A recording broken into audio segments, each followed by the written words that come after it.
Good morning, everyone. Welcome to race day. I'm Good here with morning. Samwise Holmes. How are you, mate?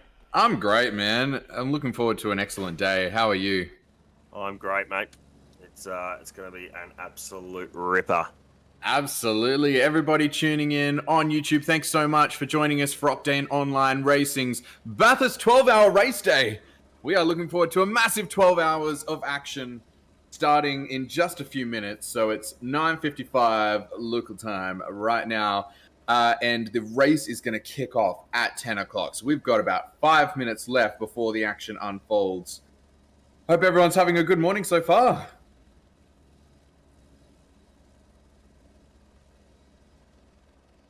How about you, Thomas? Are you going to be racing? Are you racing today, or just? No, I'm not. I'm just commentating, mate.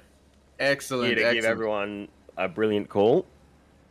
And so, the man who was going to also be in the comms box with us to start, Mr. Bender David McNulty, is actually now going to be starting the race for his team. So something's happened there, and he's actually going to be in the cockpit for the start of the race. So looks like it's just you and me, man. I'm all right with that. It's going to be very, very exciting. Absolutely. Listen to the comments. Why does Samwise sound so fresh this early? Because I'm on the job, the Tasty Tea. What do you expect? Look at this. And I love that it's starting at night. It's very reminiscent of the regular 12-hour that starts in the evening. So starts in the morning, really, but well, very true. Yeah, very early in the morning. So is that the case for the start of today's race?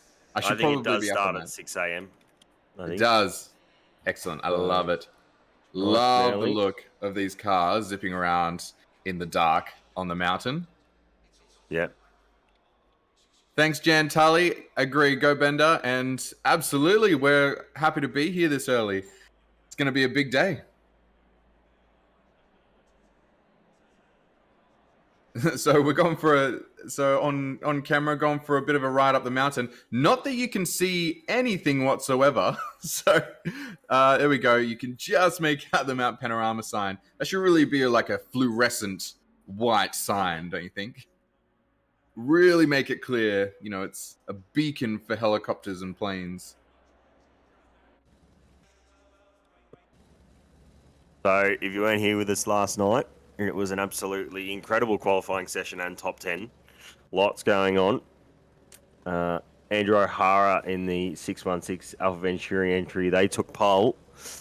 He did a 2-minute 0.2.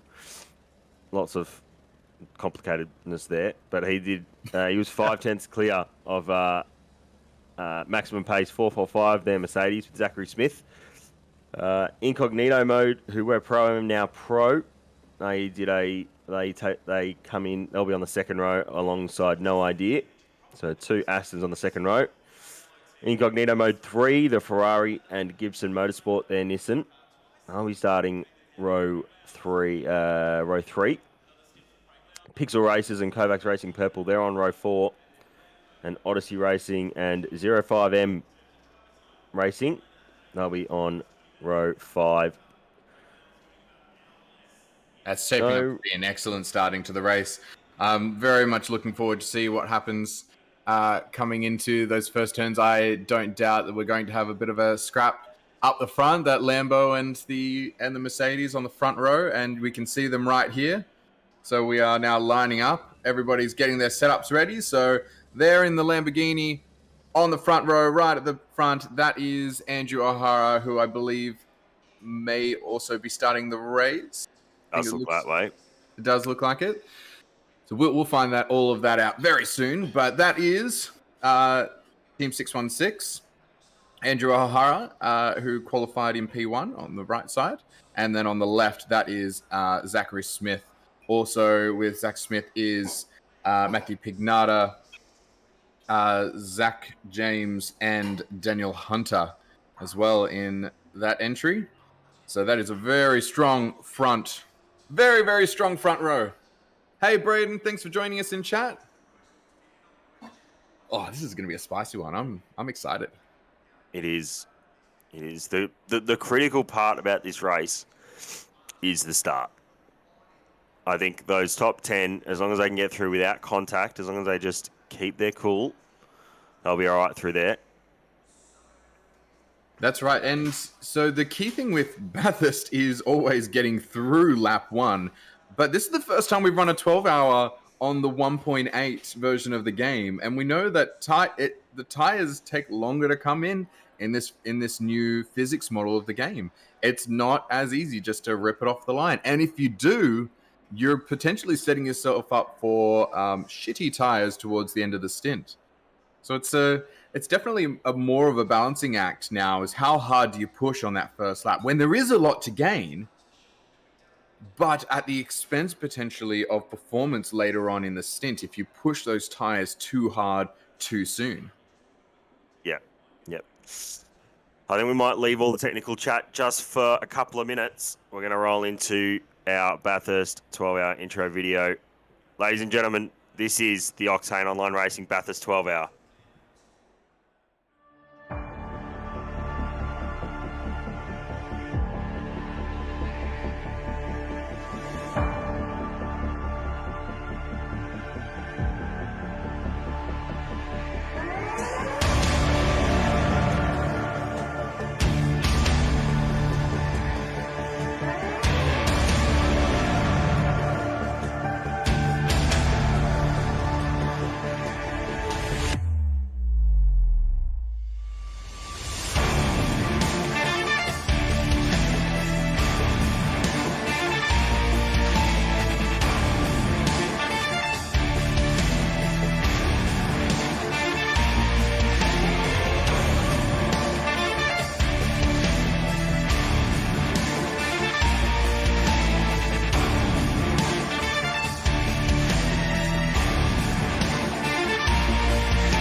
What we've all been waiting for, Samwise. Yes, it is. Welcome, everybody, again. The Bathurst 12-hour race day is about to begin. The cars are halfway through their formation lap already. Welcome to Octane Online Racing's Bathurst 12-hour. This is going to be such a great race. I think we've got somewhere in the realm of 160 drivers or thereabouts who are going to be lining up today to race. So that is a massive grid full of some fantastic drivers all the way down the field. And it's going to be really excellent to see how this all plays out. Yeah, absolutely. I can't wait. 2 Alpha Venturi cars leading off the front row. It's maiden pole for that team. Of course, and Andy O'Hara was a late ring-in as well for that Alpha Venturi team. But all the way through the grid, there's storylines.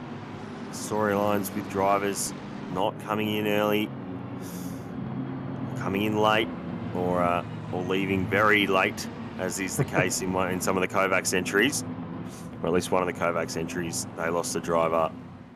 They reported their driver missing at 3:30 yesterday afternoon. Oh, wow. Yeah. And so as we come down towards the line, let's just have a quick look at who the front few grid slots are, so that we know who we're looking at over those first few turns. So we know we've got Andrew O'Hara's leading the team on the right side in the Lamborghini, Zach Smith on the left side, well, on the right side now, in that Mercedes. Our second row, so the qualifying from Wong and Kitching and their respective teams. They're in the two Astons in this second row. So P3 lining up was Wong, P4 Kitching. First AM class entry, which is on the third row, with Lee qualifying, Lawrenson alongside them in the Nissan. So that's the Ferrari and the Nissan on the third row. So you've got the Ferrari there on the right, the dark Ferrari, the Nissan on the left. So that's who we're looking at for the first. Oh, here we go. O'Hara, Smith, and then we've got Lewing and Lamb, who are on the second row for this one. So as we come around the final turn, we are about to get started on Octane Online Racing's Bathurst 12-hour race. And we are coming towards the green light, waiting for it. Green light, go, go, go. And we're off! That is a green light on Octane Online Racing's Bathurst 12-hour coming towards the first turn. We've got the Lamborghini just keeping it to the inside, but we've got a better run from the Mercedes on the outside. It looks like if they hold tight, we might see that 445 Mercedes in P1 in fact, they're already in P1 up the straight. They're going to defend the inside and try and maintain that position. And so that is a change. It looks like we've got the two Astons still in formation, third and fourth. But we've got two Astons side by side. That is not a good place to be. That's a Gibson Motorsport Nissan, who got a rapid start. That's the, yep. Gibson Motorsport Nissan. They're up. Into P3. Yeah, they're up 3 spots already. Excellent call. That is fantastic. You see them just pass from turn 2 through to turn 3. Made that pass cleanly. So we've had O'Hara go down into P2. We've got the Nissan up into P3 from, was that P5 or 6? P6. An excellent start from them. And so the Aston's falling into line just behind them. So that's a clean start. Looks like we've got a bit of an accident down the back, car 191. We've got a bit of yellow down the back of the field. So entries. Is that one of the Kovacs entries? Yeah. Okay. It looks like they're stopped at turn 2. Hopefully they can get that going again. Perhaps there's quite a lot of damage there. 267 at the top of the mountain. 767 as well. 888. We've got some accidents up on top of the mountain. It looks like some yellows on the map. Yeah, here we go. So bit of an accident there on lap 1. Looks like Gordon Whitbread and Brian Rasco involved. Or they make some more contact afterwards. Looks like we're still racing, so everything is still on. Look at this. Everyone's still going flat chat. Got a bit of spread actually at the front of the field. Oh, it's the Sanikas entry. Oh, yeah, it's Sanikas, that 191 Pro Lexus. So they've had an accident. That looked like it was at the cutting.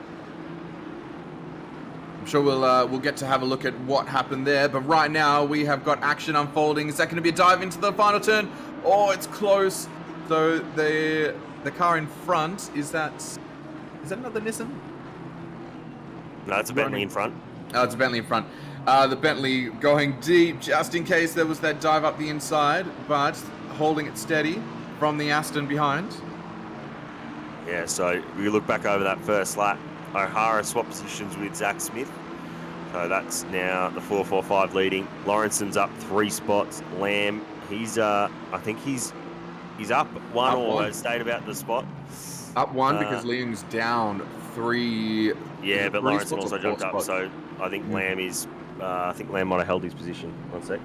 No, because you've got the other Aston who's dropped down to P7 from what I believe was P3 at the start of the race. So you've got the Nissan and the Ferrari have both jumped up. Lamb is holding position. He was started in 4th, so he's holding. Ferrari is holding position as well. Tim Brook, he's up 4 or 5 spots. And then, Lee Young, he's down 4 from the start. So Lamb gained the position up to P3 originally on Leon, and then lost the position after turn 2 to Lawrenson in the Nissan. So there's a bit of moving and shaking in that in those front 3 rows on the grid. So far, apart from unfortunate incident for the Sonicus team and one of the Kovacs teams, I'm sure we'll get to see a little bit of that later on. Apart from that, have a look at this breakaway pack. Have a look at the track map there. As we see a bit of a battle coming down the straight. This is what we were watching before, the Bentley and the Aston. That Aston really wants the position, and they might be able to make it happen before we get down to the end of the chase, and they have. They've made the position and moving on. But have a look at that track map. Have a look at the gap that we've already pulled to the front. 7 or 8 cars. If you see the replay here, I think this might have been what happened to, looks like maybe the 191. Just see him there. Oh, so he's just lost it. Has he just lost that himself under brakes? And then he's been collected by that incognito mode Aston of the 851. So that's really unfortunate for them. Such a strong team as well, always having fantastic results in these events. So there is 12 hours to go, so it is not all lost for them. Hopefully they haven't got too much damage and they can last out the stint. So it'll just depend on how much contact they may have had with other cars who've been coming around trying to avoid them through there. But they did the right thing by holding their brakes and staying steady there, not trying to rejoin the pack. And it's a hard thing to do, to see cars passing you and just think, I now have to go to the back of the field. Is a rough thing to do. Have a look at how many cars are in the pits though. Yeah, lots of early stoppers. This will be our next accident, so the 767 we mentioned. So this is Whipred. Cold tyres. Oh, the 50. Has he just looked for a move? No, he's just clipped the wall on entry and has held his brakes. He's done everything right. And yeah, it's just unfortunate for some of those cars that got involved. Although that was not another collect. That was not holding your brakes. That was moving backwards. So that's is really unfortunate for the cars who got collected here. Got to make sure you hold your brakes if you get into an accident. Make sure there's no collisions. It's such a difficult thing to do because you want to get back on track. You want to continue the battling. Unfortunately, it's all about playing it safe on that opening lap. So as we jump back to the top, we're looking at the Nissan right now, chasing down the Lamborghini of O'Hara, and O'Hara is not pulling the gap, but it looks like Zach Smith is. So Zach Smith's off and away. Yeah, 2.8 as and Lawrenson just beats him by a quarter of a tenth. So fastest lap's coming in now, 2:08. Yep, 2:02, 2.8. Yep, that's the one. Yep. We know that. That's it. That's not. That's not a racetrack. What are you doing? Get back on the black stuff. He's gone. There's no space on the black stuff. I'll just try the grass. Regan Herbert. That Lambo looks very quick in a straight line, even with a bit of a compromised entry. He still managed to just put his nose up alongside that Kovacs Racing green Lexus. It almost behind the wheel. You'd almost consider that a sort of a gaining advantage, would you? You extended the track by going on the grass. They didn't make the position, so we don't even have to debate that. But look at the rear view mirror. You see that on the left side. You just see that Lamborghini right up close. I think Thornton got through on Ali in front. That'll update as they cross the sector split up here. Yeah, we got Washington in chat saying, Lattice Howard saying, how'd he pull that up? I agree. Good job just getting it stopped, let alone getting a good run out of the final turn to have a go at turn one.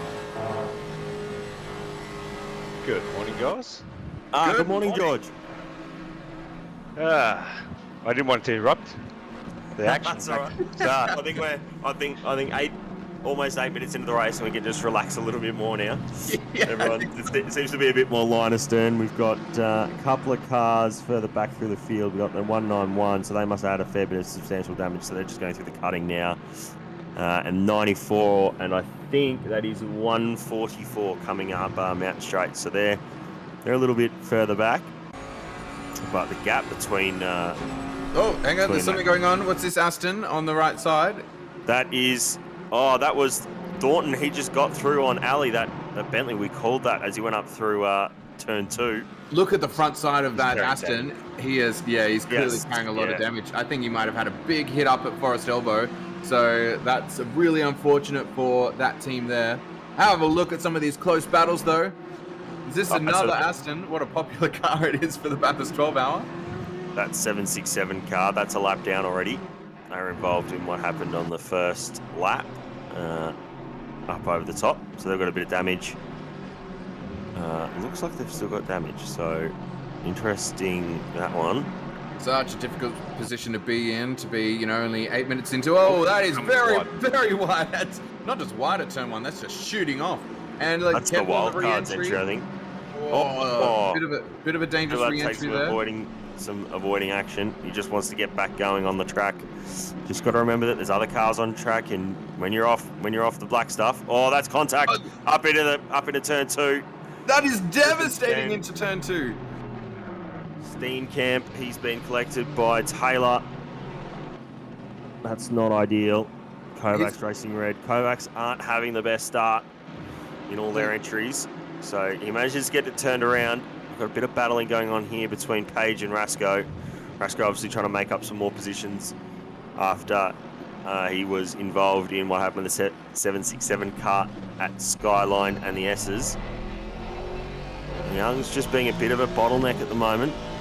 So yeah, we've got Washington in chat saying Gibbo needs to get through even this early, and I absolutely agree. We've got that gap that is just forming right in front of them, and so that front pack are going to have a battle of their own for the next 12 hours if this pack here can't pick up the pace. So yeah, Gibbo absolutely needs to make this happen. We know he's got the speed. We saw him qualifying P4. I think his shootout was a bit worse for wear. I think he started a bit further back than that after the shootout, but we know he is quick in that Lamborghini, so they're going to want to make this pass as soon as they can. I'll tell you what, Fajardo in that Aston just caught up massively. Oh, so he's had a moment. So I reckon he's hit the inside wall on entry to the to Forest Elbow. So he comes through here. He's nice and clear. Does he not brake? Oh, it smashes into the wall. Oh, that's a huge crash. Well, that is rough. That is so unfortunate. Who is he? Tim Slade? Or Gaz Boston? Chaz, yeah, or Van Gisbergen in the 12 hour. Yeah, well, a lot of unfortunate accidents happening there. So there we go. So Gibbo's got through. Oh, has he? No. Oh, that was almost a pass on the outside. He tried to do a lounge. You really have to. Yep. You have to really be committed up through there. You have to be so close to that camber, or in the camber of turn 2 to have the speed. Otherwise, it is slightly off camber as well. So we'll be sliding out towards the outside wall at Griffin's Bend, up through here through Metal Grate, up to McPhillamy. And this battle is losing them a lot of time. That is over 15 seconds that they are from the pack up ahead. That is just completely wild. This early, it's 12 minutes in. Yeah, it's crazy. There were a couple of incidents probably held people back as well. The replay, the replay of what happened to Steenkamp. Lexus and Bentley. So, it's such a tricky one there because you've got so little space on the inside. That kind of incident's great to see from a rear angle, so you can see just because it's really tricky. Being on the inside there's only so much you can hug the curb too. So I can't say from that angle, of course, indicate who could be at fault there. That's up to the fantastic steward team. So let's have a big shout out to them as we watch the Lamborghini having a bit of a look down into the chase. Oh, he's run the Aston wide, so the Lamborghini really wants to make this happen. This looks like if they're alongside, they're going to try and dive here. The Aston's going to try and hold it around the outside. They're going to break deep. Absolutely, they have. They've gone a little bit too deep. The Lamborghini's going to get a run, and they're going to lose three, possibly four positions here. Oh, it's all going on. A huge loss. 4 positions in just 2 turns. That is devastating for Leung there. But what it may do now is it could very well spread out this battle a bit. So you can see up ahead on the track that those car 445, and fantastic now that we can see who the front runner is on the track map designated by the triangle. That pack there, that's our front pack. That's our front, what is it, 8 cars? 6 cars? 6 cars. Yep, 6 cars. I'll tell you what, impressive from Tim Brook. He got that Bentley from 05M Motorsport into the shootout, and he's hanging with those top guys. So he's still in that front group, but that really tells you how much this group behind have held up. Oh, a little whack on the wall for Liam. He's not having a good lap.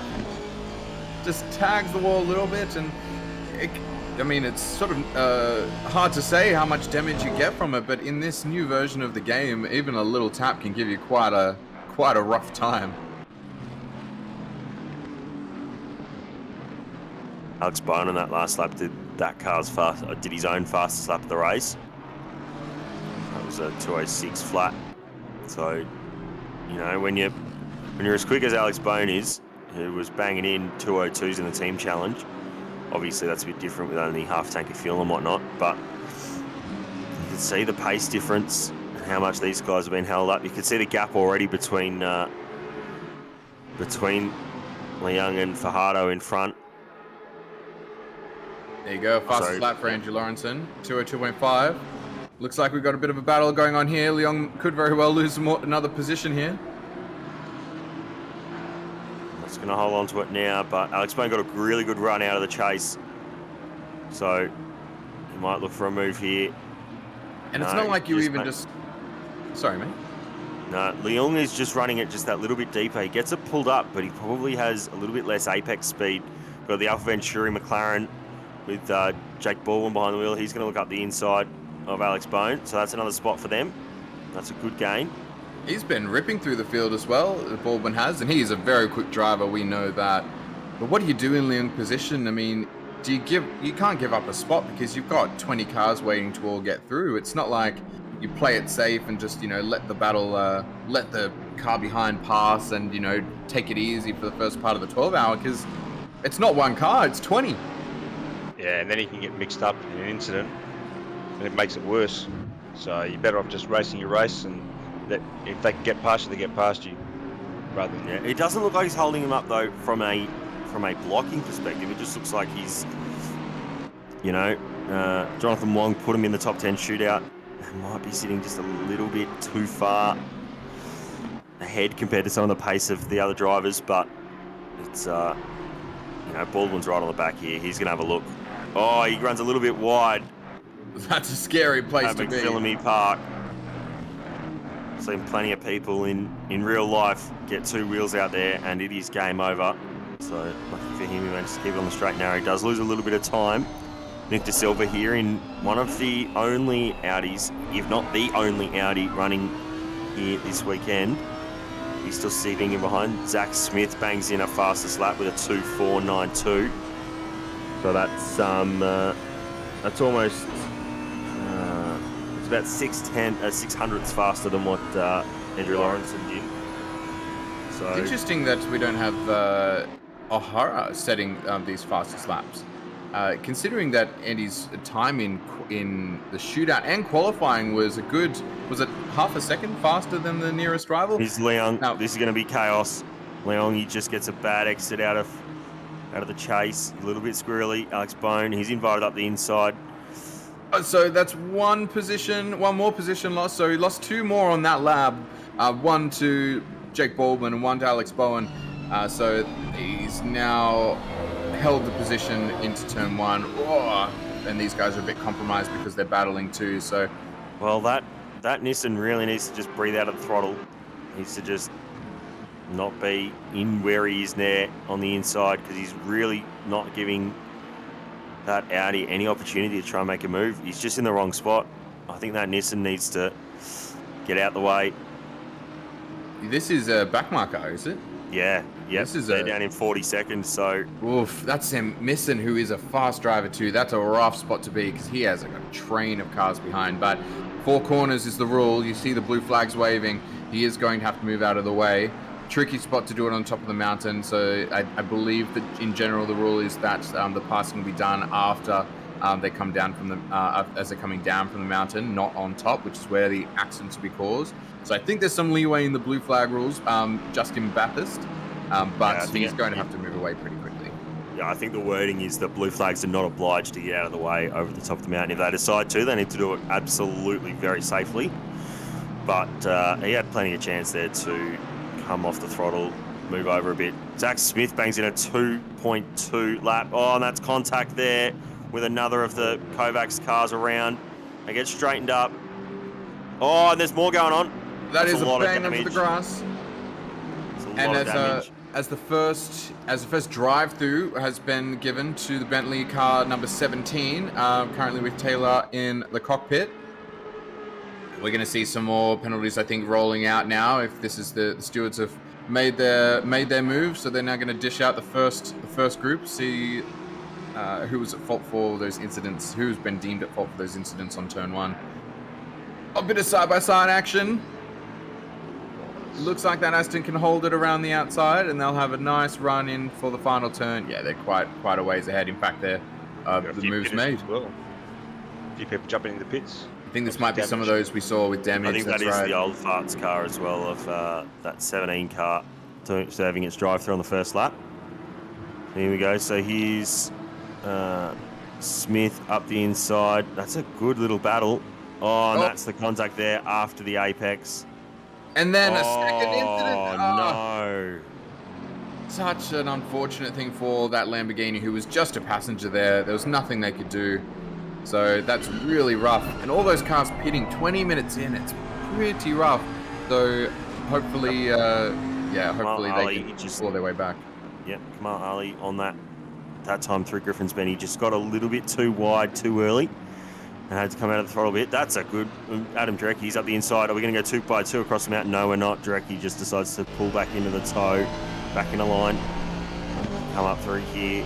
Really just want to be nice and careful. A little bit twitchy. We saw that come up through as he hit that inside curb at McPhillamy. Sorry, at Reed Park. Yep. Through here, Skyline now. Car looks nice and settled. Harding in front. He's just missed that inside curb, which is normally the line you take, but McLaren a little bit more twitchy down through there. You can certainly fly it down the mountain, but it's I've heard it paraphrased this week that you can drive the car quick, but if you want to be laser fast in the McLaren, you have to try and almost kill the car. Like, you just have to throw it into spots and go. I'd just like to point out that we've got a battle for P2 right now, so have a look at this. This is Lawrenson on O'Hara, so he's been making gains steadily, and they chased each other down the back straight last lap, and this is quite close. And right now, this Nissan is looking very strong and has been setting consistently faster laps than Andrew O'Hara in the Lamborghini, which is not something you hear very often. Yeah, I was going to say that actually. That's going to be the first that Andrew O'Hara is holding someone up. Yeah, so I wonder if he's just keeping it steady, because we know that he's got the pace, right? He's set some excellent pace, whether the Lamborghini's just worse on high fuel, or if he's just taking it easy, or perhaps they've started a race with used tires. So there's a couple of possibilities there. Everybody would be on pretty well full fuel in order to make their stint. It might be time management. That's where probably is coming out. I think everyone's got to consider that you can be as fast as you would like. Now, but have a look. This Nissan is gaining quickly. Look at the power of the Nissan down the straight on the Lamborghini. This is for P2. Is there going to be a dive up the inside? There is not, but the Lamborghini is defending, so they're going to be compromised coming through the chase. Have a look how close this Nissan is. This is the battle for P2. These are two excellently fast drivers. They've raced together before. We've seen them as teammates, and now we're seeing them battle. This is the final turn. Have a look coming up the first straight. I think that Nissan has got some pace up the straight on that Lamborghini, and it is proving to be very difficult for Andrew O'Hara to pull away. It does have a lot of straight line, that Nissan, but I've heard it's a little bit of a handful across the top, pretty much all the way through from Reed Park up until you get down to Forest Elbow. It could be a bit of a handful. It's obviously one of the bigger cars on the grid. Yeah, we'll keep an eye on that one. As we jump back to this is the battle for P9, I believe. So this is Fajardo we're seeing in the Aston up against Yor, which is the second running Pro-Am driver. And back here, or forward to here rather, this is Herbert in the Lamborghini. So we've got a little 5-car pack happening here. So that is... Who's that in that Kovacs car? That would be...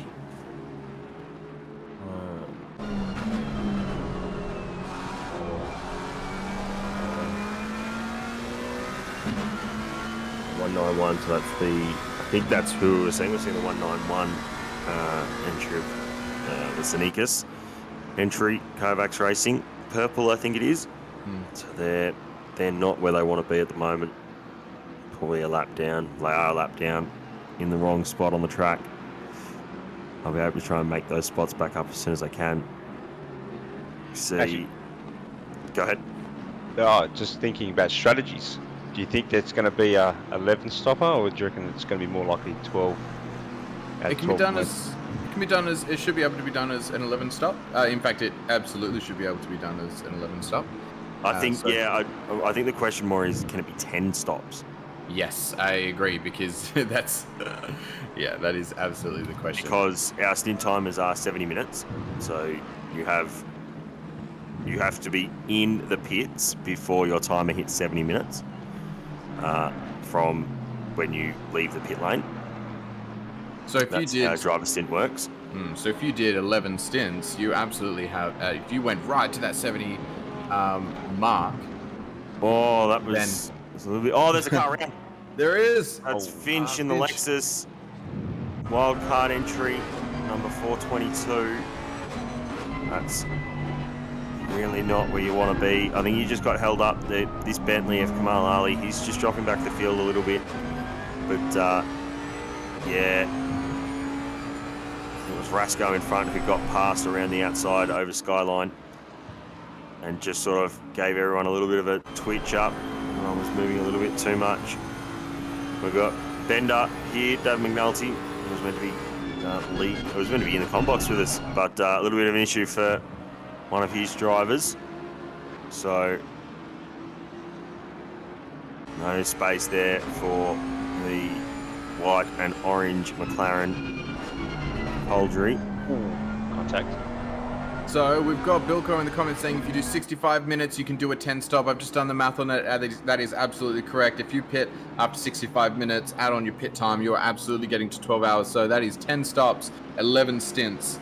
That is the optimum strategy by the looks of it. So running right to that 65 minute mark or thereabouts before you make your stop, that is a good strategy. Then it's just time management from there.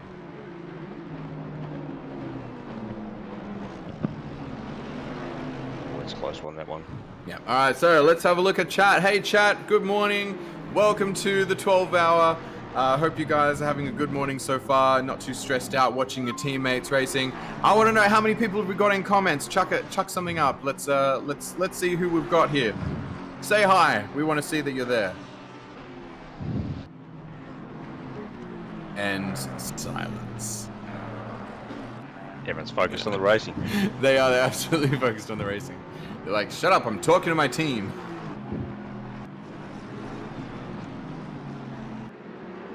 Do you think there'll need to be a brake pack change in this race? Or it's not going to be required? It depends on what brakes that they are running. So cars will normally, I believe you do need to, unless you're running pad 3. I think you have to do a brake change. Yeah, I wouldn't be surprised if people are running pads 3 simply because the time penalty that you'll get changing your pads is something ridiculous. But changing, you see, Bathurst is another one of those weird tracks. Silverstone, we saw people running pads 3 because you were using the brakes quite a lot. Like there were quite a few of the heavier stops. Whereas Bathurst, there's really only 2 majorly heavy stops. Sort of even up into Griffin's Bend turn 2. It's not really that heavy a stop because you can use the camera and tuck the car in. But down in the chase, you're sending the car through some heat cycles all the way through. So I'm not sure on the answer for that. Hopefully maybe someone in chat can tell us. But so Bilko reckons pad 2 can do 12 hours. So that'd be a bit of a gamble, but yeah, I wouldn't want to take the risk if I wasn't sure. I think you just run pads 3 for that safety.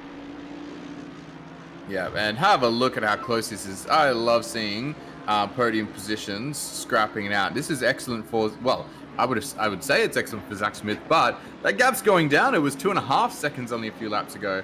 It's now 2.1 seconds back to Andy O'Hara.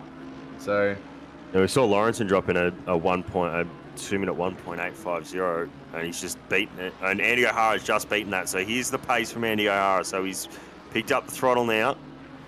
Absolutely going for it. He beats that last time by 5 thousandths.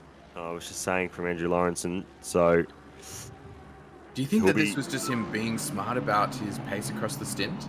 I think it might have been a little bit about caring for the tyres, because obviously with how cold it would have been at the start, you know, the temperature hasn't really come back up, but the pressures would have slowly come back up. So you just want to save the tyres from graining. Of course, in this new 1.8 update and all the patches that have come out after that, they've done a few little tyre model adjustments. So if you push the tyres too hard too early, those pressures, you'll get a bit of graining, maybe a little bit of blistering on some of the edges. So you just got to be really careful with the tyres early on. But now I think he's finding his pace. He's not going to let Zach Smith stay comfortable too far ahead. Zach Smith does have traffic though over the top, so he's got, I think it's the 144 entry over the top. He's going to have to play it conservative there. That might be why he's losing some of that time. So now I'm having a look at what the damage is for some of these drivers who had to pit really early, and it's not pretty.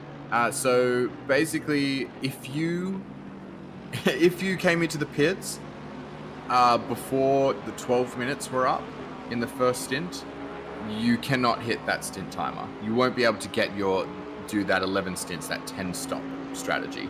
If you lasted until after 12 minutes of the race, so until 11:48 before you pit, you can still theoretically hold on to that 10 stint stop. So that is going to be critical. Those who had to pit on the first lap, that is going to be really detrimental, because not only did they get the damage, not only did they get pushed to the back of the pack, but they're going to have to do an extra stop than most other cars as well, which is just going to be such a huge gap to try and pull back. Yeah, it's going to be a very interesting one still to play out, obviously. Lots still to play out. So we'll keep that in mind. We'll keep an eye on those. I think we might have a battle for the lead here of P2. I think Lawrenson might have just got through on Andy O'Hara up Mountain Straight. I think that's what I can see on the track map on the right-hand side. So maybe that was a little bit of traffic that didn't help. Yeah, I'm having a look at the pit wall. Currently still says that they're line astern, but that very well might be updated. I think they have to cross the sector split before we can see the update there.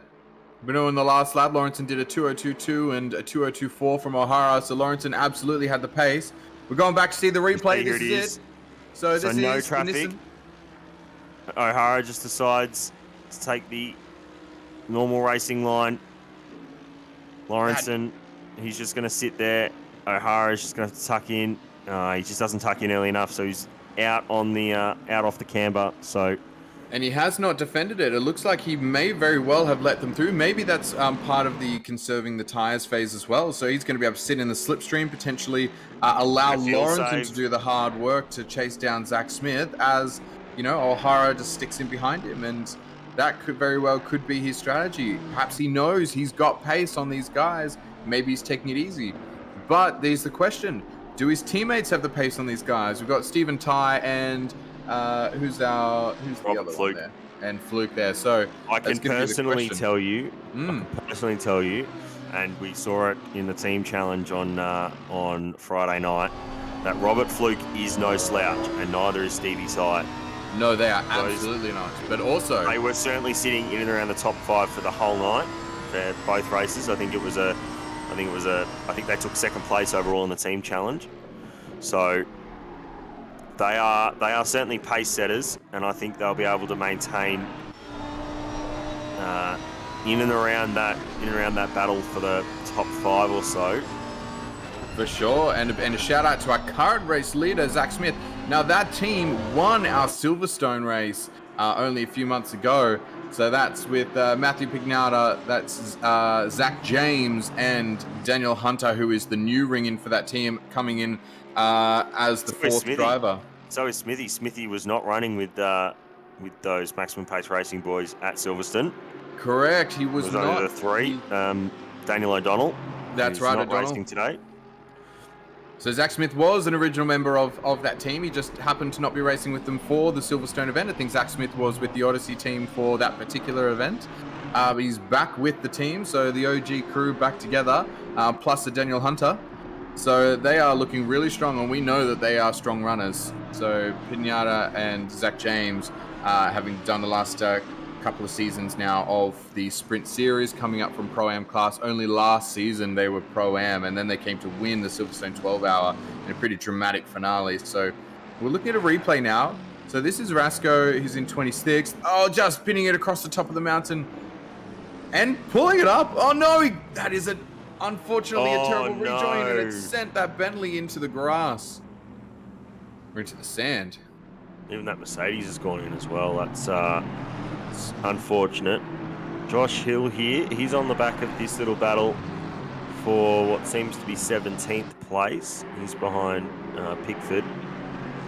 But there's a little bit of damage on the front of the McLaren, but we're going to see that all throughout the day. There's going to be damage to a whole lot of cars, and it's a lot of damage that, you know, they're going to, in traffic, you can just sit in there and you can just follow. It's not going to make a huge impact on you.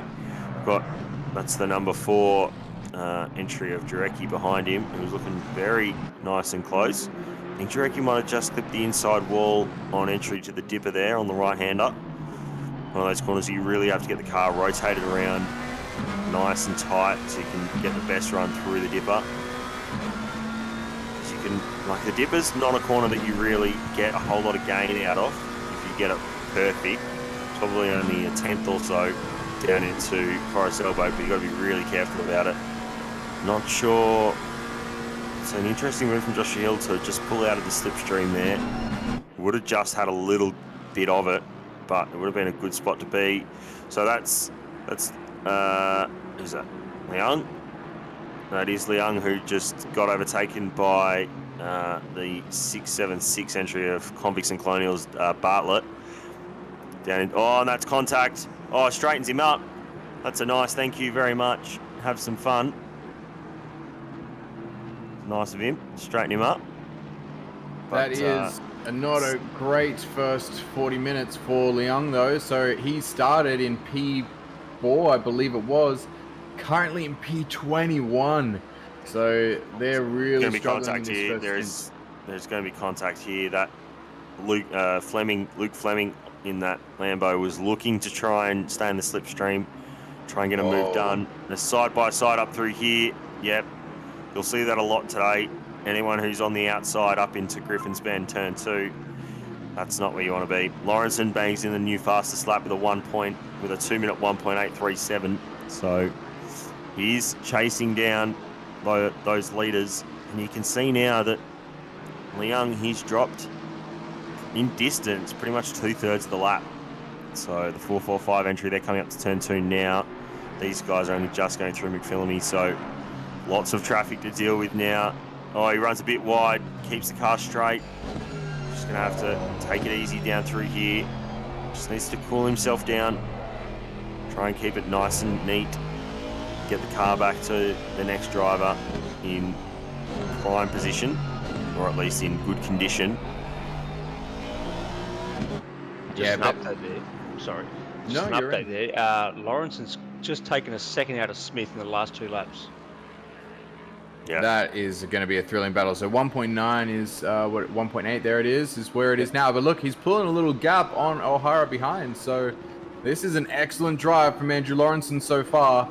And the fact that the top 3 cars are still quite this close together is really exciting for us. So we don't want to see one car zip away into the distance. The fact that these are probably 3 of the closest 3 cars on track is really exciting for us. So stick around, guys. This is already, we're 40 minutes in, but it's shaping up to be a great race. Yeah, fantastic. Could be really good. And actually, we don't want to see too early is rain. Well, speak for yourself. As early as possible. Let's get the weather out. But we did go from cloudy to what looks like cloudy with a little bit of sun. So right now, the rain is staying away. So let's hope that later on we get a little bit of rain action. For now, it doesn't seem like that's the case. But what I will do is give a quick update on some of these early pitters and who actually is still in the running to stay within their those 10 stints. So car 191, unfortunately not. They had to pit only 1 lap in, so 2 minutes 55 after the start of the race. And then 767 as well. So that was with the Sam Misson in the car. Unfortunately, they didn't make it as well. Kamal Ali did. They had to pit. As we're just jumping back to see Baldwin potentially making a move here. He has gone deep into the chase. Is it too deep? It's not. He's pulled it up, and the McLaren is through into P9 position. It's a good Very move. nice. Yeah, he clipped the inside curb on entry to the chase and might have just unsettled the car a little bit, so he just had to wait for the car to settle. Just fed the car out to the left-hand side. Broke just that little bit later than the Aston in front. McLaren has had its brakes improved just a little bit since with the release of 1.8, from what I know. We've got Callum Gibbons here, a battle of Lamborghinis. These guys are, 20 seconds or so off the lead, so that gap hasn't really opened up anymore. Sorry, it is intervals, so they are some margin off the front runners. Tim Brook there, he's 10 seconds back. So and only 1.3 now, P2 to P1. So now I'll just finish going down the list here. So we've got Charlie Mitchell. I'm going to interrupt you there. We've got I think we had some blue flags getting in the way, but here we go. Here's a change for the lead. Lawrenson versus Smith into the chase. Smith's going to try and hold it around the outside though. Oh, he's going to have the inside run. Is he going to go deep? Oh, we got deep from the Nissan. Lawrenson just keeps the door open a little bit of self-preservation. Oh, a bit of contact. That was nearly absolute carnage, but they're through. And that's a change for the lead. Lawrenson into P1. We're going to have to see what happened to Smith, because that 1.3 seconds disappeared in a flash, and you've got the Lamborghini now right on the back of Zach Smith. Good catch on that one. So that's traffic. That is a traffic. That is devastating for Zach Smith to have lost all that time in, and they're coming up on a little bit more traffic now as well. So this is Bender though. So Bender does the right thing, breathes out of the throttle. He knows these guys are the top three, so he just wants to pull back in now as the top three go through. He does not want to be shamed on stream. No, absolutely not. Because he knows it'll happen. So, no, he does a great job. That's exactly what you need to do. Even if you're a little bit ahead coming up that straight, you know that these guys are fast, and they're going to catch you fast coming up across the mountain. So get out of the way early, let them through. Very, very good move from Bender there. But look, Lawrenson is steering away. This is devastating for car 445, who's now in the clutches of Andrew O'Hara behind, and Lawrenson just steering away. Yeah, but traffic will take its place, so it'll all settle itself out once they get through the traffic. They've got quite a bit of traffic ahead of them at the moment, so once they get through that... I think getting through traffic today is going to be what is going to bring down some of the best teams, is the way that they'll have to deal with traffic. Especially across the top of the mountain, as we said. Yeah. Cars are not obliged, blue flags are not obliged to move away at the top of the mountain, and so that, I mean, we've just seen that has slowed them down by a second or thereabouts, and so we can see some flashing here from Zach Smith to this blue flag. The blue flag should be getting off the racing line, and so Zach Smith doesn't have to take Zach Smith has had to take evasive action rather, and it slows him down. So if you're the blue flag, you should be getting off that racing line so that the cars can continue at their full speed. It's a tricky thing to get right sometimes, but for the sake of those who are a lap ahead, it's an important thing to get right. This is just settled down now, but that is a big development over the last few minutes. So in case you just tuned in, Zach Smith was ahead by a good couple of seconds. He did lose out because of some traffic. Lawrenson did not just overtake Andrew O'Hara, he also overtook Zach Smith, and he's currently in the lead of the race.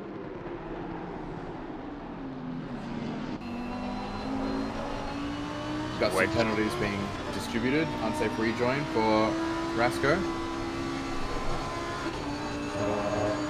Now we'll get to see how the tyre wear is as we get later into the stint now. So we'll see if it's impacting them at all. Pace seems to be still pretty hot in front here. As we get towards the end of the stints, the pace will drop off a little bit. We'll have to wait and see who's actually been managing their tyres and who hasn't. Now, a bit of a shout out to Lamb, who is currently sitting in the void, I'd like to call it, which is where you're losing time to the car in front, but you're gaining time on the car behind. So that gap is just extending. You're just being swallowed by this void of no cars around. So currently they are just running their own race in P4.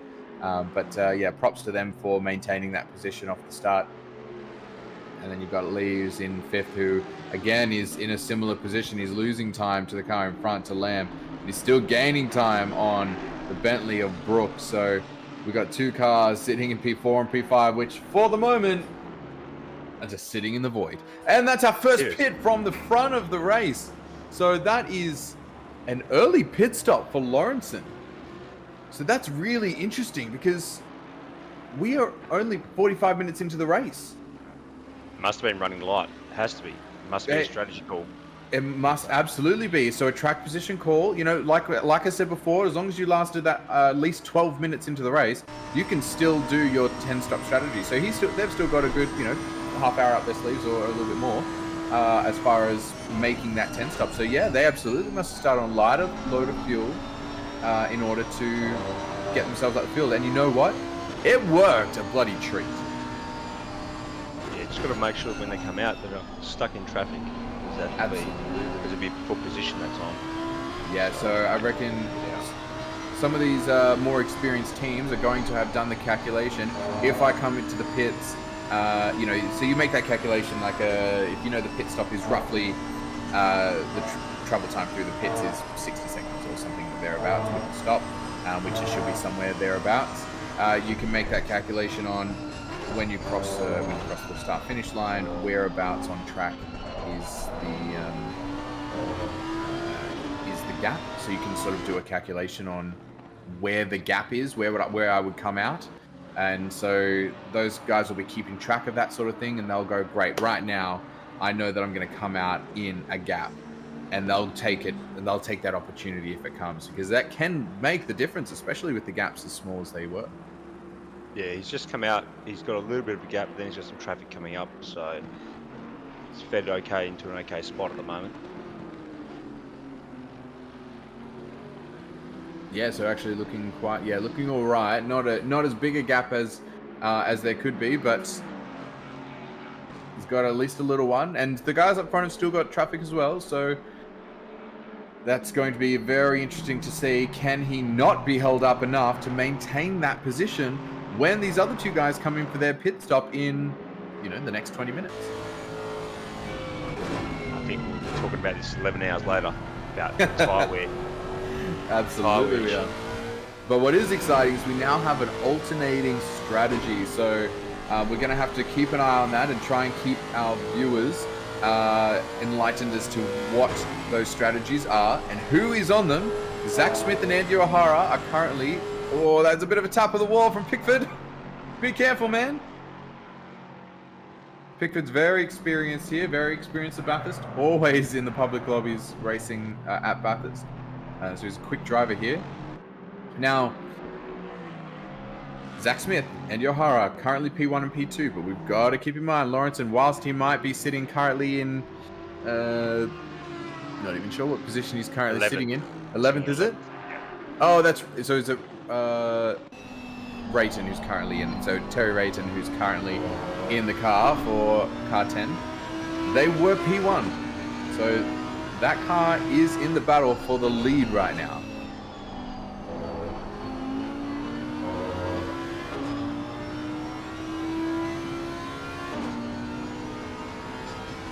Sorry, it's P12. My apologies. Front runners are down in the 202, mid 202s to late 202s.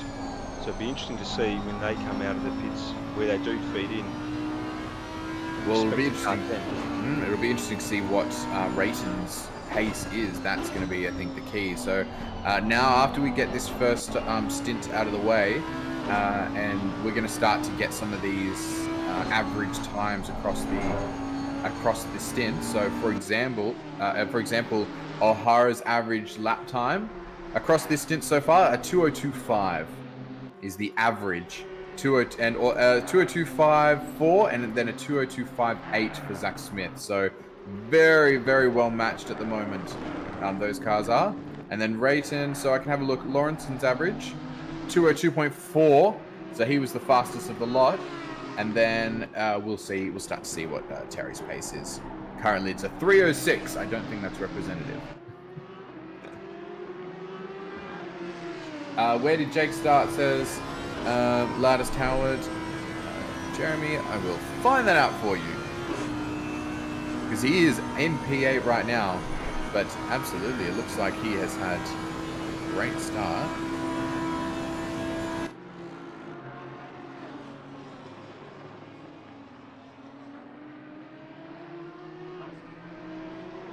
Well, that's a change there. That's not what the Gibson Motorsport entry would have wanted, with Nick De Silva getting through on Terry Rayton. And the two Nissans, two of the three Nissans in the field, they're nice and close together now as well. Although that 767 car is a lap down. So, we see those front two Alpha Venturi cars, they're nice and close as well. But they're just holding on at the moment. So Rayton that lap did a 2:04.7, so they've lost some time because of this battle that's going on. Because this is 4th position, so they've pit and they've put themselves back here. So these cars are allowed to race. The car behind is a back marker. That is not a 4th position. But yeah, that Audi De Silva has done an overtake that is 4th position. So. Here we go. This is now. I'm just going to bring this up. Jake Baldwin, he's up in the top 10 now. So I think with Rayton having Lawrence having boxed down over to Rayton, they've jumped up another couple of spots. But they're right up behind Regan Herbert and Callum Gibbons here. So these two will be looking. Well, Jake Baldwin, he'll be looking to try and get through these guys, or at least maybe box a little bit earlier. But I do think that Nissan might have been running a little bit higher fuel map and maybe a little bit lighter to try and get the jump. So, but now with that full fuel, they're sort of really restricting themselves on their strategy. There's no real options now for how late you can stop. If there is some rain today, you want to have as much up your hand in hand for strategy wise as you can, because we saw at Silverstone you can sort of run the car out a little bit longer and still say a bit safer when it says wet tyres optimum. You can run a little bit longer and try and just extend your windows, your pit windows and whatnot. Yeah, now having a look for where Jake Baldwin started, I can't even see. I'm currently just looking back at yesterday's results. Can't even see him. So he's somewhere in the 20s. So in mid-20s somewhere. So he has come up from mid-20s up to P8 this stint. I think it was 18. 18th off the start of the race. Yeah, from what I believe. I was looking back through the results. 18th. 19th. I'm sorry, 19th. 19th, there it is. All right. That is an excellent start to the race for that team.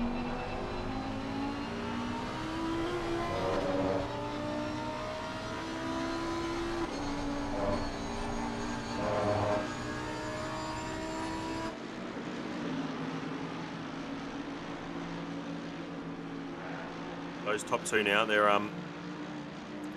now I think they've just got to work together here, try and build that gap back up. They're not really going to be under threat from Terry Rayton, I don't think, now with the pace difference. Yeah, he's losing 2 seconds a lap. Currently stuck in traffic, so unfortunately he's in the 2:04s. So we'll have to rethink that strategy in the next one. Oh, that's Jordan Finch. That was an interesting way of letting through. Oh, I don't think the thing is he had to let through the car, and he got overtaken by the car in front. I believe that was all full position. Yeah, it was. He was right on the back of Bender, and he's tried to move around the outside. He's just gone way too deep and lost himself in position. So this is Leon here in P30. So that is a rough start for the team that started in P4. So we're only about, we're about 10 minutes away from the first pit stop, the first main pit stop. So this it's open. So yeah, it's action time. Pit window is open and it's they can pit any time, but you can bet that most cars are going to be going to that 65 minute mark or thereabouts for their full stints. So we expect that in roughly 10 minutes, we're going to see the majority of cars in the field dive in. Because right now, only those who've had damage and Lawrenson have come into the pits, it looks like.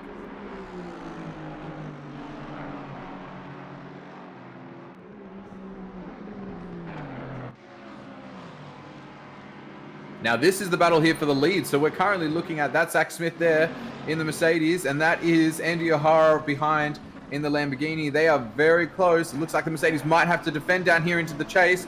No, they don't. They stay on the racing line, keeping it clean.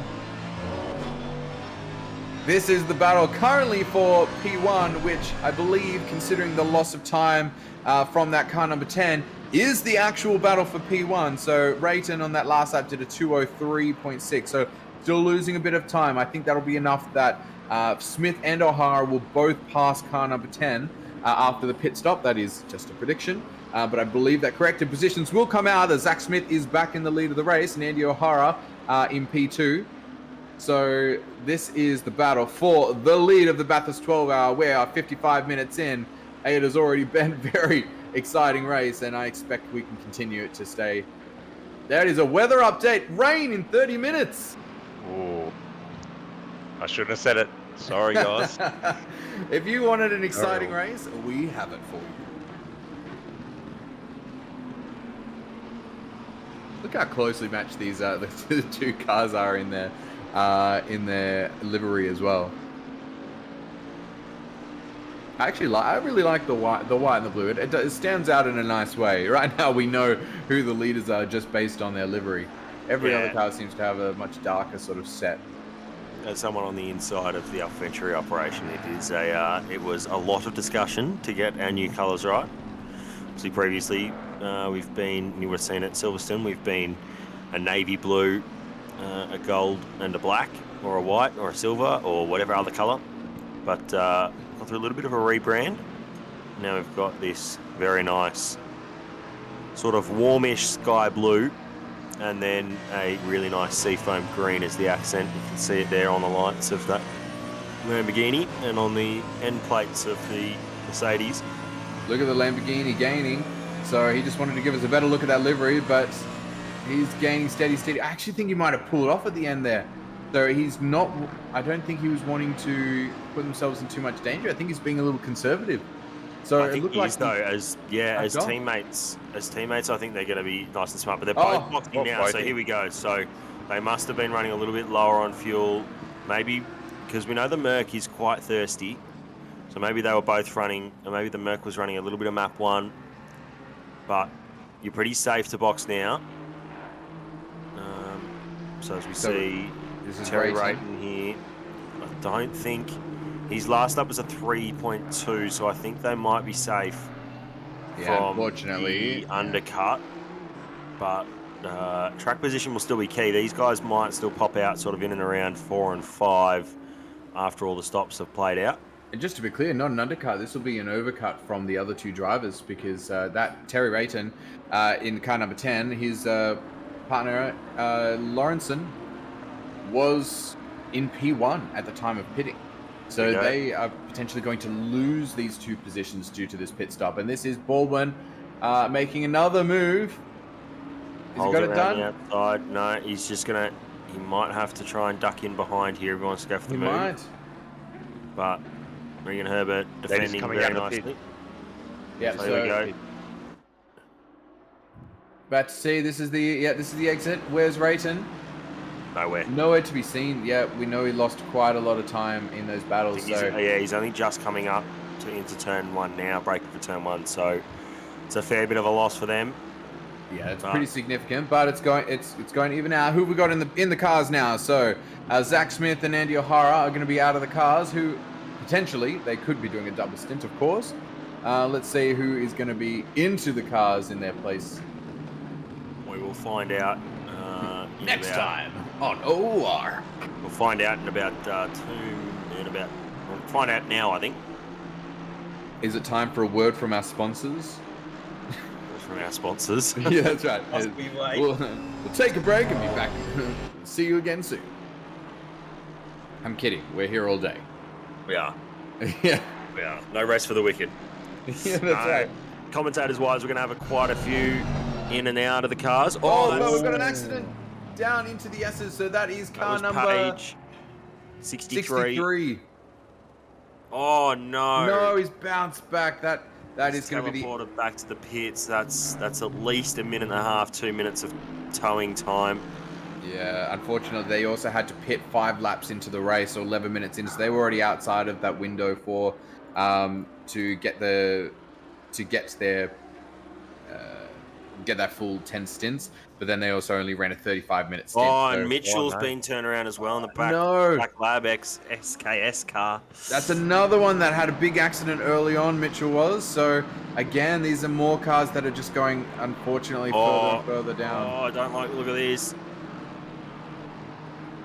Oh, look, Fikatsu's a lap down. What is... That was a backmarker pass, it was. So getting past Pickford. So that's an interesting call. Oh, is that... So, hang on, that's a back... So, hang on, is that Pickford who's got damage or something? Is he struggling? I reckon he might, because... That's car 119. He went straight ahead at Skyline.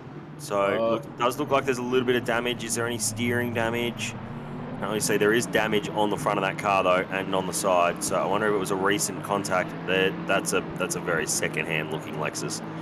I'll say that much. Yeah, if he hasn't he's going to be a sitting duck here to Adam Jarecki in that number 4 car, and to there goes the 191 Sonikas entry. Got Simon Gorofsky in the last of the AV entries. Oh no, that's how he's going. Oh, he's pulled it up in the grass. I reckon he's going to be diving into the pits now. But what has happened there? Yeah, so he's made contact. They have made contact. Coming into the chase, and that has sent Pickford's car sideways, and he hasn't pit yet, so inevitably he'll be straight into the pits now. Yeah.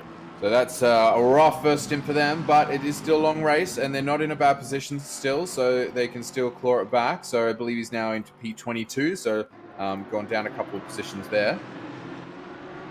Right, and he is into the pits, that is confirmed. So and we're going to see a lot more cars over the next few minutes dive into the pits, but right now this is back with the leading cars. And Zach Smith. I don't think these two have changed drivers. I think Zach Smith and Andy O'Hara are still in the car. I think it's a potential. Yeah, well, they've already crossed the timing line once. Yeah, we've been enjoying the battle for the first stint.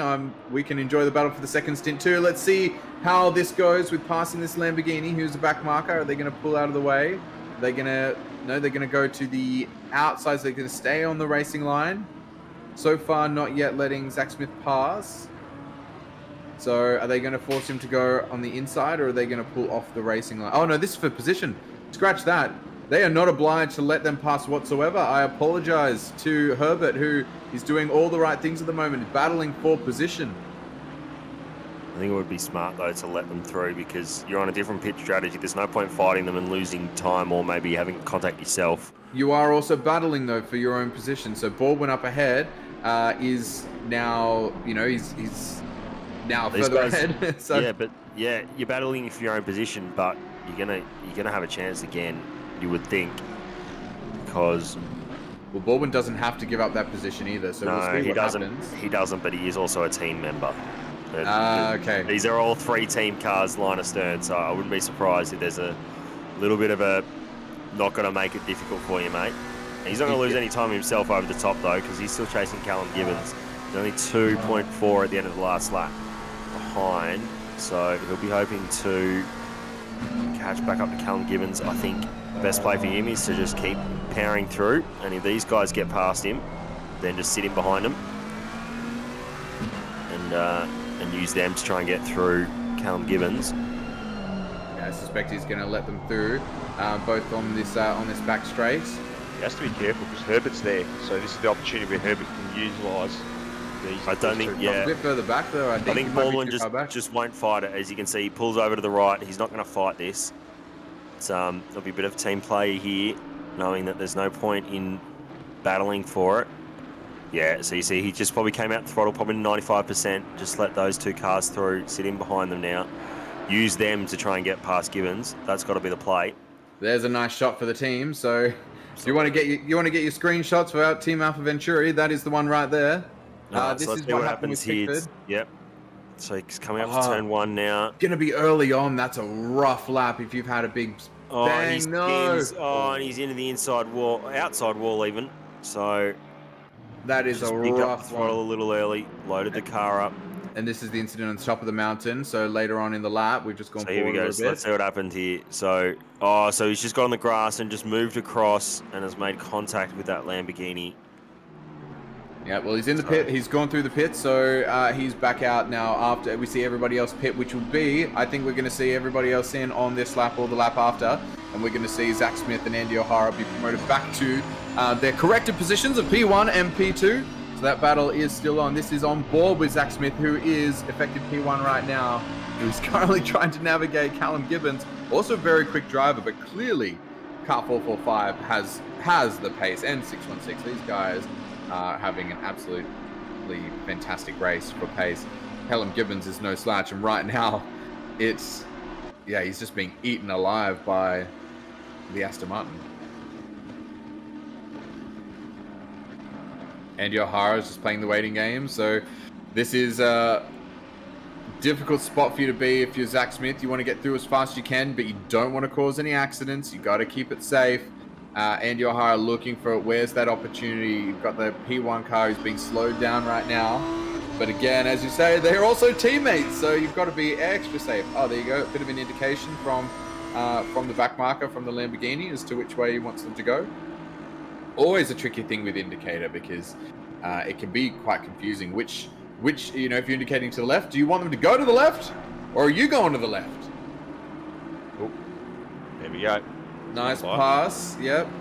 A little deep, but he's done well, and he's actually put that car in between himself and Andy O'Hara, and you've got Jake Baldwin who's just trying to stay close behind. Yeah, probably a smart move from the Lamborghini as well. So Dive into the stayed pits. out. Baldwin has... Yeah, he hasn't come in yet, so they still have another lap. They've got 70 minutes, so we're on 53, so another 2 laps will be, roughly 69-minute stints, so that's more than viable as a stint length. Oh, there we go, we got double 8. Unfortunately, into the wall, it's De Silva. That's De Silva. Oh no, it's not the spot to be. That is a horrible way for that McLaren of 660 to find the wall. That's a lot of damage. I think there's going to be some cautions around here for 88 and 660. They had a lot of damage. What positions are we in right now? 660 P16. Oh yeah, there they are. Harding. So they have not pit yet. So they presumably will come in. And then De Silva either. They haven't. I don't think they've pitted either. So that's a very second-hand looking. No, De Silva pit on the last lap. This is their first lap out of the pits. So that's really devastating for that team. So yes, they have just been in the pits, but 660 have not. So De Silva was going great. I mean, that's how much damage there is on that car. He could not even keep it. He's got to be careful. He's got to be really careful he doesn't get. He's got the whole track to himself. Look at that track map. But you've got P1 coming behind him, only a couple turns away. So he'll be back, unfortunately, back into the pits. That is going to be rough. So Tim Brooks leading at the moment. He'll be in the box. He'll be in the box now. We'll see Jake Baldwin duck in the box. Anyone who hasn't stopped yet will be in the box this lap. Yes, that is correct. So this is it. Let's just see where our corrected positions are going to be as everyone's out of the pits. So Rayton currently 2 We've got positions. yellows at the top of the hill, 27, and another car involved. Car 27, that one. Nope, I don't have it. Who's car 27? 27, there they are. That's Race Coldry. This is the replay. This is De Silva. All right, here's the sole Audi on track. Oh, just lost it coming in the braking zone, unfortunately, over the top of Skyline. And then there is McLaren. Looks like we're going to see an onboard, what it looks like here for Harding. So he comes over, he sees that there's a car, and then he sees that the car's also there. Oh, nothing he could do. If he slammed it more towards the left, he's just going to be straight in the wall anyway. So with so much momentum too, that's really rough, and it's going to be a lot of damage. One of the things about Bathurst. All right, so Zach Smith, who's now back in the official lead of the race. So Brooke is currently in P3, I believe that. Yeah, there we go. That's been updated now. So Rayton now back into P3. Look at that, 18 seconds. That is a huge difference, considering that team was leading the race when they went into the pits. So unfortunately, there is quite a lot of time lost. From what they were a couple of seconds ahead to now being 18 seconds behind. So, yeah, it's been a really, really rough stint for them.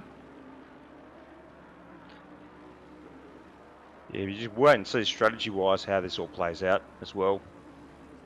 And absolutely, the rain has disappeared. It's gone to cloudy. Oh, wait. Look. Can that happen? Hang on. Wait, what happened to the rain? Change of forecast. Change of forecast. I didn't know the forecast could be wrong. It's a forecast. Yeah, I mean, yeah, of course, but I thought that, you know, because it's a game, it's basically...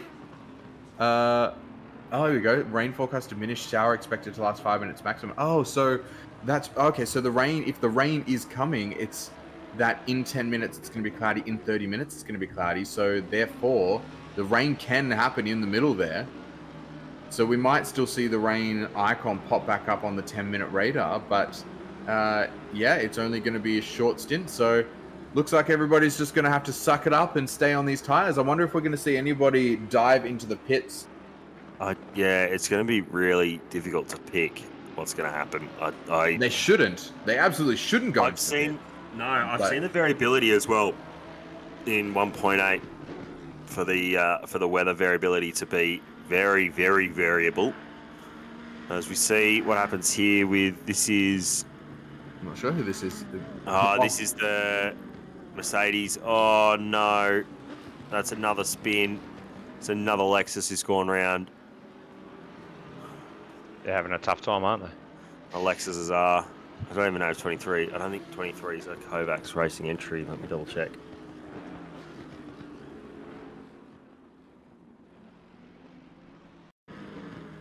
More replays, here we go. So having a look again at what happened here. This is the same incident we just saw. So the Lexus goes around, the Mercedes just tries to get through. Might have got through with minimal damage. The Ferrari has gotten through, and this is going to be potentially... No, unfortunately, it's going to be an unsafe... No. So that is, unfortunately, McLaren and an Aston that have been caught up in that. Was that an unsafe rejoin, or was that... I mean, if you're going to get going... Were the two cars behind running... next to each other anyway? Did they try and go 2x2 down Skyline, which is the worst thing you could do? I mean that's their prerogative, if that's the case. But I mean, the Lexus, I think because he had the gap, but he just didn't get going. So he seems to have started to go and then has had to stop or hasn't been able. Maybe I'm not sure. He stalled it or something. It's.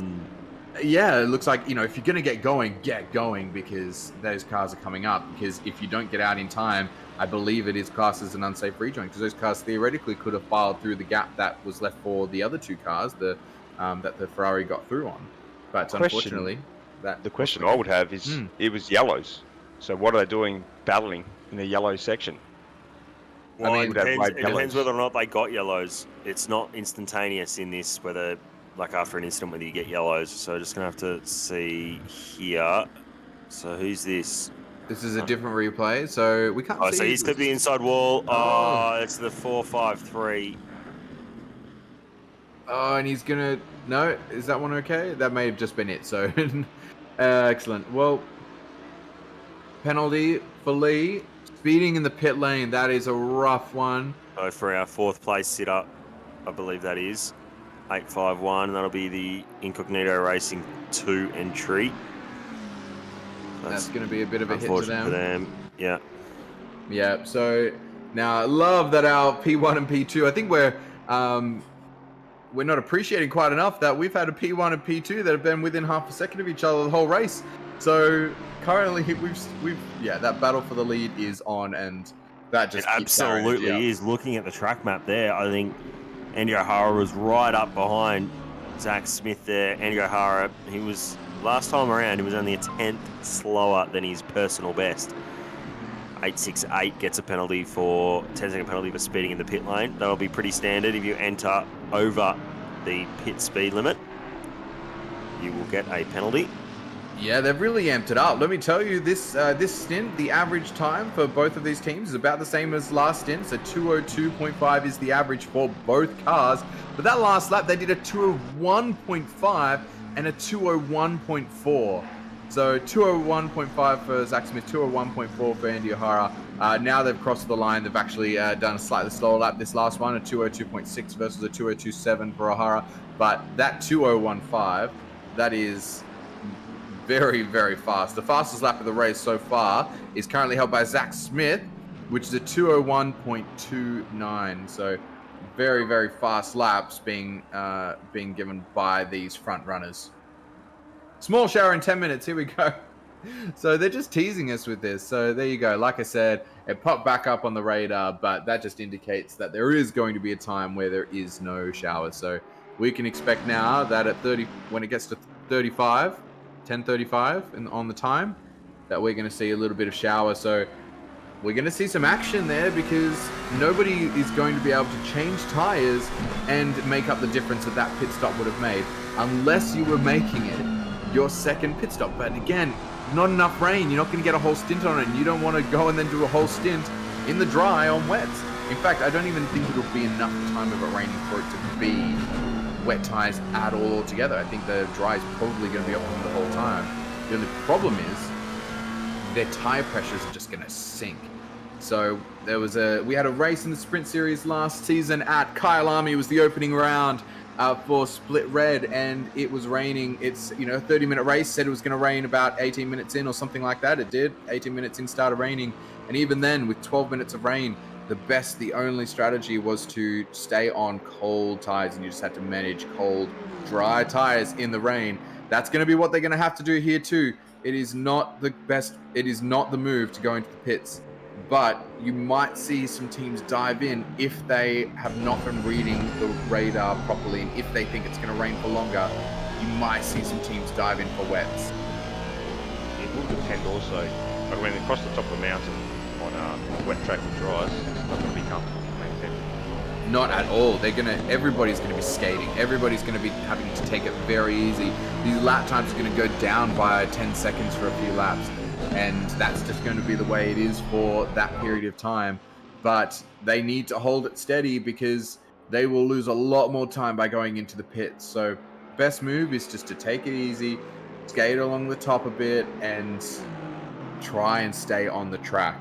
And if you do, you might gain a benefit from the teams that haven't been listening to the commentary, telling them that it is not the strategy to pit. Don't do it.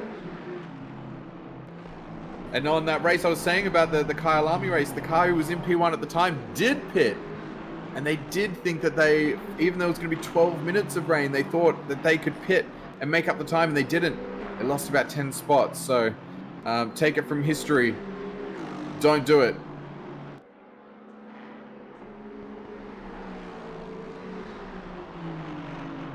Man, things are settling down a little bit. Things are settling down a little bit now. So, hey, chat, welcome. Now, Thanks I am for being going here with us.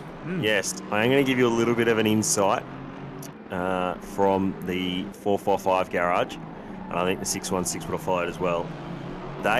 When they pitted, they pit because they wanted to stay on their strategy before the rain came. And I've got that direct from their garage. From who, sorry? Direct from their garage, from Murph. Oh, they've pit and put on... Oh, they've put intentionally before the... Yeah, sorry. yeah. Oh, no, there's a bit of an accident. Car number 42, all the way around. That's and 676 has to go through, and I think that might have been yellow. I think that might have been with a blue flag car. That's not a safe rejoin either. So things are going from bad to worse here. Yeah, that's with a blue flag car. The Lexus are not having a good time today. They are not. It's very unfortunate for them. That's really rough. So, that shook things up. But I want to hear what you're saying. So you're telling us about the front running car. You're telling us about from Merv, Den Hunter, who's in that car. 144. They've had some issues as well. They've had some contact. Oh, it's a sad-looking Mercedes. I think they might have hit the right front, probably going through McPhillamy. They've probably done the most standard crash I think you've seen at Bathurst, which is they're a little bit wide through grate and over through the grate. And the rain hasn't even come yet. No. We're waiting for carnage. So, yeah. So from what I understand from the 445 garage, from one of their drivers, they've said they're pitting because of rain in 30 minutes. This was after they'd pitted, I think, at 11:05. They're going new tyres. They've only got new tyres and half fuel. Right, because they were expecting a short stint. Yep. So... Yep, so... They're probably going to... Yeah, it's... I think they're banking on there being more chance of rain throughout the day as well. Yeah, so they would have been expecting there to be more rain and for it to continue and not just finish immediately. So I reckon they'll have adjusted that. I don't think they'll be coming in for wets, but they will. There's the accident again. Dramatic contact between the car 42 and the Lexus there. Yeah. Coming through the chase. That is a top speed section where they're getting close to 300 kilometers an hour. That's a pretty... what would they be hitting there? 285 or something like that down the straight? We were seeing last night. I think it was the Lexus that was the fastest. 284, I think the Lexus was. Yeah. There was 282 from the Lamborghinis and in and around that 280 or 279, 280 mark from all the other cars. You know, it looks a lot slower here, but like that point right there on track is very fast, very unsteady. You did not want to be making contact there. Now we had someone in chat ask who's in car number 101 after the pit stop. I can tell you that is Jake Weatherburn who is in that car. Oh no, that's not what I thought had happened. I thought he might have hit the wall at McPhillamy, but he's lost the rear over Skyline. It's so easy to do over there. It's so unfortunate for Rizkio. I think that he's driving that 144 car from MPR GP. Seeing on screen, here's Jacob Weatherburn. Here's Yoda in that Pixel Racers Lamborghini. He's currently chasing down Alex Bone in that other Lamborghini.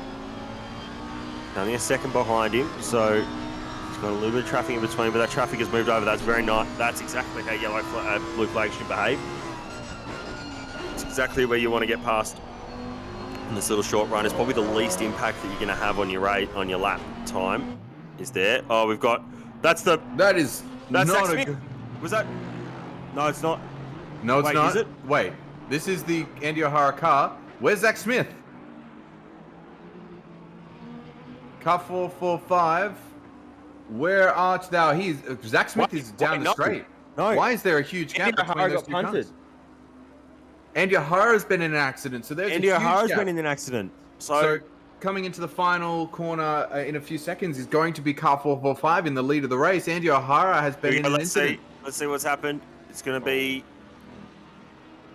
Is it going to be an accident from someone else that's caused this? He looks okay here. You'd expect him to be okay through here. Close. Oh, no. Oh, no. There's a bit of side-by-side action ahead. Yes, it is going to be. No, it's not this Aston. And this Aston is going to, unfortunately... Oh, that is so unfortunate. Oh, no, and there's more contact behind. So that is... He's tried to stay on the line, tried to go past... Now, it's a tricky one because they were side by side and that car was going slow, but they are also not obligated to let them pass across the top of the mountain because this is the kind of thing that can happen. So it looks like Andy O'Hara's had to jump into the pits a little bit earlier than they're going to want. They're still within the ability to keep within that 10-second time, but that is a lot of time lost, and that is really unfortunate for them. So I think that their plan with rain they're probably going to have to box soon anyway. So I think now you put your best driver in through the rain and you run as long as you can now. You just try and save your race by running through the rain. Try and see if you can get some easy free gains from pit stops. Yeah, they've only got about 10 minutes up their sleeve as far as like spare time to not be pitting, if that makes sense.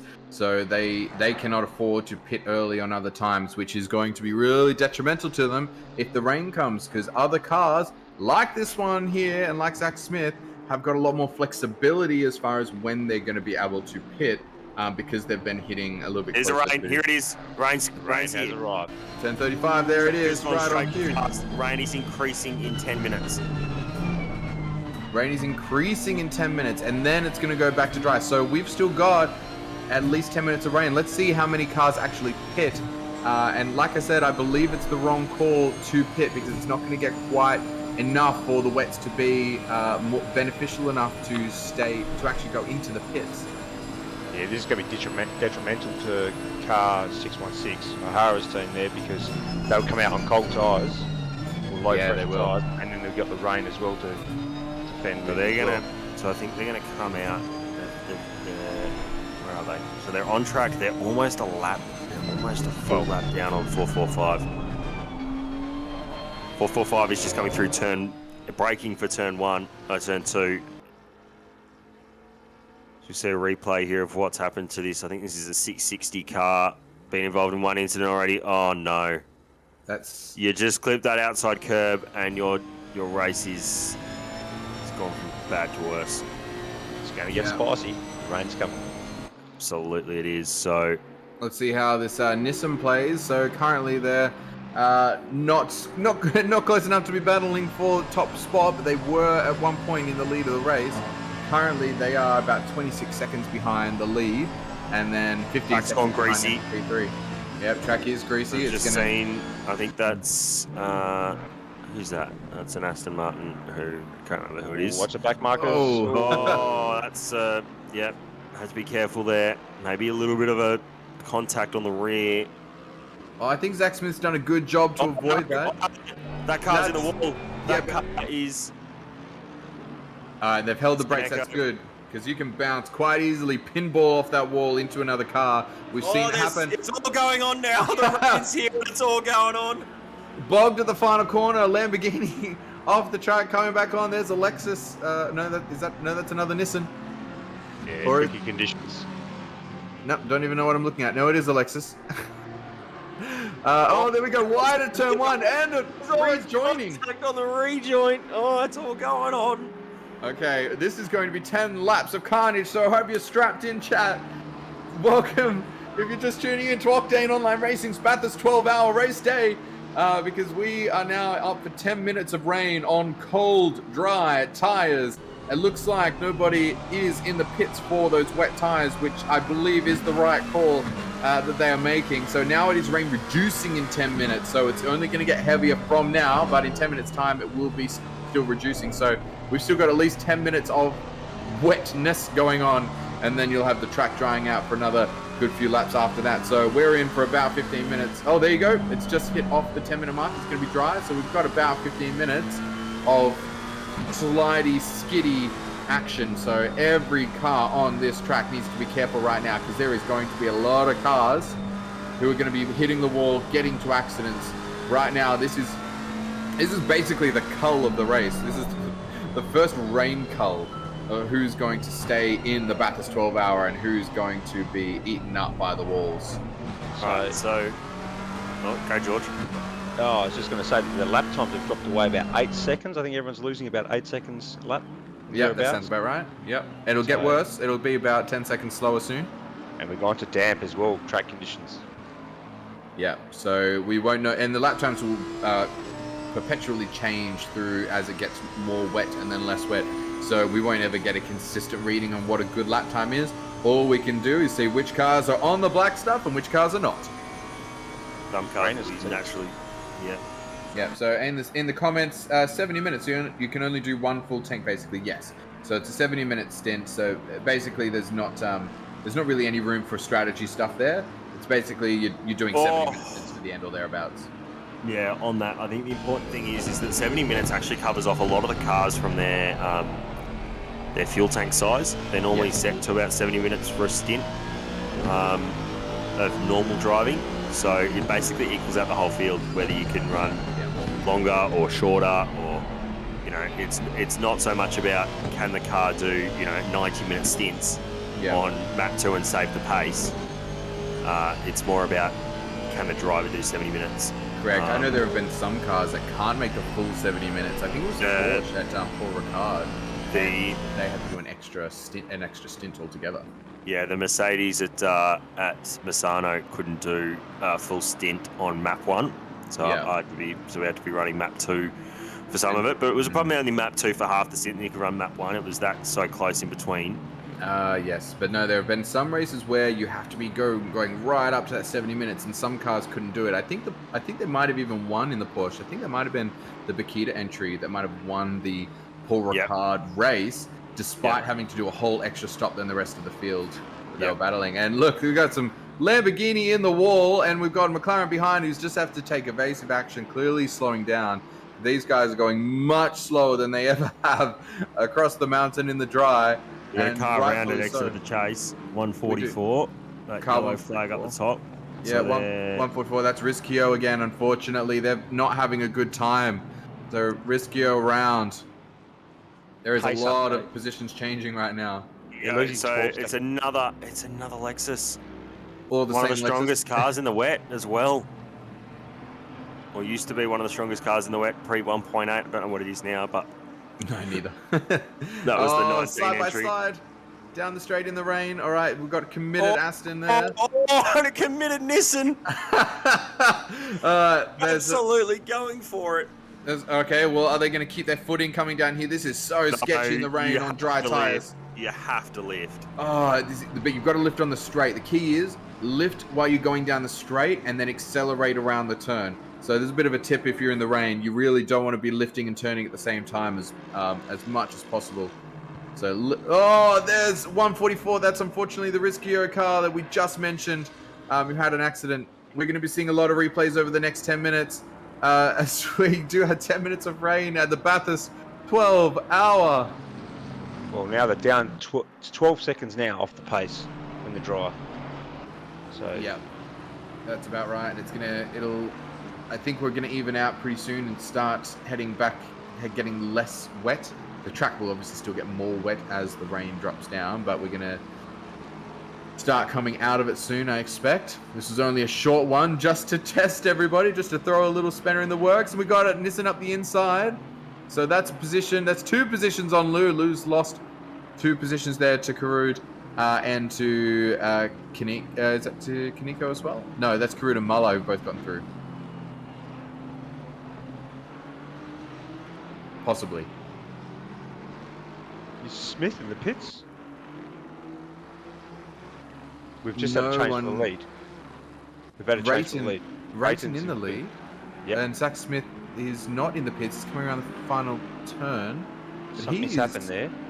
Yeah. Something's happened. You are absolutely correct. Let me just have a look at what's happened with Smith. Inevitably, we're going to get a replay soon, but I'm going to get 445 on here. So Pignata's in the car, so they've just pit.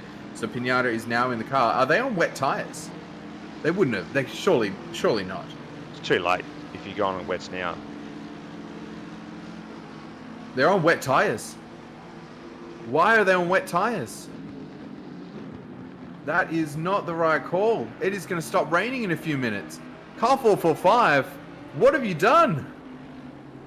They were in the lead of the race. They've put Pinata in. They've come in after only 30 minutes in that second stint. So they're really right on the edge too. So probably going to be really similar to the car that they're fighting. So Rayton is now the actual leader of the race. They are back in the lead.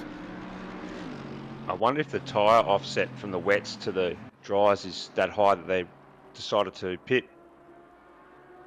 Yeah, but it's not gonna work out. That 12 seconds, even over a few laps, like it's not gonna because you're not gonna gain 12 seconds. On the wet tires, you're still gonna be doing 208s or something like that anyway, or 210s. You know, it's gonna be like that's going to be your best time. So even if you floor it now for a few laps, you're just not going to gain back that amount of time. So they have lost out, and they're going to have to do another pit stop.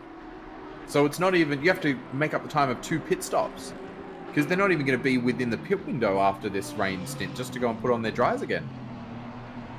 So they're going to have lost heaps of time, and they're going to be back in the pack. Now, where is our 616? Because they are, Stephen Ty, currently sitting in P12. So so those 2 cars have been battling. We know that the O'Hara was involved in that incident, and they went and they had to have that pit stop. And just to give you a bit of context to the amount of damage, it was about 40 seconds. So they did a 1 minute 46 pit stop versus the normal pit length, which is about 1 minute 5. So that is, yeah, just 40 seconds slower than a regular pit stop would have been. And Stephen Ty currently in the car. I'm not sure where this is going to end up corrected, so stay tuned over the next 10-20 minutes as we figure out where the hell this race is going to sit after the rain.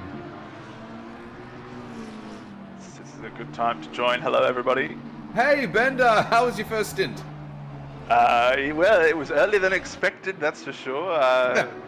You know, Suma's had a lot of PC issues and power issues this morning. He thinks he's got power back, so now he just needs to get the PC sorted. So hopefully he'll be able to take part at some point today. But yeah, it was all right. Well, it's good to have a lot of carnage out there. So. Yes, it is. Were you involved in much? Not really. Had one spin at turn 1. I got tapped from behind, but other than that, no, I was just dodging everyone else. If that's the worst place where you had some contact or a spin at turn 1, I think that's a pretty good result. Yeah, I'd agree. At the moment, everything's pretty calm. Bender, would you like a bit of an update on what's been going on? Yeah, well, I've just seen the rain, and saying car 445 pitted, and I thought, it's raining, I better join. Yeah, that's right. So now, for those who are just coming in chat, here's the quick recap on what's been going on this race.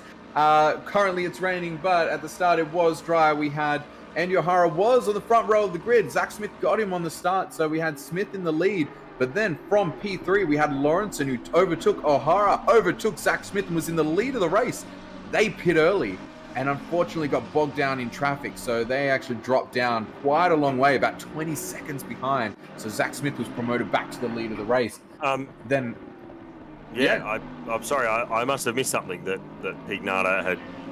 That they put Pignata in the car and are on wet tyres. Yeah, that's correct. So that's right. So we had, unfortunately, a big accident involving Andy O'Hara in the car that was in P2. And so they had to come in for an early pit stop. And so they dropped a bit behind. And this car here on screen, 445, was in the lead. And then, unfortunately, they've come into the pits and put on wet tyres. And, I mean, I say unfortunately because I believe that it's going to be a detrimental strategy. They might have... Maybe they've got some. Maybe they know something I don't. Well, look, they've gained a whole lot of time on that Terry Rayton number 10 entry. The one thing about 1.7 that I do want to bring up as well is that the track stays damp or greasy for quite a while. Good to know. 2 seconds. Pignata's gone one. It has stopped raining. Yep. On the forecast, at least. So it's still going to have that benefit just for the next lap or two, and then it's going to get hot on those tyres. If he wants to make a stint, it's just not going to happen. He is only 7 minutes into a stint. So, yeah, now we are in this position where Terry Rayton, after having lost all that time, so Lawrenson was in P1, put Rayton in, they got bogged down in traffic, and they were miles behind P1 and P2. This is going to be side by side into the S's. This is where we saw, that's where we saw Andy O'Hara get spun around. That is... If you don't mind, thank you. Crazy passing. Oh, that was a back marker as well, and Alexis again. So they're really tempting fate right now. But yeah, Terry Rayton 15 seconds ahead. He was 15 seconds behind after pitting early and getting bogged down in traffic. But because of car 445 pitting for wets and the accident with O'Hara's car, who's currently sitting in P12 with Stephen Ty, that has promoted Terry Rayton in the car number 10 to P1 again.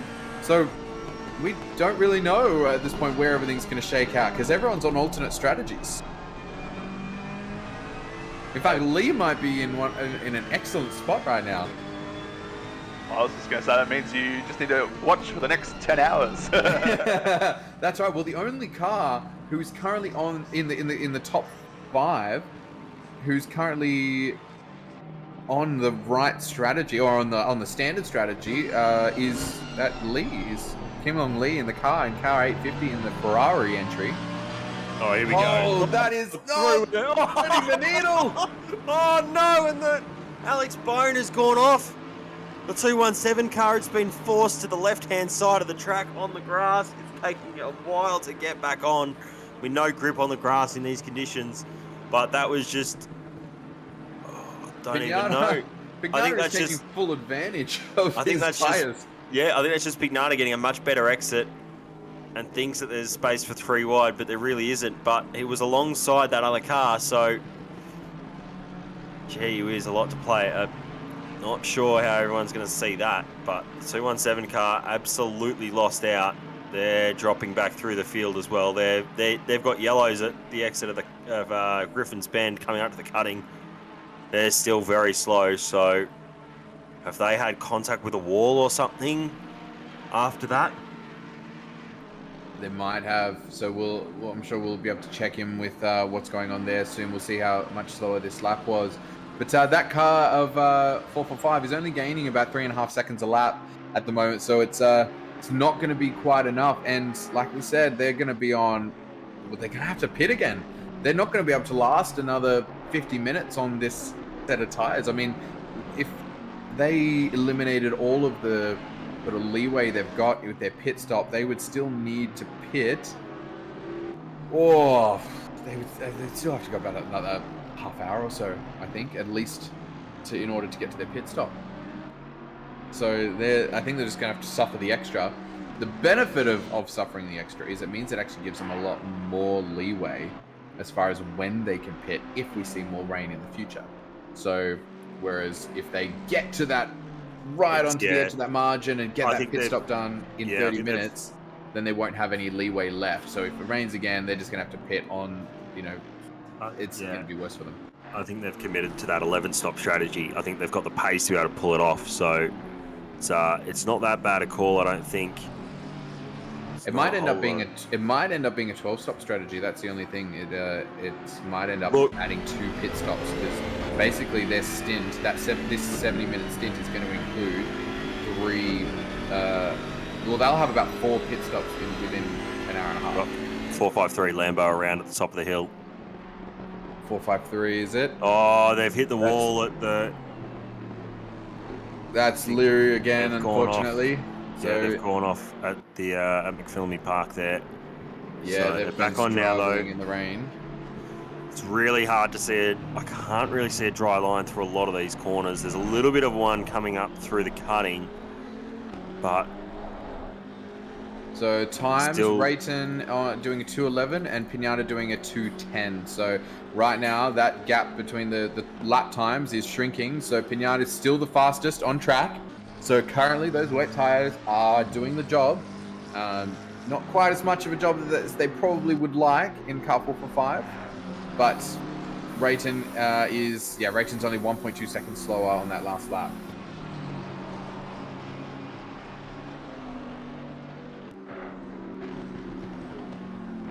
Well, I mean, we're running the numbers now, saying 11 or 12 stop strategy and all that, but don't know if it rains again in a few hours.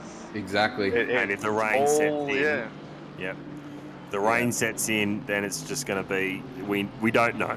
We can speculate now for a dry race. For a dry race, we would have thought 10 stops would have been about the benchmark.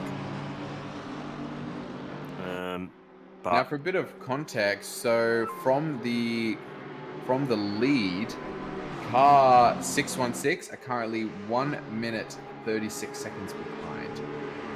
That's how much they've lost, unfortunately. Car 616, that's the Andy O'Hara, Stephen Ty. We should keep a watch on that. So at 10:16:50, race time to go. That's what it was. We should keep an idea on that because I reckon that time's going to start dropping now with the wet tyres not being the quickest, and with if they've still got Andy O'Hara in the car, that's the person you want in the car right at this moment. Absolutely. Well, they don't. It's Stephen Ty.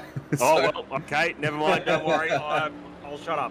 But it was 1 minute 40 seconds down to 1 minute 36 over the last just a couple of laps. So they're definitely clawing back that time. Pinata is still fastest on track, 209 with those wet a couple tyres. of corners behind too. So yep, 0.6 it was difference between P1 and P2. So they're not going to claw back 12 seconds, but they are, and in fact they're going to keep clawing back hopefully for the next lap or two. But then they're going to start losing time. So inevitably they're probably going to pit and probably be a little bit closer to car 445. So sorry, car 616. So yeah, and 616 might even gain back the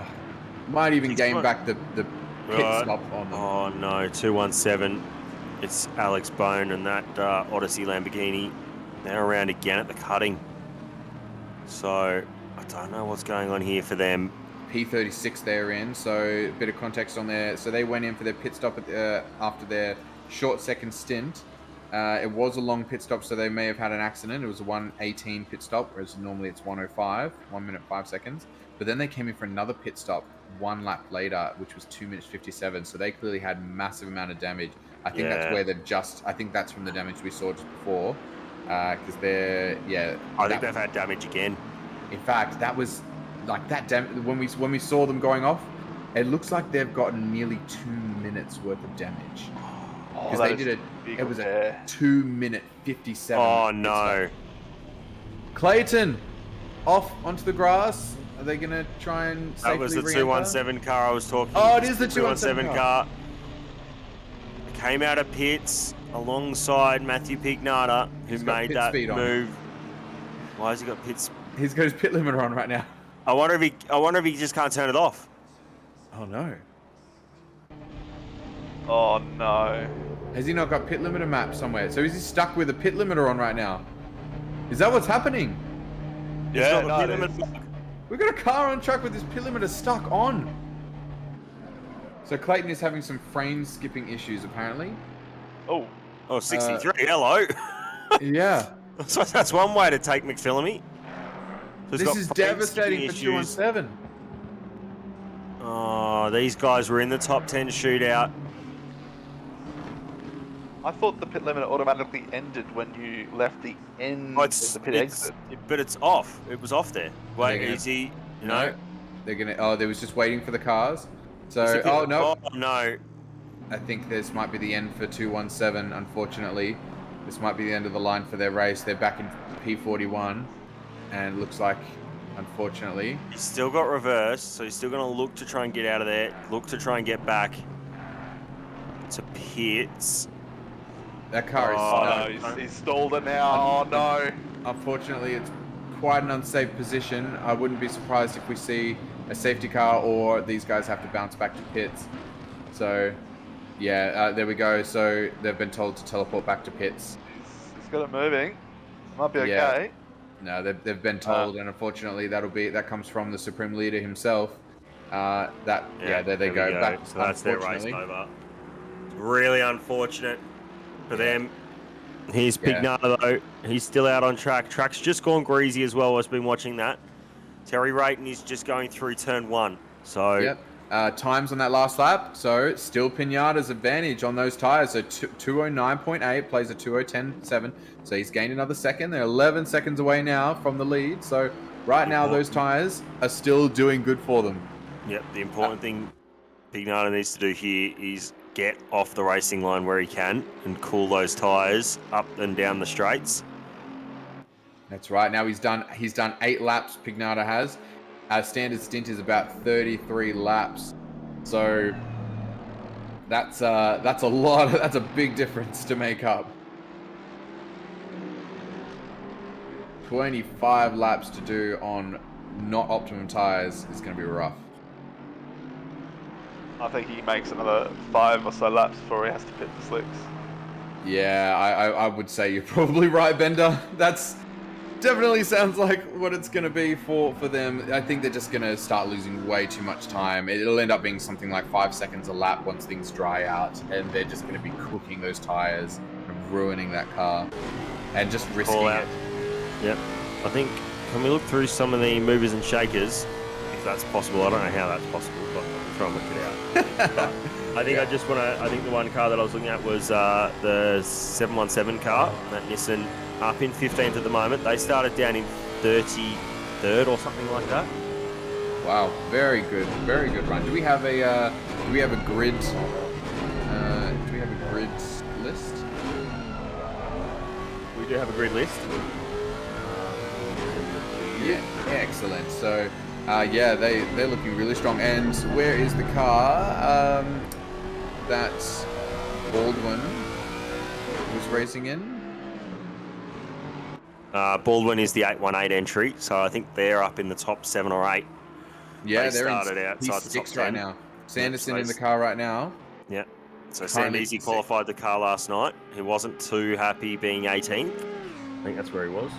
Well, he's in P6 now. He's going to be. He better be a lot happier with that because they are in the running for a top 5 position.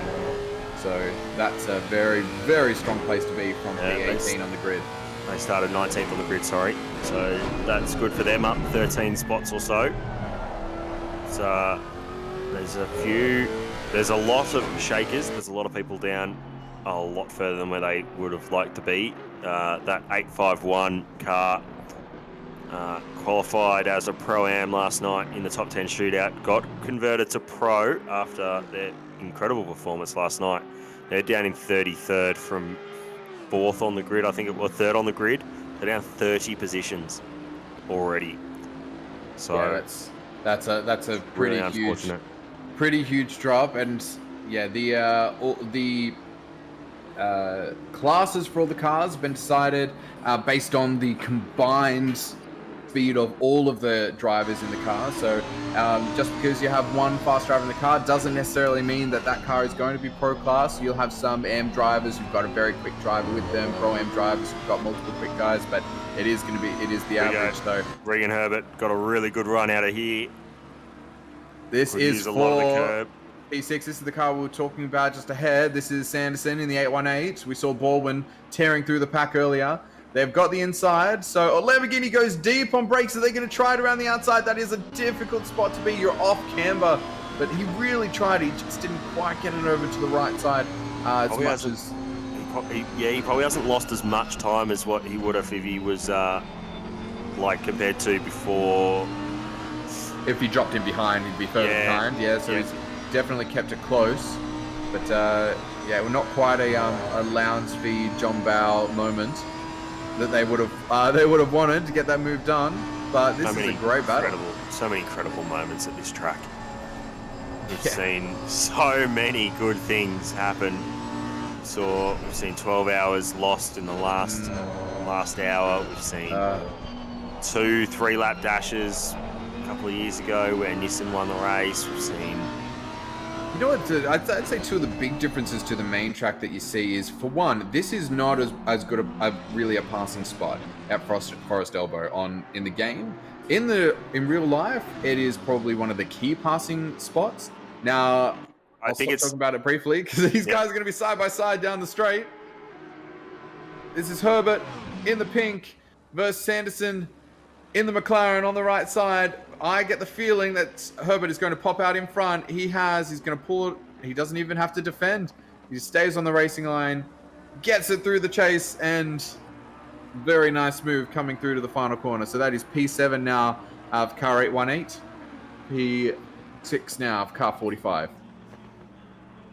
Yeah, nice move going, side by side. All right, it's a straight, but still, damp conditions. We've only got the one sort of dry line.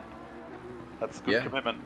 Yeah, times are still, 209, 2010. These cars doing 210, 211. So, they're still compromised by the rain. It's not a dry track yet. Yeah, I think the 445 attempt on those wet tyres is, I think that experiment's over now. Yes, they're losing time now. So they lost a second and a half that last lap. They're down to 13 seconds. I would not be surprised to see them in the pits anytime soon. Here we go, three of the biggest looking cars on the grid. The M6, the Nissan and the Bentley. It's a nice little battle here. This is for position, this is for P14. Benji Tran doesn't have a 15-second time penalty for, I think that's an unsafe rejoin, after he spun at the chase with contact. So Nick Rhoda here, Nick Rhoda, whichever way you want to say it. He's holding on nicely to the back of that Nissan. Oh, sorry, the back of that BMW.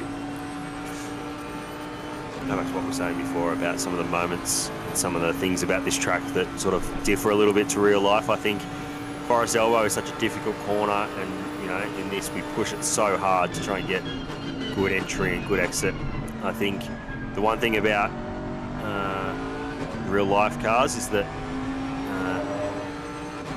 you know, the drivers maybe aren't as pushing as hard as we are, with how methodical we are through Forest Elbow in most cases. But sorry to cut you off. In the pits, car 445. Okay, so that attempt has been run and done. There's Terry Rayton though. So how much time are they going to find? Rayton is right at the end of their now. They're at the end of their stint, so they just did an hour and 7 minutes. They did a 67-minute stint. So Rayton is on the correct strategy. Who are we going to see in the car? Is it going to be Dan Hunter? Is Pignata going to stay in? Are we going to see Zach James? Yeah, we'll see in about 10 seconds. When they pop out. Stay in. He's only done a short stint. But I don't mind that. 11 laps, yeah. You pit at the same time as the car you're chasing, so you're both on the same strategy. Yeah, so the combined of those two stops. Yeah. Sorry, Bender. No, I was going to say, now you flipped the order from what we had earlier in the race. Yeah, so they've basically just lost one whole pit stop is effectively what 445's done. So their second stint was basically a 30-minute and a 23-minute, and that was their ultimately a 53-minute stint combined that they've done. So so basically they're back on the same strategy. They're pit at the same time, so they're back on the same strategy as the race leader, or the effective race leader in car 10, but they're pit stop down, so we'll see just how far behind they are in just a minute. So it looks like at the moment, we'll see after they cross the next timing line how big that gap is, but this is a good battle happening right here. This is Yor on Sanderson, so Sanderson looking potentially to lose another position here. So they've already lost nearly 3 seconds to the car in front, so Herbert, who made that pass only a few laps to go, so a little bit of struggle right now in the McLaren.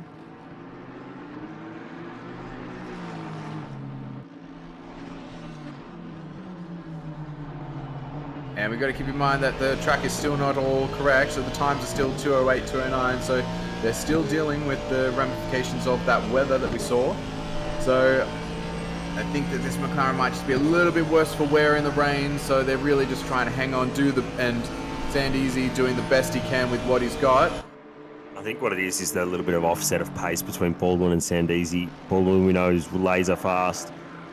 Deezy probably didn't qualify quite as well as he would have wanted down in 19th. He was saying to me that he probably could have got up. He's done a 1.5 and he did a 1.8 in qualifying. So a 1.5 would have put him into 11th spot. He would have just missed out on the top 10 shootout. But he would have been up there. That's part of the fantastic thing about 12 hours of racing is you've got a lot of teams with 3 or 4 drivers in many cases, and you've got the ebb and flow of the driver's pace. So, you've got Baldwin, you've got Sandeezy, you've got, who else is in that car with them? I think every car has got their... Green, yeah, every car has got their slightly faster drivers in those cars. So, you've got Andy O'Hara there. You've got Fluke and Ty there along with Andy. Andy's obviously the clear sort of faster driver of the lot there. So every car has got that ebb and flow. So it's about choosing when to put each driver in the car, and you're basically planning that strategy so that you're optimizing your race based on that as well. Because you can't just pretend that every driver is the same pace, because they're not. Every driver is different, and you've got to plan for that.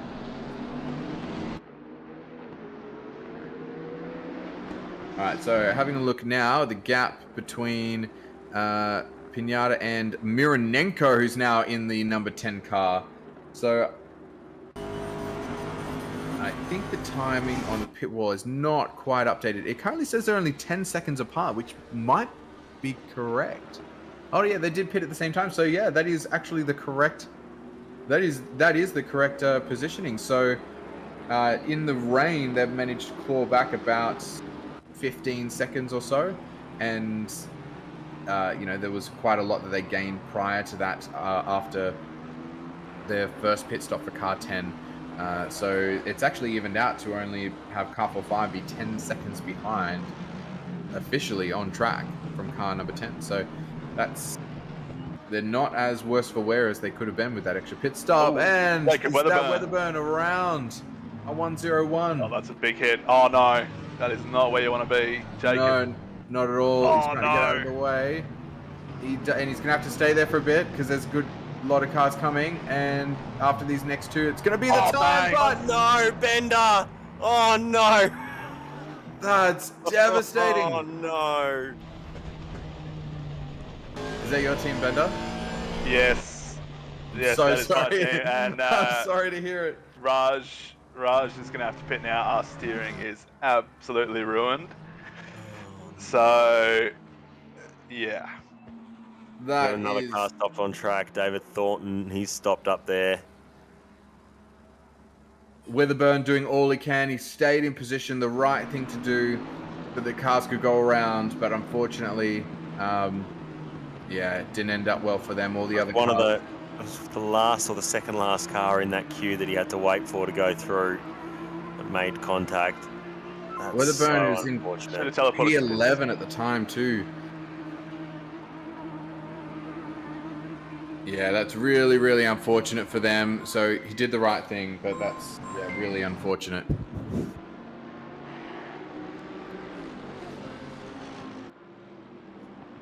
Oh, that's a big hit.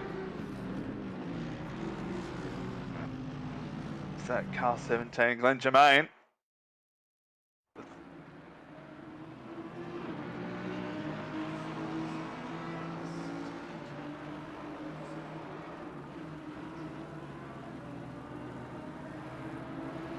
Well, before all that excitement, I was just about to say the car 445, as you were saying, Samwise, made up 3 seconds in the pit stops there because the gap was 13 when they entered the pits and it was 10 when they came out. And then, of course, we got busy watching Jacob Weatherburn, which we're about to see a replay of now.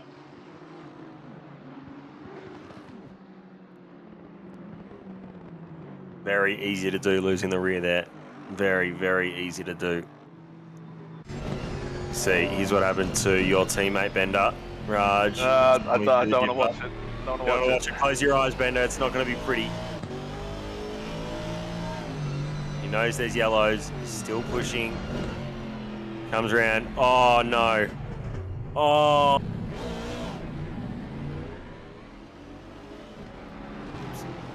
Oh, no. If he's set up like that with his camera angle, there was no way he was seeing that with the A-pillar. That is so, so unfortunate. Oh, I'm sorry, Bender. He uses cockpit.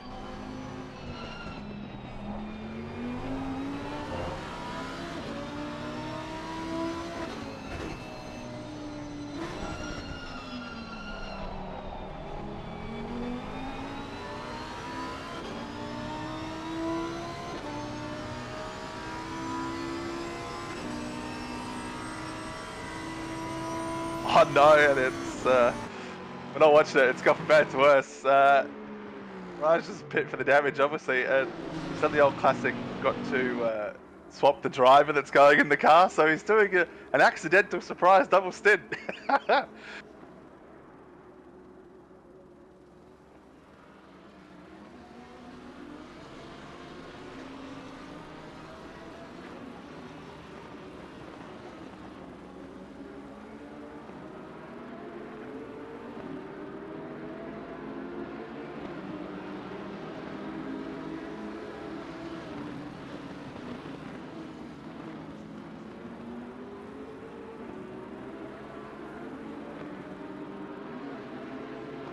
So let's see, where are we? Just ticking past the 2-hour mark. Got Nick Rodder here. Nissan.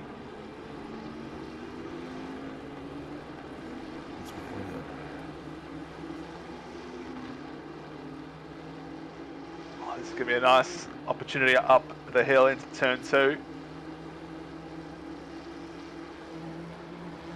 Hello, can you hear me? Yes, we have you.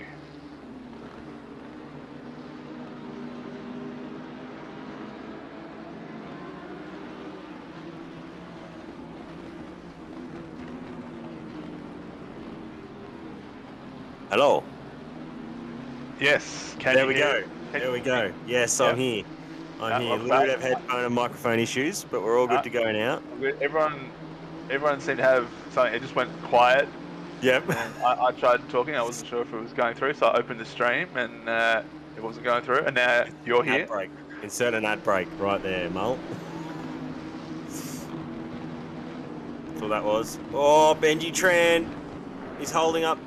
Oh, that's a lot of contact with Lachlan Nichols. They'll be really upset after what happened in that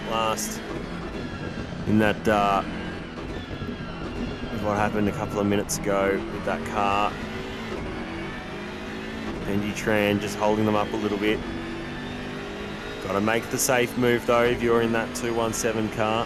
Have to be very decisive and you have to build a gap within a second, you'd think, with that flashing him there, trying to tell him that he wants to come through. It's a little bit difficult. Oh, he just wants to get through. Benji Tran. If I was in that position,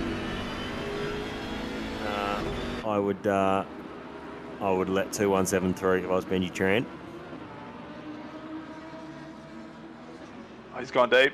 Oh, contact. Oh no! That's a hip and shoulder there. That's really unfortunate for. Is that Lockie Nichols? Of course, this is a battle for position. You don't have to let a blue car through. Of course, we've got currently Tim Brock up in P2 there. He does not want to be part of this. Oh, too wide. That is risky there.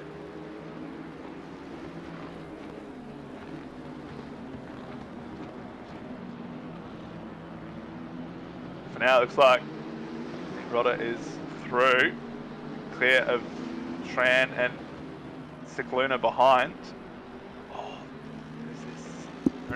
Oh, the leader's coming through. That always makes it a bit more dicey. I'm back, guys. Sorry about that. That's right, welcome back. Thank you. A few issues a moment ago where everyone had mic issues or audio issues.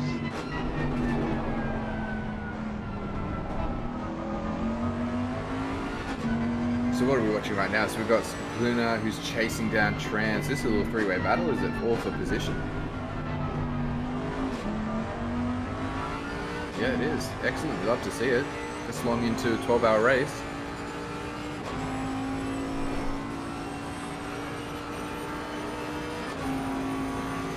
And having a look up front, look, was that 5.8 seconds between those top two cars? So that is gaining from Pignata on Mironenko. So checking out, so on the pit wall app, you can see the gap. So you see like a graph of them getting closer and closer. So over the last few laps, there was 24 seconds difference, and they're just getting closer and closer and closer. Now they are 7.7 difference between the two cars. As Cicluna gets into the pits, so just to relieve himself of that battle for a little while. We've jumped back up, so we're looking at Matthew Lamb at the moment, who is in the lead of the race. Now, is that a legitimate position? So it very well might be. It is. He is going to have to pit, so he's on an alternate strategy.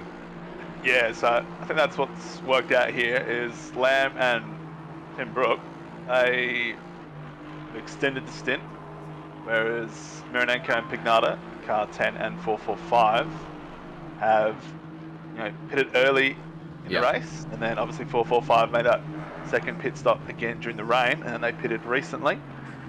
So based on the gaps, what is it, 22 seconds? Yep, so car 10 will have the lead on track, but obviously hard to say where this will all shake out in 9 hours and 51 minutes from now.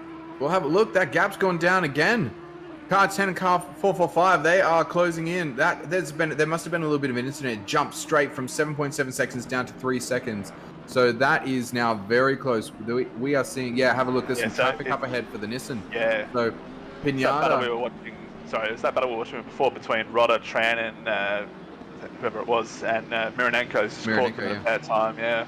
Well, Mironenko is the one that we're chasing. So Mironenko in the back, and he's going to want to get past as soon as possible because Pignata is catching. And so as we're saying, we've got 2 alternate strategies. A great thing to be seeing. So Matthew Lamb and Tim Brook, they both ran their 2 stints, but they're both at the end of their second stint now. They're about to pit.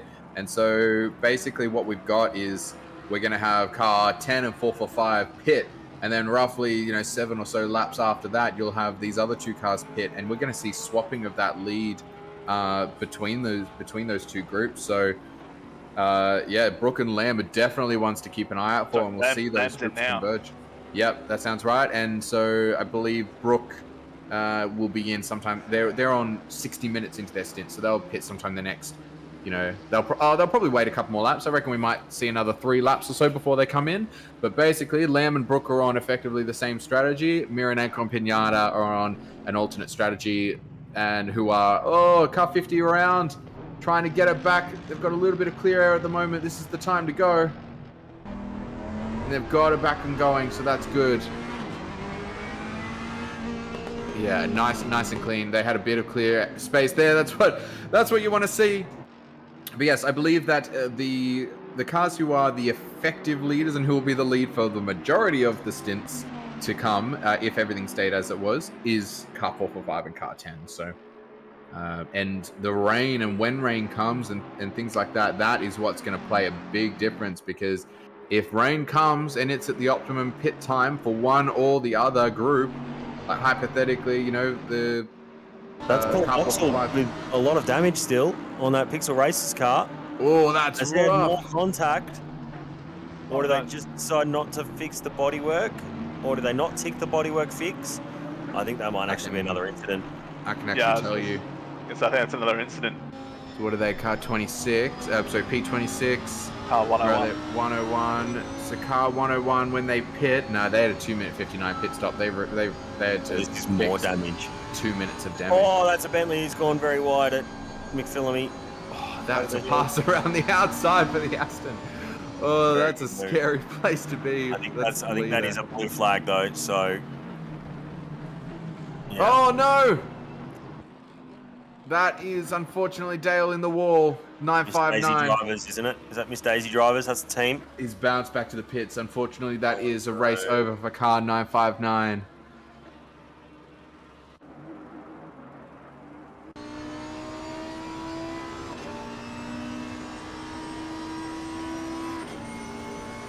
That's really unfortunate. Right now we're looking at the rear wing of Boxell, who's looking back on... Is that Hill behind? Is that... Yeah, that is. So that's the 1 second behind of Hill. So that's the closest battle on track at the moment. Or is it? Jumping up the pack a little bit? Cameron Norris, right directly behind him. Traffic. I wonder how much straight line speed that's costing him in the 101 car. Having that damage. I mean, we can see what their lap time is the next lap, if you like. Keep an eye on that one. Right now, the lap times are sitting around. So the optimum lap time is 2:03.0. That's Pinata, who's doing those lap times. About 7/10 faster than car 10, Mironenko. Hey, boys, we're going to have a battle for the lead here. We're going to have a four-way battle for the lead. At least 3-way, maybe even 4-way. I'm just looking. It's 4 seconds between first and third. But Brook has done 63 minutes of his stint, so he's got about 2 laps left of his stint, but he is 2 seconds slower per lap at the moment than the other 2, and he's only 2.5 ahead, so you absolutely might be right. I think he might come in early just to avoid losing the time. You can see them behind. Yeah, I think that's 10 and 445 right next to each other, so there we go. So this is going to be incredible. This is the real hours. We're only 2 hours and 15 minutes into this race, and we're going to have a massive 3-way battle. Surely you run as long as you can. Oh, and he had to go up the inside. He had to go up the inside of 221, lost some time there. And have a look. This Mercedes is looking very, very strong. So they have been setting some great lap times in comparison to Mironenko and car 10. So Mironenko coming across the line. 4-1. What did Pignata pull out? 2.7. A 2:02.7 versus a 2:04.1. So that's 1.3 seconds on that last lap. Look how close they are. That's them, all three right there with the Porsche in the middle for the lead. But I reckon we're going to see Brook probably pit this lap. He's going to want to avoid losing too much time to the battle. I reckon he'll pit before it happens. But we're definitely going to see a battle for the lead no matter what. Here we go, 2 cams just to see what's happening. 1 cam is chasing Matthew Pignata, and then we're seeing an onboard on the left from Pignata as well. So we're following Pignata, who is the one trying to get the position on Mironenko. Setting very, very good pace, so just about finding the right time. The best spot for these two is probably into the chase. I don't think, like I was saying before, Forest Elbow not really a very good overtaking spot in this in ACC. Oh, he looked a bit of a look. It's a bit scary. Pressure on. So both hugging tight to the right side there, through the dipper nicely. Nissan's a little bit wider. So as they're coming into Forest Elbow, let's have a look at their lines. This is going to be key for their exits. The Nissan goes in close to the inside. So the Mercedes is actually going to get a better exit. They had a greater run in there, so they're going to have a little bit of a pace advantage here. Yeah, but the Nissan is fast. The Nissan is a rocket. No. Is Pignata going to go slow? He's got to look to the inside. Not quite up far enough. Or is he? Is he going to back off? He's going to side by side. This is it. Tries to around the outside. In the inside. Oh, what a move around the outside of the chase. And that's it. Position change. Car 445 is in the lead. That was a fantastic move from Matthew Pignata. Effective lead. Oh, in the effect. Okay, they're in P2. Tim Brook is still in the lead of the race. So I take that back. That is a change for, what will be the provisionally the lead after the next pit stop. So that is. So that all started with, that's a bit of damage on that 997 Ferrari there. That's a sad looking Ferrari. I think back to that 445, running in the wet, even though it was an interesting call at the time, pitting for wet tyres, they've actually made that all up. So they've actually gained a pit stop plus the time they lost up. Yes, they did, which is remarkable. So they were ahead. They definitely lost more time than they gained from putting the wets on. So ultimately, it was a detrimental call overall as far as time lost. But they have made it up and they've gotten themselves back into the box seat. So now they've got car 10 right next to them now, whereas car 10 was 20 seconds behind originally before the rain came. But now there they go. And Pignata has got the pace, so he's going to shoot off into the distance we expect. And so we should probably check in on where our 616 competitor is. So they were a little while back. I think we mentioned that they were about 1 minute 30 behind. Was it 1 minute 30? I think it was. They're about P11. A minute and a half, you were saying earlier. Yep. Yeah, minute and a half. Now to 52 seconds from 445. So that's Stephen Ty in the car at the moment, doing an excellent job for their stint. So they are definitely gaining time. Yeah, well, a lot of it at this stage just depends on where you are on track. It's a very busy section, up the mountain and across the top at the moment. But if you're coming down Conrod, happy days, you've got only a couple of cars on your part of the track. So it really does depend where you are at the moment. Yeah, and actually, I'll say 616 is on a bit of an alternate strategy altogether to the other teams. So they're going to be pitting in about 10 minutes time for their next stop. So they're separate to Brook, who's now in the pits. They're separate to Pignata and Mironenko, who are effectively on the same strategy. So we've basically got a third strategy going on here. So effectively 20 minutes separated from any of the other stoppers is Stephen Ty. So we'll see that. We're going to see some. We're going to have to try and track the action. That's not happening as we see it on track. It's going to be a battle of the pit stops. Yeah, this is where we need the broadcast crew and everything, you know, back in the factory, guys, to run the numbers. Yeah, that's why pit wall is so fantastic. All of this. Oh, that was nearly. Jeez. Yeah. Wow. Talk about threading the needle. Look at that. Well, barely, I mean, how much? There's no space left on the outside for that car. So have a look at this. Like, oh wow. That's a breathe-in moment. But an excellent pass. Oh, there we go. At the chase. That is through. That's on the car 50. Kaneko currently in that car.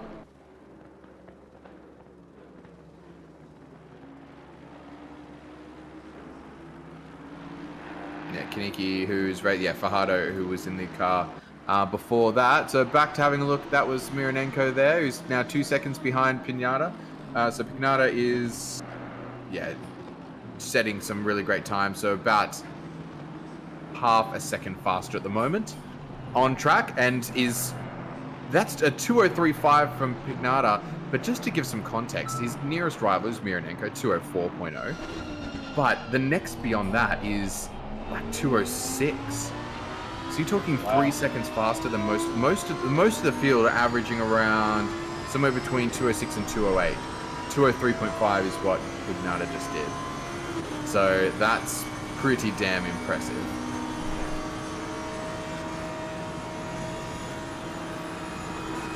And to give some context, so Stephen Ty, who I think is yet to cross the line again.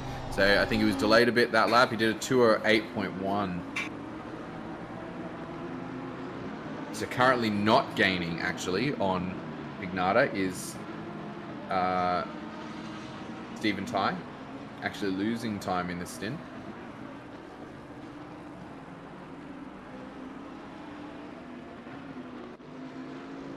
Oh, I think we just had a position change though with Stephen Ty and Zach Malloy. Yeah, I've up been P4 and 5. Stephen Ty, he's in a lot of traffic at the moment, or at least there's a lot of traffic around him on where he is on track. He's got a few cars for position, but you look ahead, there's quite a few ahead that he's going to have to lap. So I guess it's all swings and roundabouts at this stage. Others lost time, and perhaps, saying before, he gained 40 odd seconds in the last hour, maybe. That's a good hold coming off the grass there by Charles Clark. That's always hold your breath moment. Hope the car doesn't just break on you. But back to the traffic, obviously cars going around.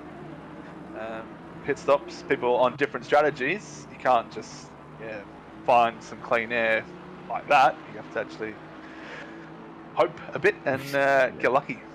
Yeah, so in chat, Ben here asking, why is the pace so slow? Well, the track has just been coming off, was coming off being a damp track. So we had a bit of rain earlier on, and that's why the pace was a lot slower. It's now coming back. So we've just seen our first 2:02 in, the last 45 minutes.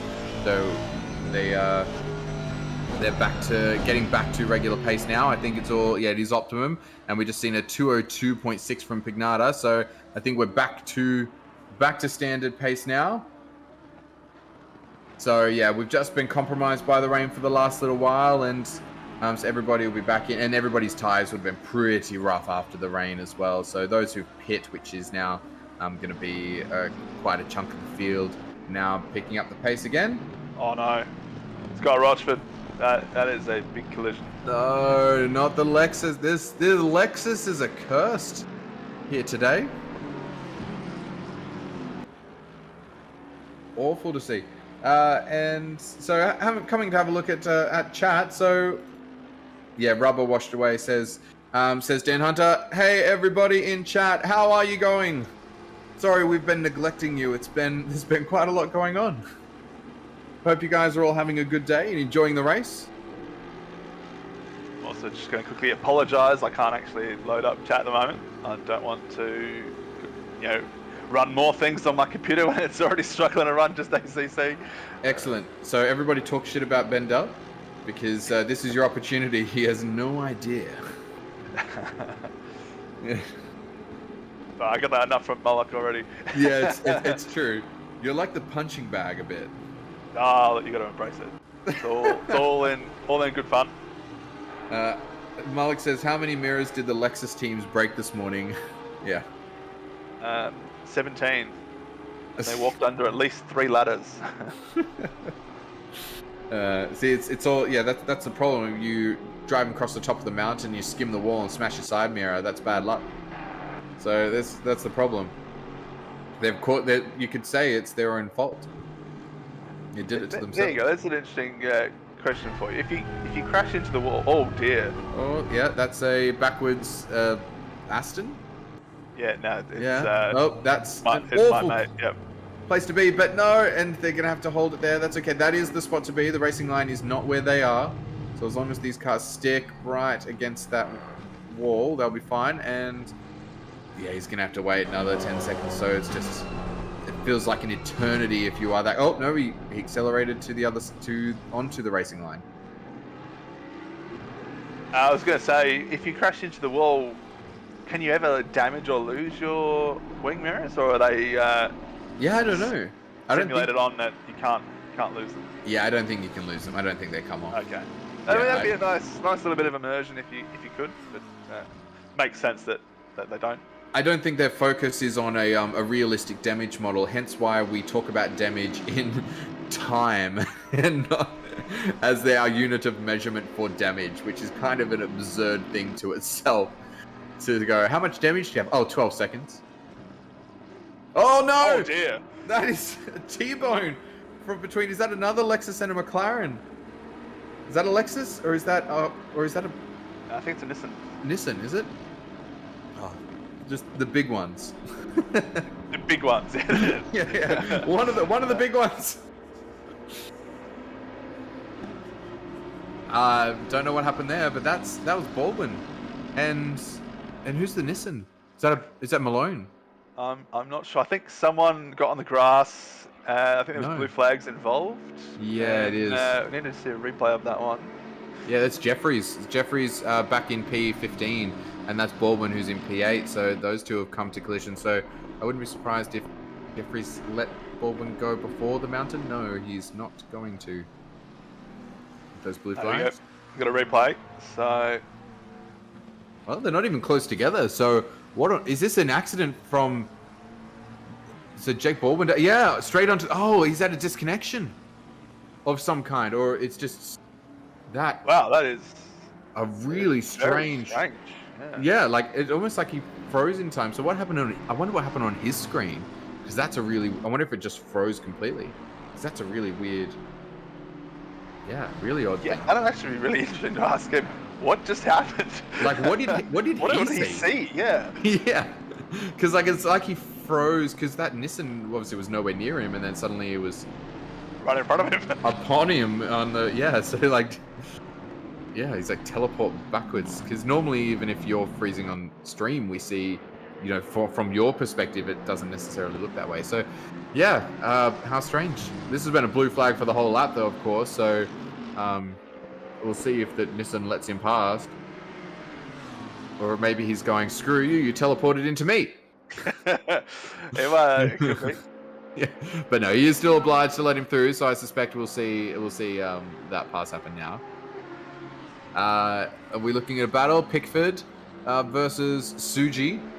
This is Pickford behind in the Lexus. Oh, a clean-looking Lexus. Well, that's not going to last long. No, that's mean. Oh, that's mean. It's realistic. It's statistically viable based on all evidence, all data we currently have. Oh, that's nice and close to the wall on the outside. So yeah, look at a pristine-looking Lexus at Octane Online Racing's 2022 Bathurst 12-hour. Wow. Almost like they're trying to curse him. Oh, that was a nice transition. I like that. You know, dive inside the car and set it with the manual cam. Fancy work from the broadcaster. Let's give a shout out to the main man broadcaster tonight, who is Mr. Neil Alexander Mullock, who is operating all of these lovely camera angles for you today. Yeah, that was great. he agrees. What are we looking at now? 2-2-1. Everything's calmed down a bit. So, what do we talk about for 12 hours? Because we're like 2.5 hours in, and I'm just like, having a good weekend, Bender? Oh, yeah, it's been alright, thanks. No, that's good. Good to know. Yeah, I'm sure that's what the viewers want to be hearing. So Diaboles says, how everyone going? Has it been clean so far? Good one. Has it been clean so far is, I mean, it's Bathurst, full stop, is the answer. I think the most simple answer that we can give to that question. It's been okay. No, it hasn't been. It's been carnage. Just we had Andy O'Hara smashed out of P2 position, got to a good minute 30 or minute 45, something like that, of damage, and so he's now a little ways back in the 616, and we had a bit of rain, so of course, you know, 30 minutes, 40 minutes of semi-wet to wet track didn't do wonders for cleanliness of racing.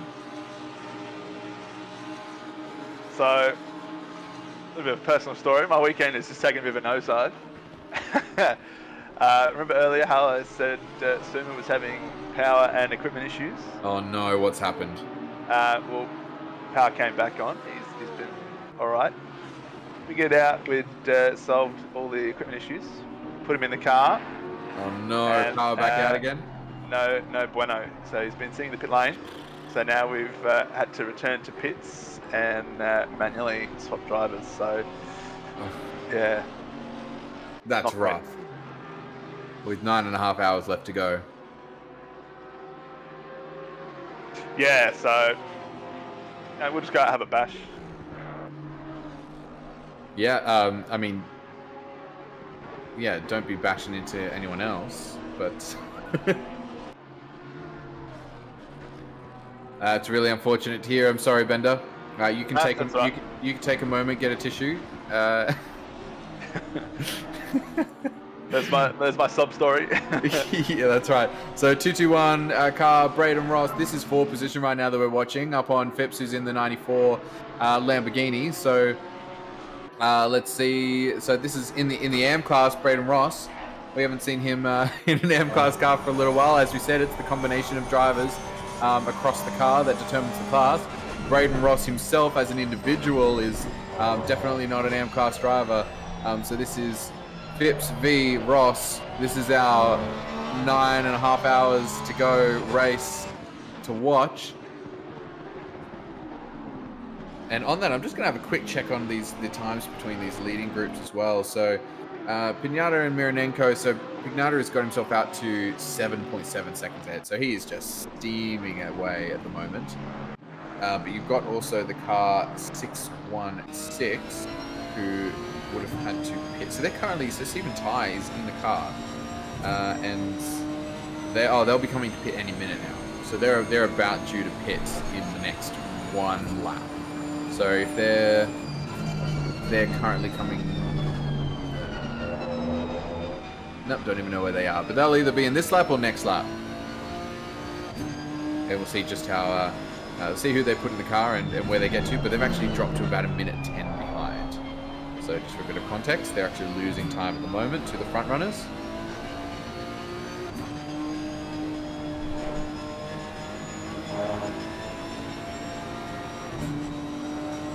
This here, Malone on Irvine's. This is the Nissan of Malone. Aston of Irvine. Having a look at their times in the last few laps, P11 and 12, so pretty good. We've got about 0.6 faster per lap for the car behind. So this is looking like there might be a pass that happens sometime soon if they can keep it clean. This is the closest battle on track at the moment. No, it's not. There is another one. Boxell and McClaws having a bit of a scrap in the 18th and 19th.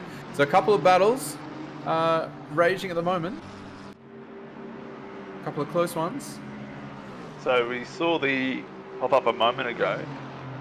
As we just watch this battle here. Alone. It's going to go for it on the inside. Should be job done. Yeah, look at that. Easy done. Just wondering if other teams out there have noticed that we're expecting light showers in 30 minutes.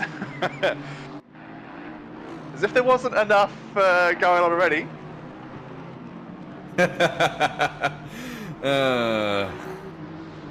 Thanks, Malik. I refuse to acknowledge the weather. All right, that's light rain in 30. But all right, here's the question: is it going to be another short stint of rain, or are we going to see some extended rainfall? Oh man, we kind of need to see the next weather updates really to make a call on that. But I wouldn't mind seeing some extended precipitation. Obviously, you know me. Well, I mean, let's have a look at the top 5 drives. So if we've got rain in 30 minutes time, so let's have a look. That's going to be the perfect time for a pit stop for Pignata. He's 39 minutes into his stint. So if he's running a full stint length, he's basically got exactly 30 minutes left. So that is, I'm going to click never on this poll.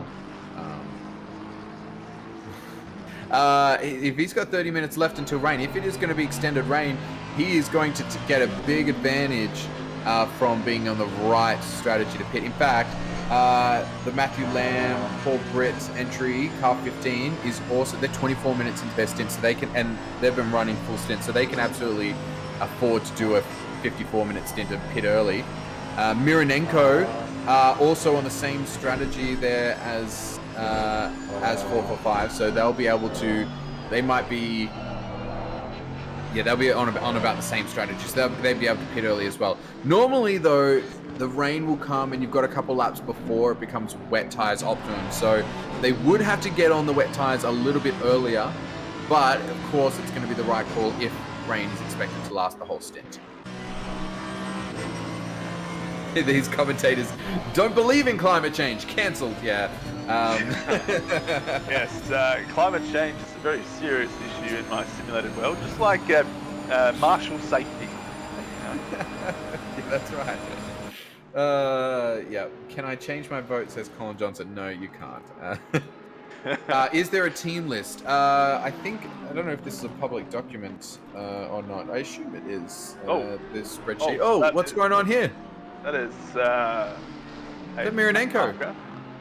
That was a back marker just sending it on P2 into the chase. Okay. Yeah, good try. Yeah. Like. Yeah, you don't really expect to see that.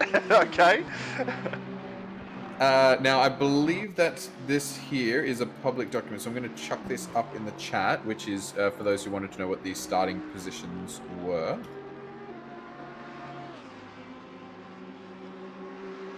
So if you want to see a starting position, there's a nice little list for those who are interested.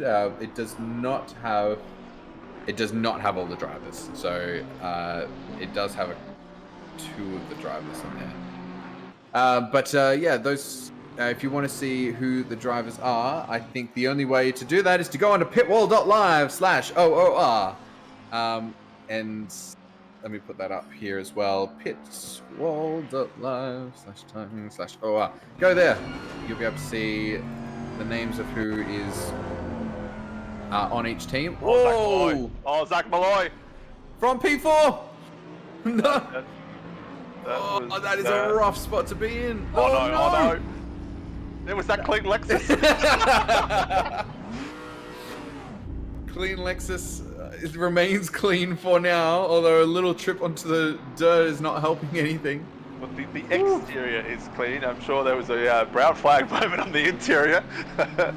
God. All right, so they've lost 1 position. Looks like they're back down to They're down to P5. So car 45 has jumped up. So that's really unfortunate for Zach Malloy. Now that's the car we saw with Brooke, who was in P1 before the pit stop. So that's who we're looking at there. Now who's the? Oh yeah, then we've got Matthew Lamb in the car 15 as well. So I think those cars are somewhat close together. So they're a couple of cars to look out for, and that are all on different strategies. So this rain might actually even everything out a little bit and give us a really clear picture on where everyone is strategically. Because basically, if it does have a long stint of rain, then everybody's going to have to get back on an identical strategy. They're going to have to pit all at roughly the same time.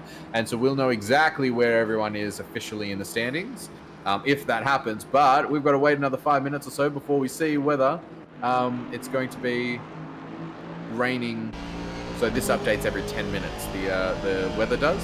So we'll see in about 5 minutes or so whether there's going to be rain beyond the first 10 minutes.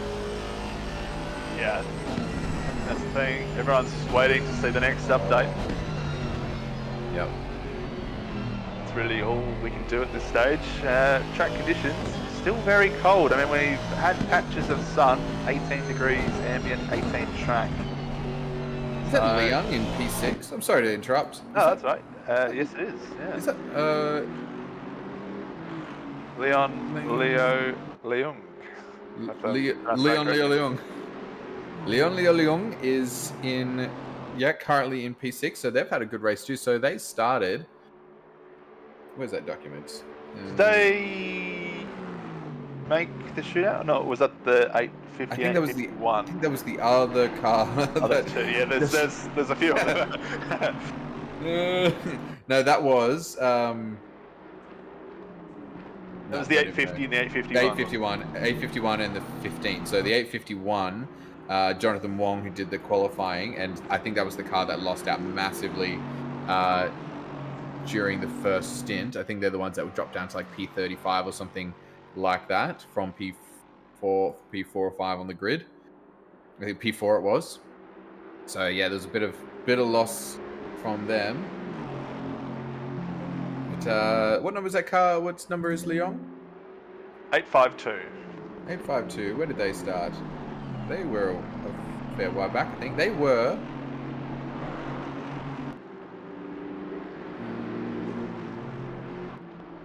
Oh, P16. Okay, so P16 on the start. So they've climbed their way up the field. Yeah, plus 10 positions. It's great. Yeah, so that's... opening first, I guess, quarter of the race for them. Yeah, and 851 currently, to give you an update on that car, so...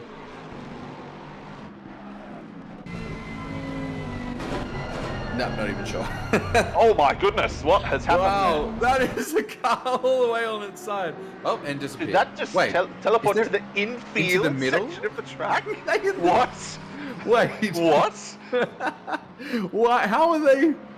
Are they in the paddock? Cameraman, please, car 777.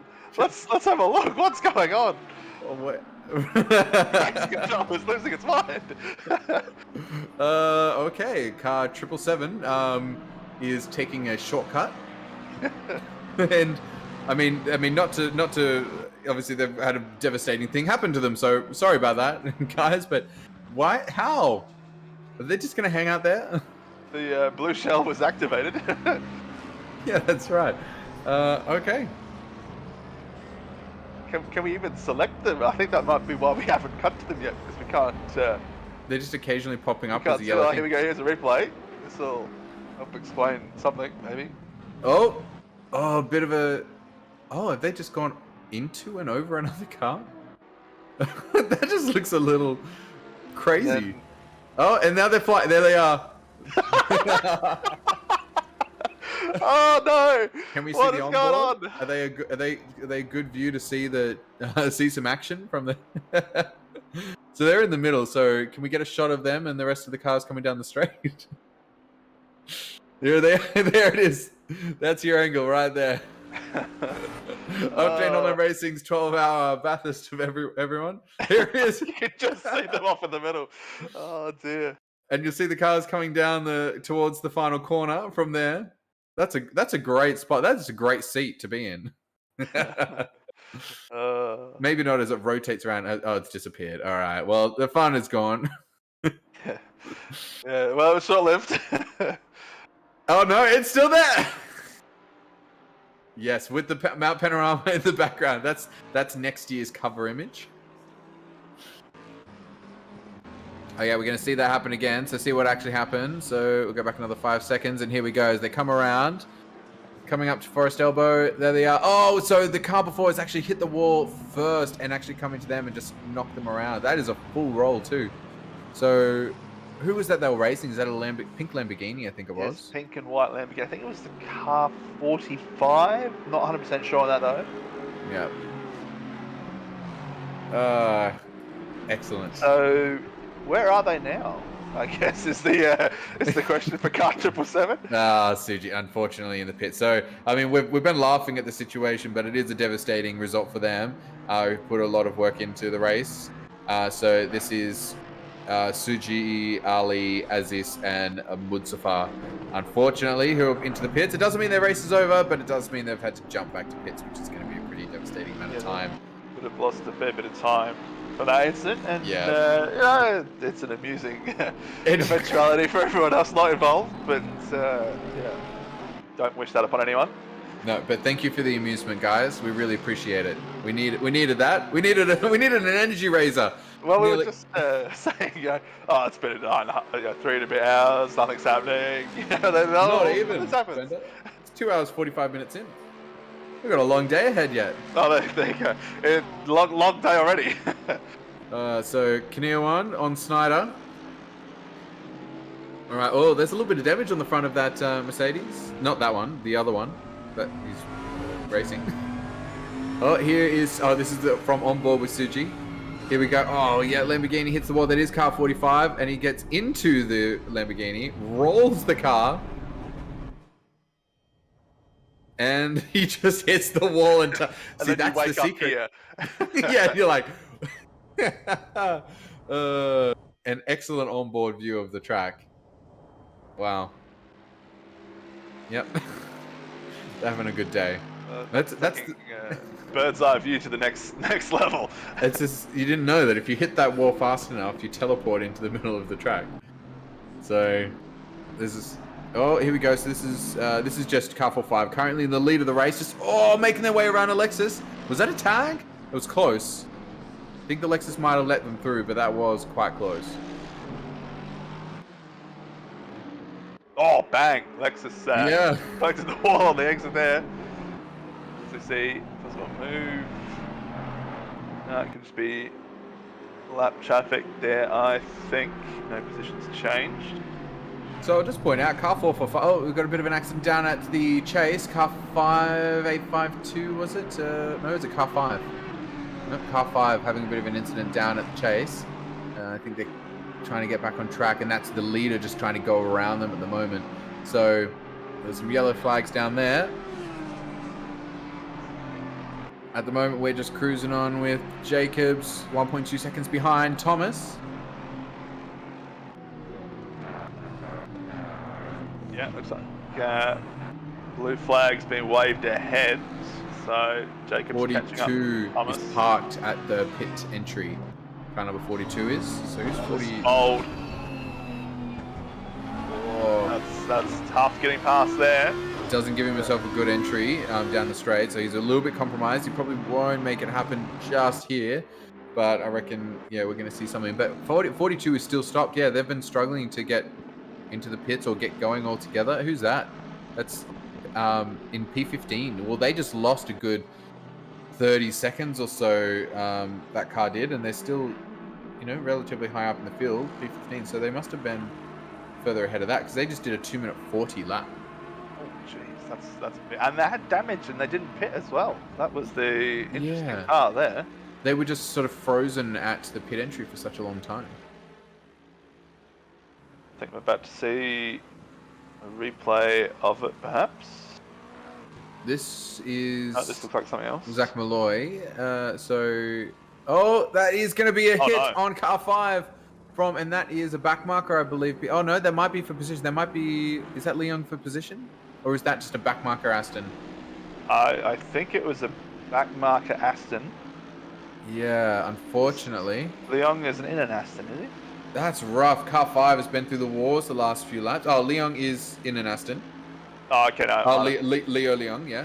Okay, so it might have been then. Yeah. But I think they were a bit further behind. Yeah, I thought the gap was larger than that, but yeah, maybe not. Yeah, that's okay. Now let's have a look at the weather radar. What does it say? It still says 30 minutes raining. Oh, there we go, and it's just changed to be so. Yeah, you speak of it, and it changes. Yeah. So let's have a look here again. What's this one? Oh, this is car 42. Yeah, this is pan. So we'll see what happens here. So something happens right now. Are they going to hit the wall or something? Yeah, they're going to spin it. Yeah. So, and they've had to they're backwards. Okay, that's why they stayed there for a while. So they did the right thing and let the cars pass. So perhaps they didn't have too much damage, and that's why they didn't opt to pit at that time as well. Car 42, they're only 35 minutes into their stint. So yeah, they probably want to go a little bit further. Oh, that is a backwards Lamborghini. Bentley holds it. And the Bentley holds it, and so does the Porsche. The Lamborghini worse for wear there. Yeah, so the rain. Now, it currently says on the radar, so this is the same thing that happened before. So that it said it was raining, and then the rain disappears. That doesn't mean that it's not going to rain anymore. The game is not it's not a forecast. It does basically tell you for pretty certain. It's not a guess. It's not like looking up the weather in real life. It's they're pretty on the money. So it will rain in 15 minutes or so, and it will only rain for up to about 10 minutes. Okay, like yeah. So I was just going to say, I think it happened earlier a bit, but that's a good explanation. Did. So that's what happened before. Is that I'll have a look now. It's all cloudy. So. That's a bit confusing, but basically, yeah, before it showed up, same thing that it said 30 minutes raining, and then 10 minutes later it said not, so which means it'll be slightly less than 10 minutes of rain. Yeah, weather update, rain coming when it's ready. Might be soon, maybe not, but quite possibly. That is as accurate as we have for you. There we go, in 10 minutes it's going to rain, but in 30 minutes it will not be raining, and judging by what it was saying before, it'll be only sort of 10 to 15 minutes. Oh no, it'll be less than 10 minutes of rain. There you go. It's just updated. Raining in 10 minutes.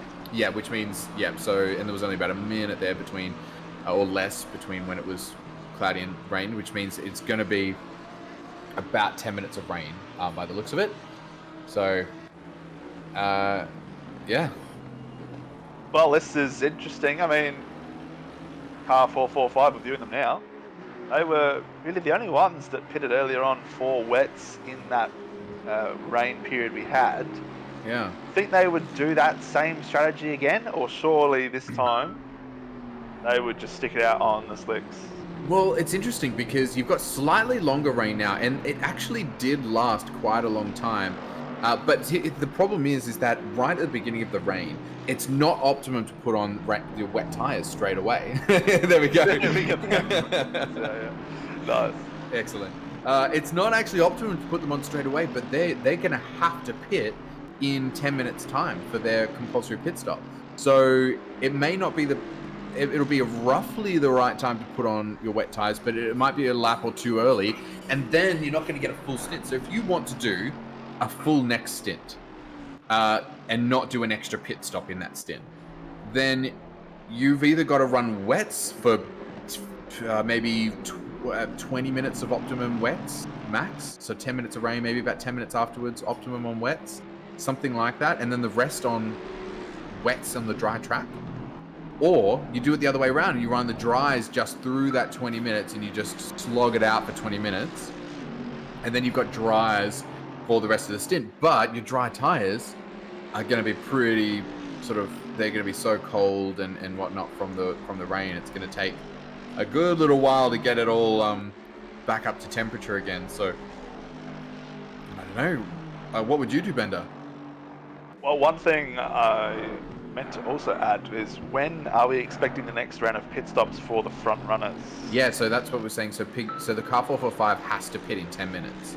Okay, yep. So it has to pit in 10 minutes. Yeah, so that's what I'm saying. That's tough, yeah. They have to pit, and it's not going to be.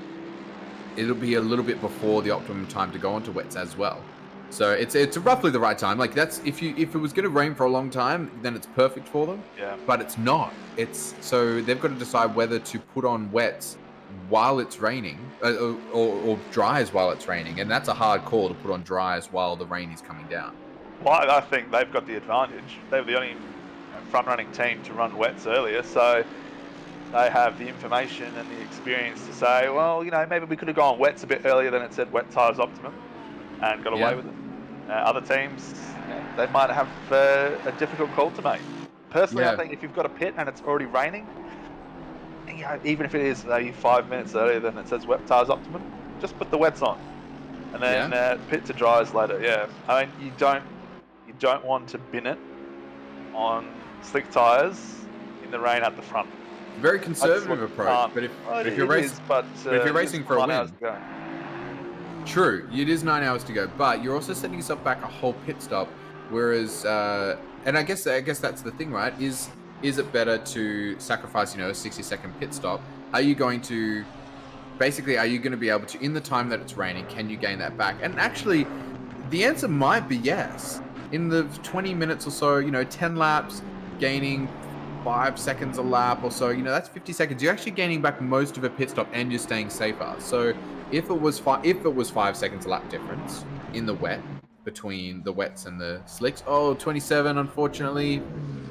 I think that's turn 1. It is the pit exit. Line. Don't destroy the liquid moly boards. We've already seen one be absolutely yeeted into oblivion. Yeah. So it's actually a really difficult call to make because you risk losing some time that you could gain, especially if you're currently on a back foot. And there are some people on a back foot strategy that might want to try something a bit bolder, like not doing much pit. Oh dear. Oh, that is rough. Car 221. Got a bit of a gap. Can you get it round? Yeah. Yes, you can. He's done that nicely. Yeah, nice work there. Currently P31, and with a 10-second penalty, unfortunately, as well. But yeah, having a look at these front runners, because you've got some people really coming in there, like Baldwin currently P4. So it's quite spread out, the first 4 cars. You've got 16 seconds between P1 and P2, and then another, looks like 44 seconds back to P3, and then about 30 seconds, no.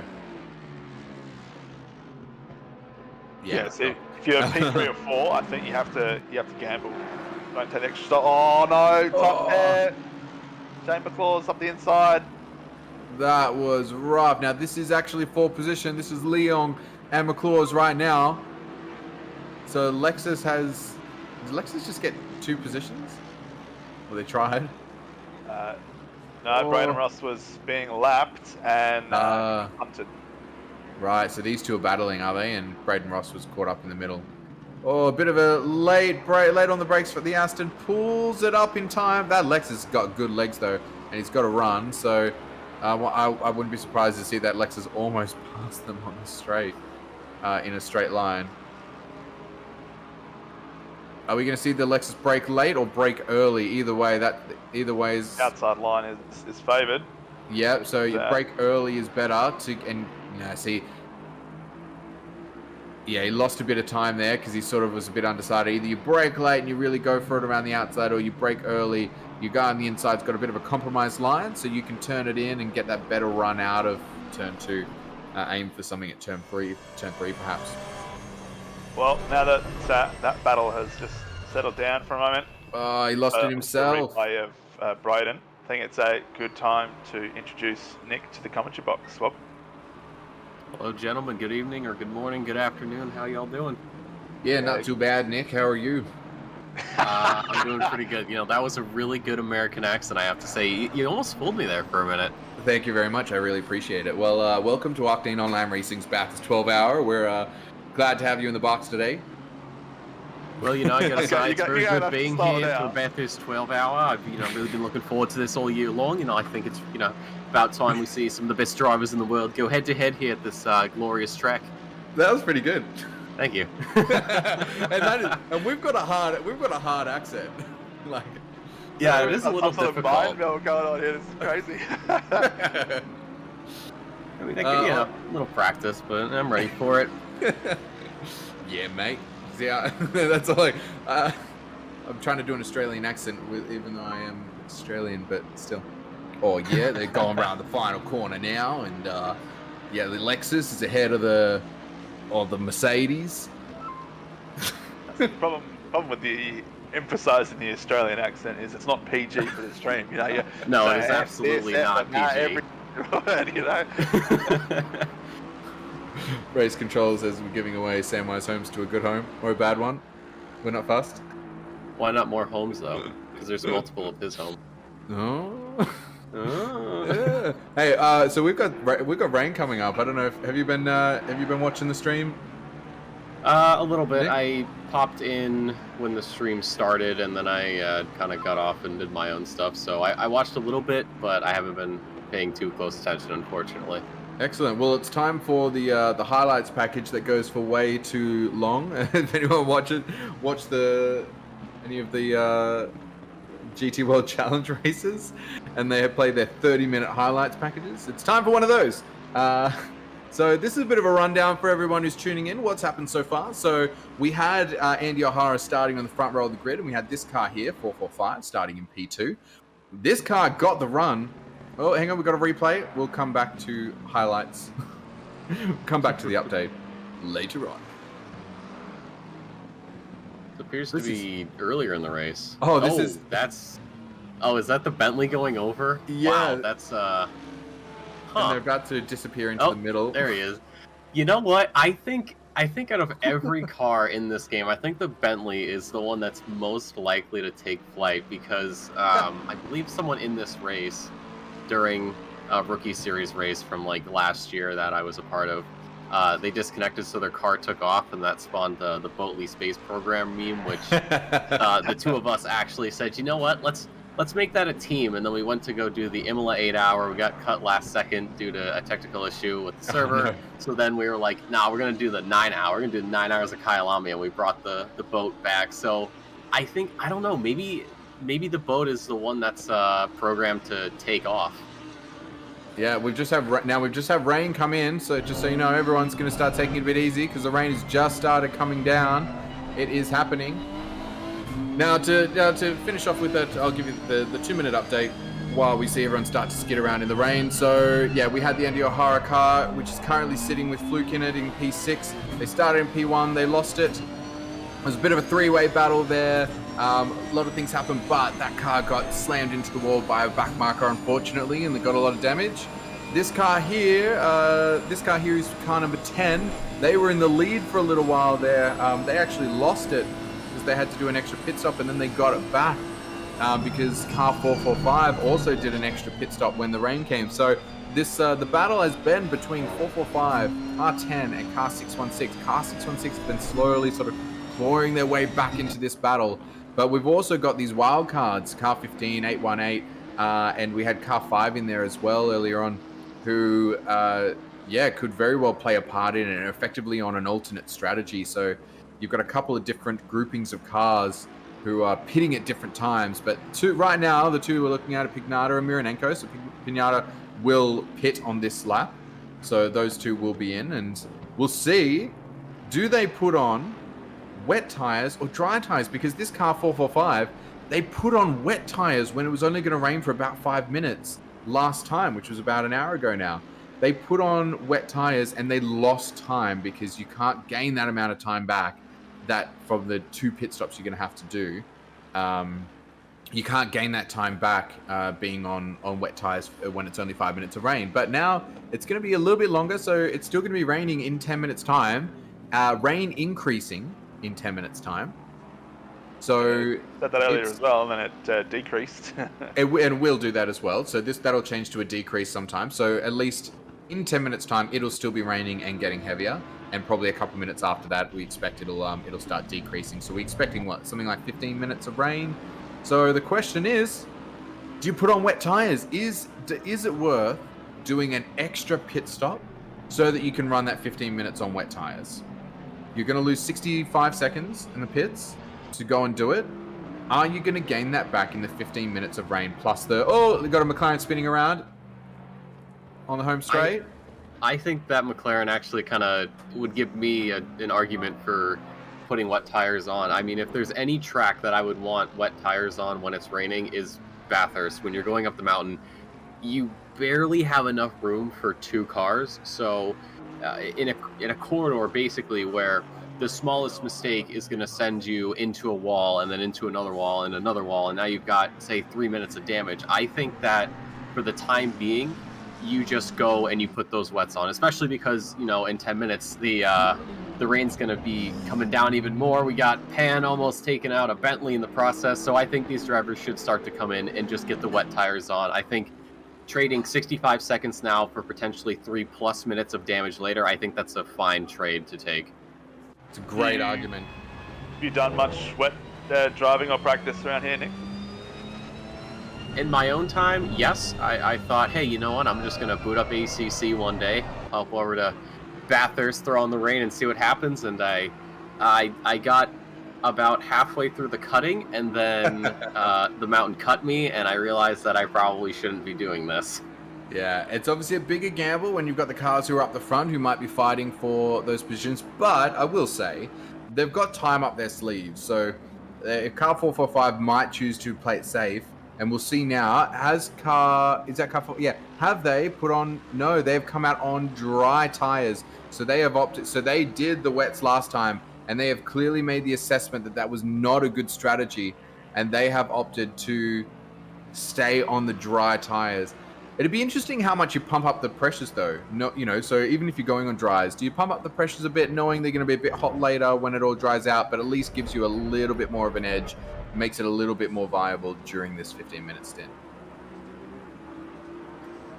I mean, maybe a little bit, like a little bit of an increase on it. I wouldn't know. I'm not a huge tire scientist.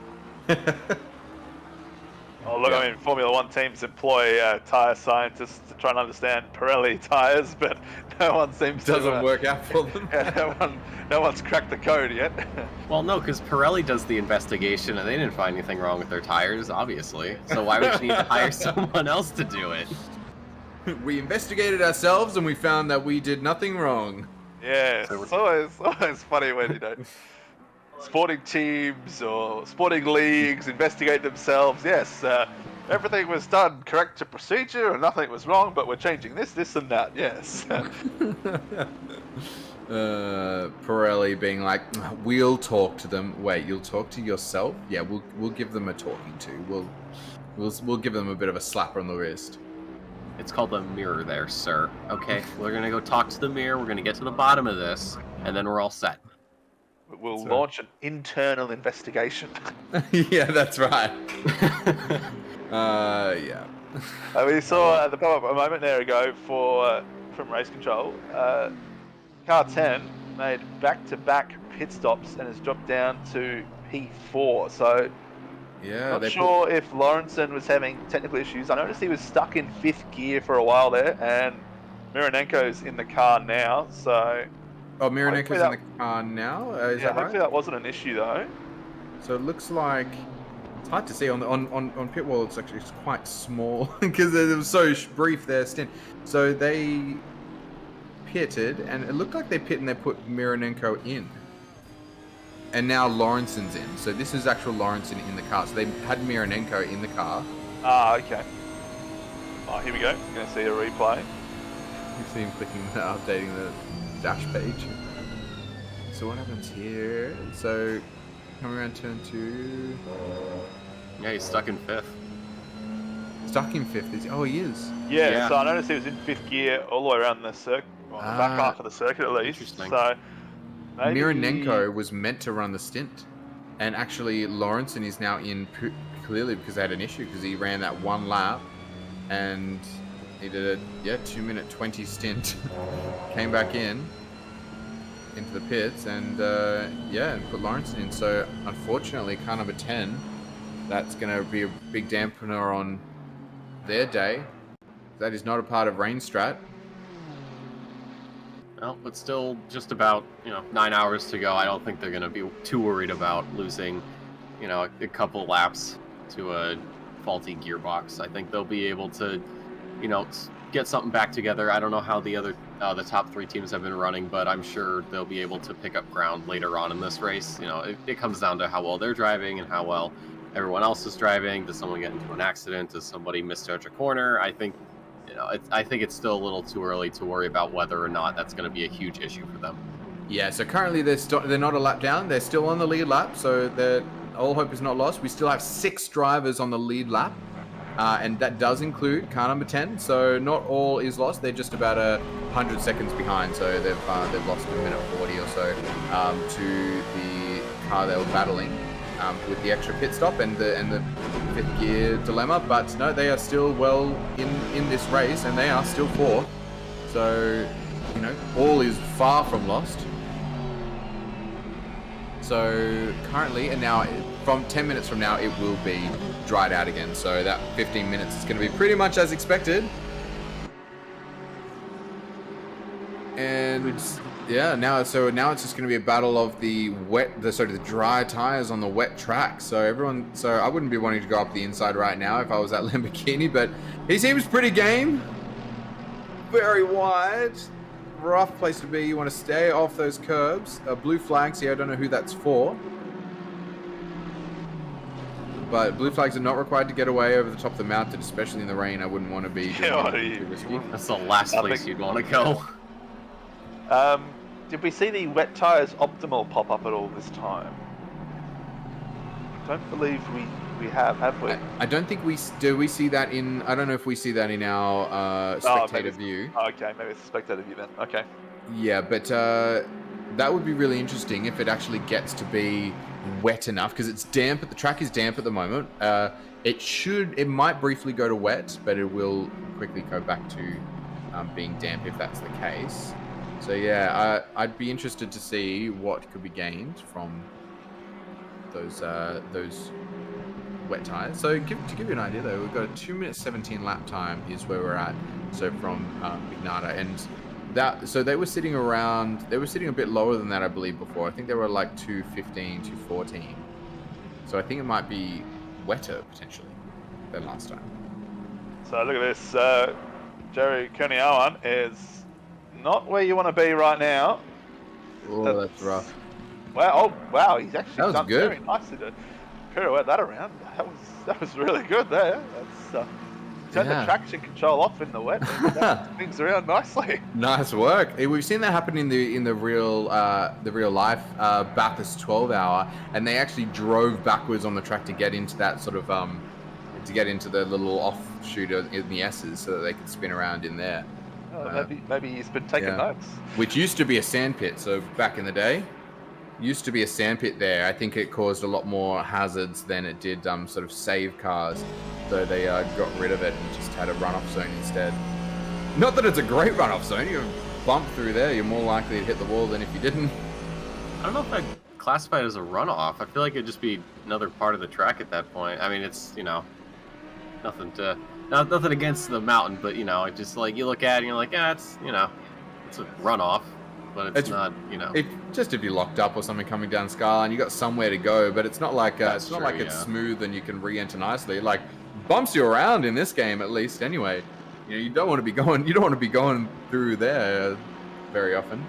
Yeah, no, I've locked up going into Skyline and I've hit that bump and it's like, nope, I am gonna be a passenger at this point. I am gonna get friendly with the spirits and pray that my car is not broken. Yeah. So the span of lap times at the moment, this last lap is very much the majority of cars are in that sort of 2:18 to 2:20 mark, except Baldwin, who did a 2:14.5. So Baldwin, that is by far the quickest car on track. By looks like there might be a 2:16 somewhere. Who's that? Is that a Pete Reynolds to 2:16? So apart from that, there's nobody else even close to them. 2:18 is the next fastest, I think. Oh no, Fluky did a 2:15. So that's in the 616 car, who was our pole sitter.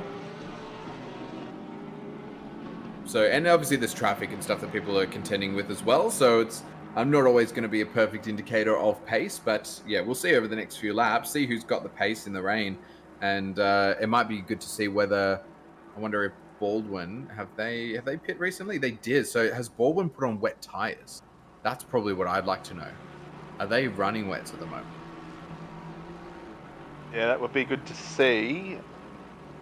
I'm sure someone out there would have gambled on it. There's always someone that just happens to need to pit at that point in time, or it's a bit of damage, gets spooked maybe. Car 217, I'm being told, is in the low. Yeah, that's right. They're also in those speedy times as well. Bowen's in the car, back in P39. They've had a rough one. So, yeah, they're going to have to hope for some kind of safety car. Do we have safety cars mid-race? I don't think we normally do I don't think so. These big races. So, well, if the track's blocked, then yes, you could. But that would really be the only circumstance at this point. Well, they're currently eight laps down. Yeah, they're currently 8 laps down, so it's a bit, it's a bit rough. But they are a fast car, and they've had a really unfortunate run of luck today. So, what have we got? I think we've had another lap go by now. So, Pignata in P1, 217. So there's your sort of benchmark.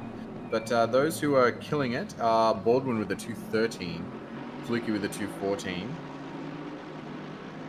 Pretty solid times, especially in the wet. I think when you're doing this in the dries, you're in the 2 minute range more or less. But in the dry, 2 minute 2 is your sort of your race pace for the top guys at the moment. 2 minute 3, 2 minute 4 for the rest of the pack.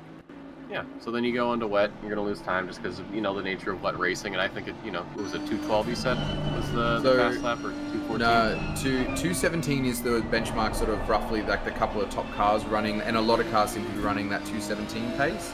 But you've got a couple of cars running 213, 214. So there are a couple of cars. Wow. Okay. That's a line. that's one way to do it. Kept it going straight. Didn't take out his fellow Nissan driver there. So not the best line, but if it gets the job done. Absolutely. So what I want to know when if we have the broadcaster man in the house, I want to know, do our fast runners, does our Mr. Baldwin, did he put on tires when he pit 3 laps ago? Did he put on wets? Jake Baldwin, here he is. That's car number 818. Let's have a look. He is on wet tires. There it is. Oh, that wet tires. The pace then. So is that going to be the same for Fluky? So Fluky's just 1 spot ahead of Baldwin. So he's also doing some quick times.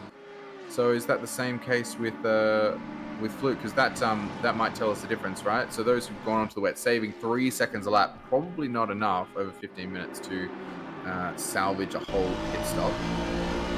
But it'll depend on how much they lose on the back end once it goes dry. And as it's drying, they'll still be quite quick. So we're still raining right now, but it'll only be a few minutes left before the rain itself stops, and we just have to wait for the track itself to dry out. But I suspect that Baldwin and Fluke have both pit for wet tyres, and that's the reason for their 3-second advantage. Although Pignata just did a 2:14.7 on his dry tyres, playing the 2:13 from Baldwin. So yeah, that's very interesting. It's only 1.7 seconds difference from the best of the dry tyres to the best of the wet tyres. That is very interesting, because I'm trying to think, how is he doing it differently? Because if he's on dries and it's a wet track, or I guess a damp track, I'm assuming his driving is not going to be that much different to what he's doing when it's dry. So that's interesting. Because I always think it's like, hey, it's wet. Slicks are not the call. But if you're, running 2:14, you said, and you're on dry and your opponents are running roughly the same time on wets, that's interesting. Yeah, they're running a bit faster on wets, but not significantly, not enough to make it an advantage to have done the change. So that's the key. So last lap, 2:14.7 for Pignata. Those who are on wets, 2:13.0, 2:13.5. I think also it's just a little bit to do with track position. For sure. Lead car 445. They've only got 1 back marker in front of them at the moment, whereas the others got a few cars around them. So maybe that clear air is just playing into it a little bit as well.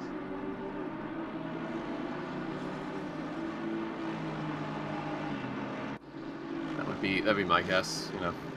Just racing in general. I think wet track at Bathurst, and you've got back markers and you're running significantly faster, I think that'll diminish that little lead you get just by being on the correct, or not the correct tires, but on the more favorable tires. So yeah, you might gain time each lap because you're on a better set of tires than your opponents, but because you have to deal with those back markers, you're going to be slowing down, and you probably will end up losing time, especially if you catch up to them, you know, say as you're going up into the mountain. Yeah, but you'll also, and ultimately it just comes down to, because it all ebbs and flows, and ultimately you can generally assume that when doing that calculation, that everyone's going to have the same kind of ebb and flow. You'll get your good laps and your bad laps. It's just a matter of how much advantage can you gain from being on the wets. And it's now not raining, but they'll still get some gain. But ultimately, it's only going to be about, say, 25 minutes of advantage on those tires, and the rest of the stint is. So I guess it might also be a question of how soon can you cut that stint short. So depending on what your strategy is that you're on, how much leeway do you have to pit early and only run, you know, say 10 minutes in non-normal times? That's where you get the gain, if you have the ability to do that. Also, it's worth to know it has just stopped raining. Yes, it has. And so we should get, we'll get another little bit of time on where the wet tires are optimum. So the difference at the moment, I'm just looking between Baldwin, who's the fastest on the wets, and the fastest, and Pignata, who seems to be the fastest or thereabouts on the dries. 2 minute 14.0 dries, 2 minute 12.2 wets. So there's 1.8 seconds at the moment between the two. We'll have to see how that plays out. Right, like you said, rain stops, so the track will be drying, but the clouds are still going to be overhead, so that is going to take a bit more time for the track to dry. And I don't know how much water these tires can expel and clear from the racing line, but I think that people will stay on the wets for a little bit longer than normal. So, you know, maybe we'll see more of an advantage for those on the wets to try to catch up to those who are on the slicks.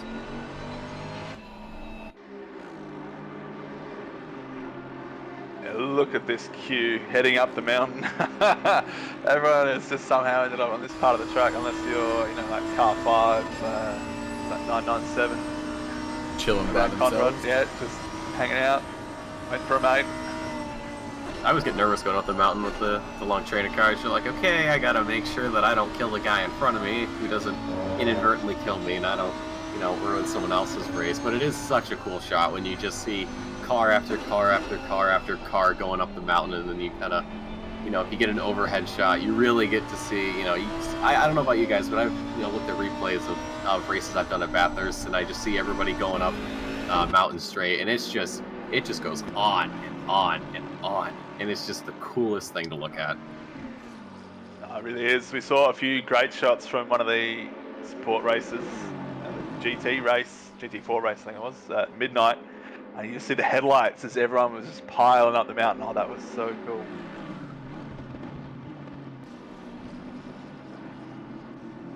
You know, I did not see that, but I'll have to go back and look. I was more focused for the 12-hour, but I will absolutely go and check out the support races. I've seen some.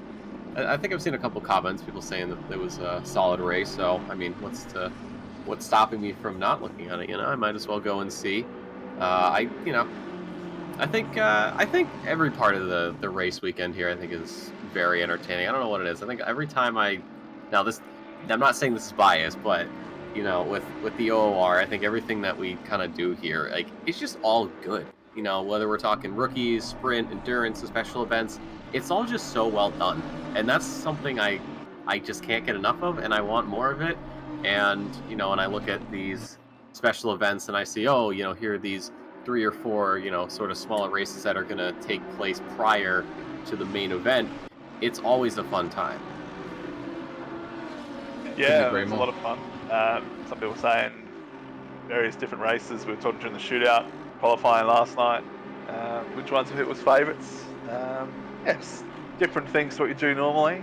Not necessarily at the best time for those of you in the US, but hopefully in the future.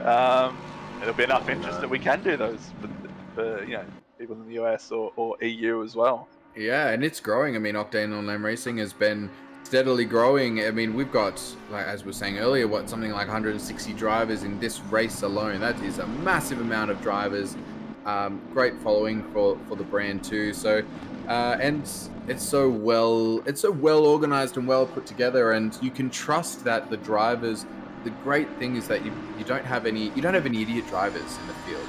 You've got newer drivers for sure, but everybody's doing their best to have a safe, clean race, following the rules, doing the right thing, and it's such a great job by the stewarding team, such a great job by the race director, by everyone who's planning all these events to get everybody in line, make sure everybody knows exactly what's going on. It's such a well-oiled machine now that these events are such a pleasure to be a part of just because of that. I agree, and I'm looking at some of the names here. Most of them are very unfamiliar to me, but there's a few I've looked at, and a few of the names that I've noticed I've actually raced with before here in North America in the Rookie Series. And, you know, the thing with the Rookie Series is some people think that, oh, it's going to be, you know, like a Forza lobby level of skill, and people are crashing into each other and this and that, but it's really not. You know, I think Rookies is actually safer than Sprint. So seeing names from Rookies being here in this endurance race, I think is a really good indication of the level of quality that we have here. I agree. The Rookies, and that's such a great thing. Octane Online Racing offers the Rookie Series for people to build their skills, and they're trained so well that for sure, I would say that some of the best drivers in these events are those because they're doing everything right. They're leaving the space they're supposed to leave, you know, because they're drilled constantly on it, and so they are really good drivers coming out of Rookie Series. So if you haven't been racing with Octane Online Racing yet, and you want to try and sign up for the Rookie Series because it's a great place to learn. You learn to be a good driver that other people can respect and want to race with as well. Just such a key to having a good time in this game. Absolutely, and the best part is you don't even have to go into Sprint or Endurance. If you just want to sit in Rookies, that is totally fine. I know a couple people who are still doing Rookies because that's what they just feel comfortable with, and that's fine, you know. Or you can say, hey, I want to go into Sprint. I want to go into the Endurance Series. You can do that. Or you can say, hey, I'm going to go from Rookies to Sprint, and then I'm going to go sit in the commentary booth, so I don't have to worry about practicing. But it's just a great feeling overall. Like you said, Sam, you know, it's you're going in, you're getting this notion of driving safe, driving clean. It's drilled into your head from day one, and it doesn't stop until the end. So it's a great learning environment. You know, if you're new to sim racing, it can help you. You know, not like fresh install levels of new, but you know, you've got some hours, you got a little bit of time behind the wheel. You know, you're starting to feel like, oh, you know, these public lobbies aren't really for me. You know, I want to be in an environment where there's going to be people of similar skill level, but I don't have to worry about, you know, Johnny McJohnerson over here, you know, punting me into turn one. Exactly. And I think now, just a disclaimer, sprint drivers are fantastic drivers and by no means dangerous drivers. I think what we're saying is the intensity level is that much greater in the sprint series because you've got these just wickedly fast drivers that you can have more accidents just because of that. And that's the good thing is the more rookie drivers come into it, the more they're bringing those extra skills in as well and making it that much better and that much safer. Absolutely. That's just what this community has brought, and this community is so big and it's growing, and it's why people are staying and want to be a part of it season after season. I mean, this event has gone from being just the one day and plus qualifying to being a whole weekend. I think this is the first time we've run a whole host of scheduled, broadcasted team challenges. Races basically created a whole weekend out of the Bathurst 12 hour. Correct me if I'm wrong. No, this is the first event where we've done broadcast, organised support races, and turned it into a whole weekend event. So yeah, and that's a great thing for everyone to be a part of, and you know, experience the feeling of having a whole race weekend. Yeah, it is, and you know, if you have participated in support races or this race or qualifying or whatever, let us know how you've enjoyed it so far. We're always looking for new ways to not only just bring events to you, but get people involved. Yeah, enjoy the team challenges. So how was that, guys? So we had some yesterday and on Friday as well, I believe. Both days there was some form of... Was there a team challenge both days, or was it just Friday? Yep, we had team both challenge days. both That's days. right. Yep, and so tell us what you thought. Tell us, how you're liking the new format for this big event weekend. Yeah, or if there's a car that you want to drive, the next one, it's not used very often, like perhaps the V12 Aston or something like that. Put it in the comments as well. And I believe the M4 was not allowed for this event. Am I correct in assuming? I don't think it was. I think they sort of set it aside. I think it's been... I've seen a lot of discussion around the M4. It's the newest car, and I feel like with any game, any multiplayer game that is, when you introduce a new element, whether it's a car or a character or a weapon or something, there's always going to be somebody somewhere who realizes that this thing is stupid powerful, and then everybody uses it. So I believe the balancing, even after I think a little like mini patch to try and reel in the M4, I think it was still an issue. So I believe that's why the OOR did not allow it to race this weekend. I think, very reasonably, that it's just way beyond the other cars that it's against. But on Kunos' side, they've got this pressure, right? They're releasing this new exciting thing. You sort of want it to be, the powerful new thing, because you want it to be the shiny new object that everyone goes, ooh, we want to have a go in that. And so you sort of, from their end, they want to have that feeling. They want people to get that idea. But yeah, then you've got to have those post patches where you just pull it back so it's actually a competitively fair car. Right, and then you go into, I went into a multiplayer lobby, I think, shortly after the M4 was released, and I was one of, I think, 4 or 5 drivers out of a grid of, I believe, 25 who weren't running it. So, like you said, it's the new shiny thing, everybody wants to use it, and then, you slowly bring it back to the field. So, I hope in the near future at least Kunos can, kind of get the M4 back with the grid so it isn't, running up front like Mercedes has in F1 for the last few years. Yeah, absolutely agreed. Speaking of F1, I'm keen for that to start back up as well. That's had a couple of great car reveals over the last week or two, which is exciting. Which one's been your favorite? I'm a McLaren fan, so obviously my boys. I think the McLaren's car looks fantastic. I'm actually a huge fan of their Challenger for this year. So, I would actually have to go with McLaren as well. What about you, Vander? Oh, I really like the Aston Martin one. I think the colour scheme and the livery is really nice. I think it'll be interesting to see the Ferrari, how they've just gone for something so different with the side pods. I want to see how that turns out.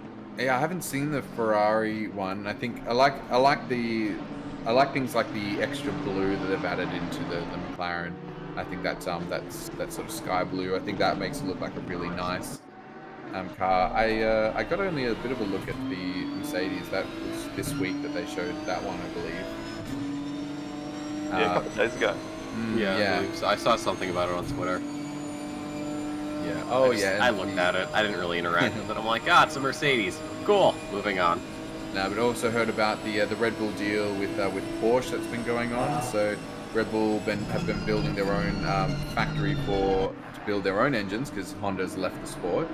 But they purchased the license, like the rights to the design for that engine, that Honda's engine, and they've got a factory that they've built so they can design and build their own engine. So it's a bit of a new era for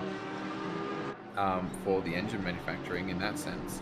And they're doing some partnership with Porsche to do with the engine.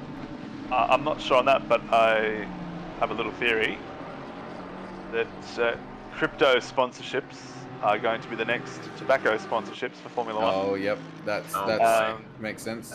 Although, I mean, is it that I'd say the wallets that are going to be the sponsors, not the currencies are decentralized, so that's the wallets, yeah.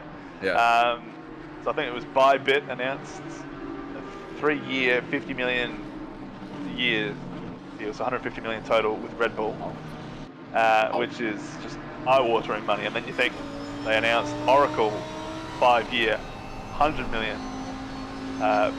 pound or dollar a deal a year. So there's your budget cap already covered just from 2 sponsorships from Red Bull. Yeah, so principal team partner. That's right. For Oracle, Red Bull Racing is Bybit. So yeah, crazy stuff. But yeah, I think it was only February 19th. What's that? Yesterday. So the Porsche Red Bull deal. Apparently they're just signing the last sort of things, but they're all in agreement. So this is for the power unit. So Porsche will be their. So I was like, wow, you're really good. Like, did you like study all this like very new information in like a very short amount of time? I read it. Very impressed. I read it yesterday. I'm like, I better look it up. So I'm just saying about this Red Bull Porsche thing. I'm like, oh, I read the article and something. better actually be clear about what I'm saying. Yeah, they're expecting that before the first races of 22, the arrangement between Red Bull and Porsche should be finalized. And they're going to secure Porsche as a power unit supplier. So that's going to be an exciting thing. So Red Bull Porsche. So when was the last time Porsche was actually in the sport? I don't remember. Yeah, because they have been in the sport before. Porsche in F1 as a developer, of course. I'll come back to you on that. I'm not sure when. I think 1991. There we go. 1991? Oh, Porsche cars competed in Formula 1 from 57 that's what I was thinking. 57 to 64. Oh, okay, I was on. Well, yeah, okay. That's right. Thanks, so that they won a championship in 1962. There you go. But as an engine supplier, they supplied in 1991. Yeah, so they supplied in 59, 60, and 1991. So, yeah, they have not been in the sport for 20 years, and that was only as an engine supplier. So, exciting stuff. Actually, it's almost 30. It is 30. 30 years. Oh, yeah. Oh, God, dude, I don't like the fact that 1990 was over 30 years. I mean, I was born in 98, but still, it feels like it shouldn't be, like... I don't like that. Make it stop. I'm 93, so yeah, that's not looking pretty. Have we figured out time reversal yet, or are we still working on that? What's the update, boys? Oh, on what's going on track? No. Time going backwards. Are we there yet, or are we still working on it? Wait, I'm confused at what you're talking about. What do you mean time going backwards? Well, because we're talking, 1990 was 30 years ago. Right. Like, we just look backwards a little bit, just like a couple of years. Yeah.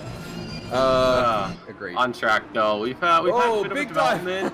What's that? Is that my goodness. I think that's 616. Is that?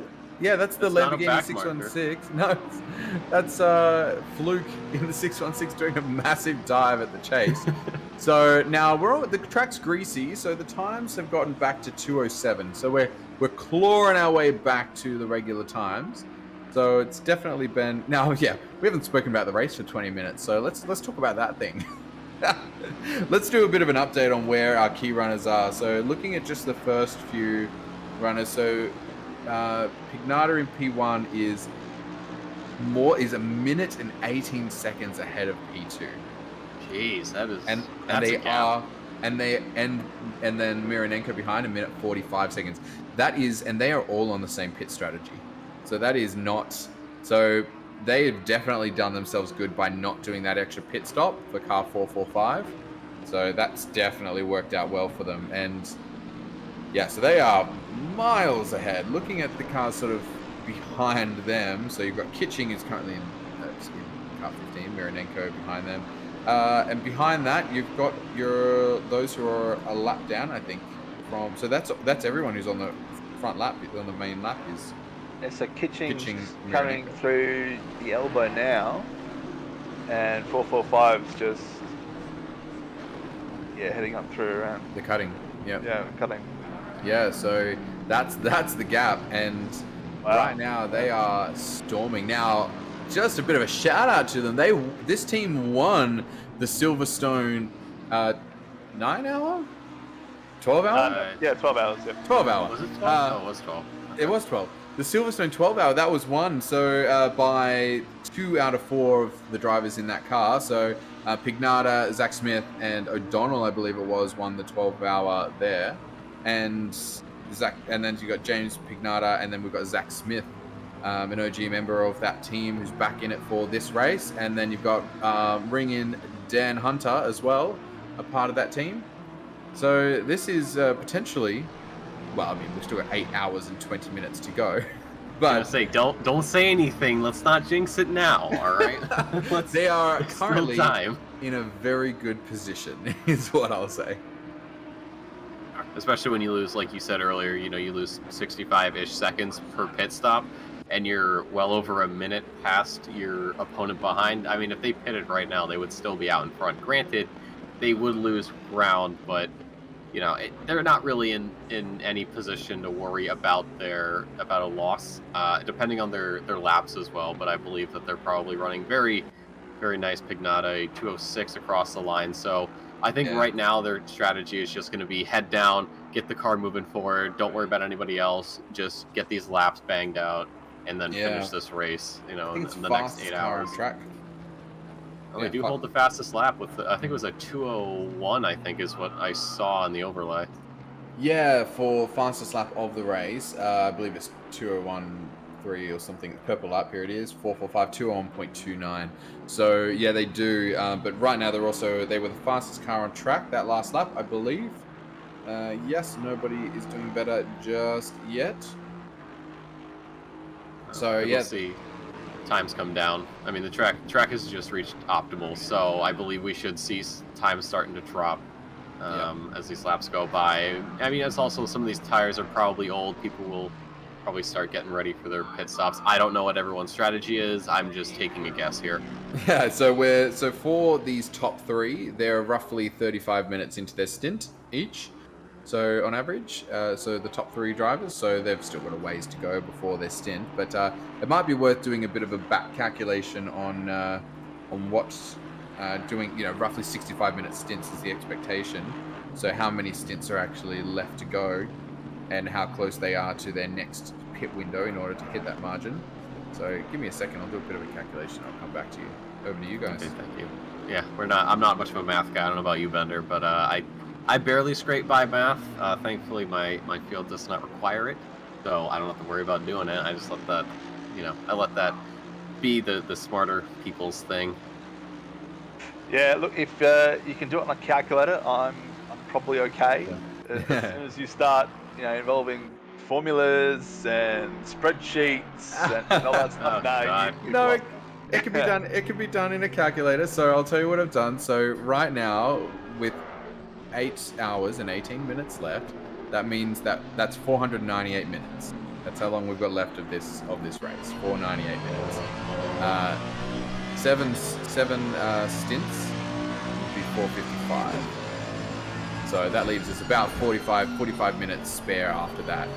So basically, ideally, if you're in now, you would be able to last another 45 minutes from now before you stopped. That would be sort of optimum strategy, but I don't know if anyone even really has that ability. Even these guys who've done 35 minutes, they wouldn't be able to do that. So basically everyone is gonna have 8 stops left and a lot of flexibility as to when they stop. So that's good for these front runners. That means they if rain comes again, they could just stop at any time if they need to. They don't need to be going like right to the edge of their stint limits in order to make it to the end on the current strategy.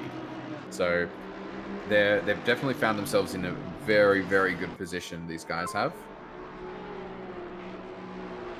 Job well done. If I had an apple, I'd give it to you because, yeah, I'm not doing math. It is, I say it's too late. It's only about 10 in the evening. Oh, no, and we see Calvin Chai going into the wall there, cutting like a little bit of that that bump you were talking about earlier going into Skyline, we talk about that runoff. You said, you lock up, you're going to hit a bump, you're going to go into the wall. And unfortunately, someone's got to show us how it's done, and that is going to be the 144 car. That's rough. 24th position currently. And yeah, that's definitely pretty rough. What is it? Car 144. Where did they start today? Car 144. Didn't look like too big of a hit, which is the main thing. Yeah. Get away with that in the next pit. 27th position. That's the one with the Kanaya one in the car. Right now, who are we on board with? That looks like either the O'Hara car, is it not? Up ahead, that Lamborghini. Oh, and this side-by-side action coming into the cutting. A dangerous spot to be. Sonicus, one or the other, brought his way from. So they had an accident on lap 1. It was pretty devastating. They were at the back of the pack. They've clawed their way back to P13. That's a pretty impressive run. They have been in the wars today. Impressive, thing with these long races, whether you're talking 8 hours, 9 hours, 12 hours, 24 hours, is first off, any race, you're not going to win on lap 1, but especially with these, it is a war of attrition. When I was doing the 9 hour at Kyalami, we started in the back and then we had the wrong driver in the car, so we went around, tried to do the pit stop, pits weren't open, so we had to do it again, so we wasted, God knows how much time.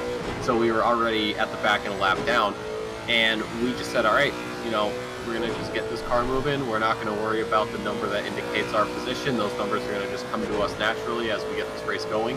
So a lot of these drivers, I think, shouldn't be worrying too much about battles until, I'd say, maybe the last half hour. Yeah, it's absolutely, and they won't need to worry too much. Everyone's quite spread out at the moment as well, which is good for some of these teams.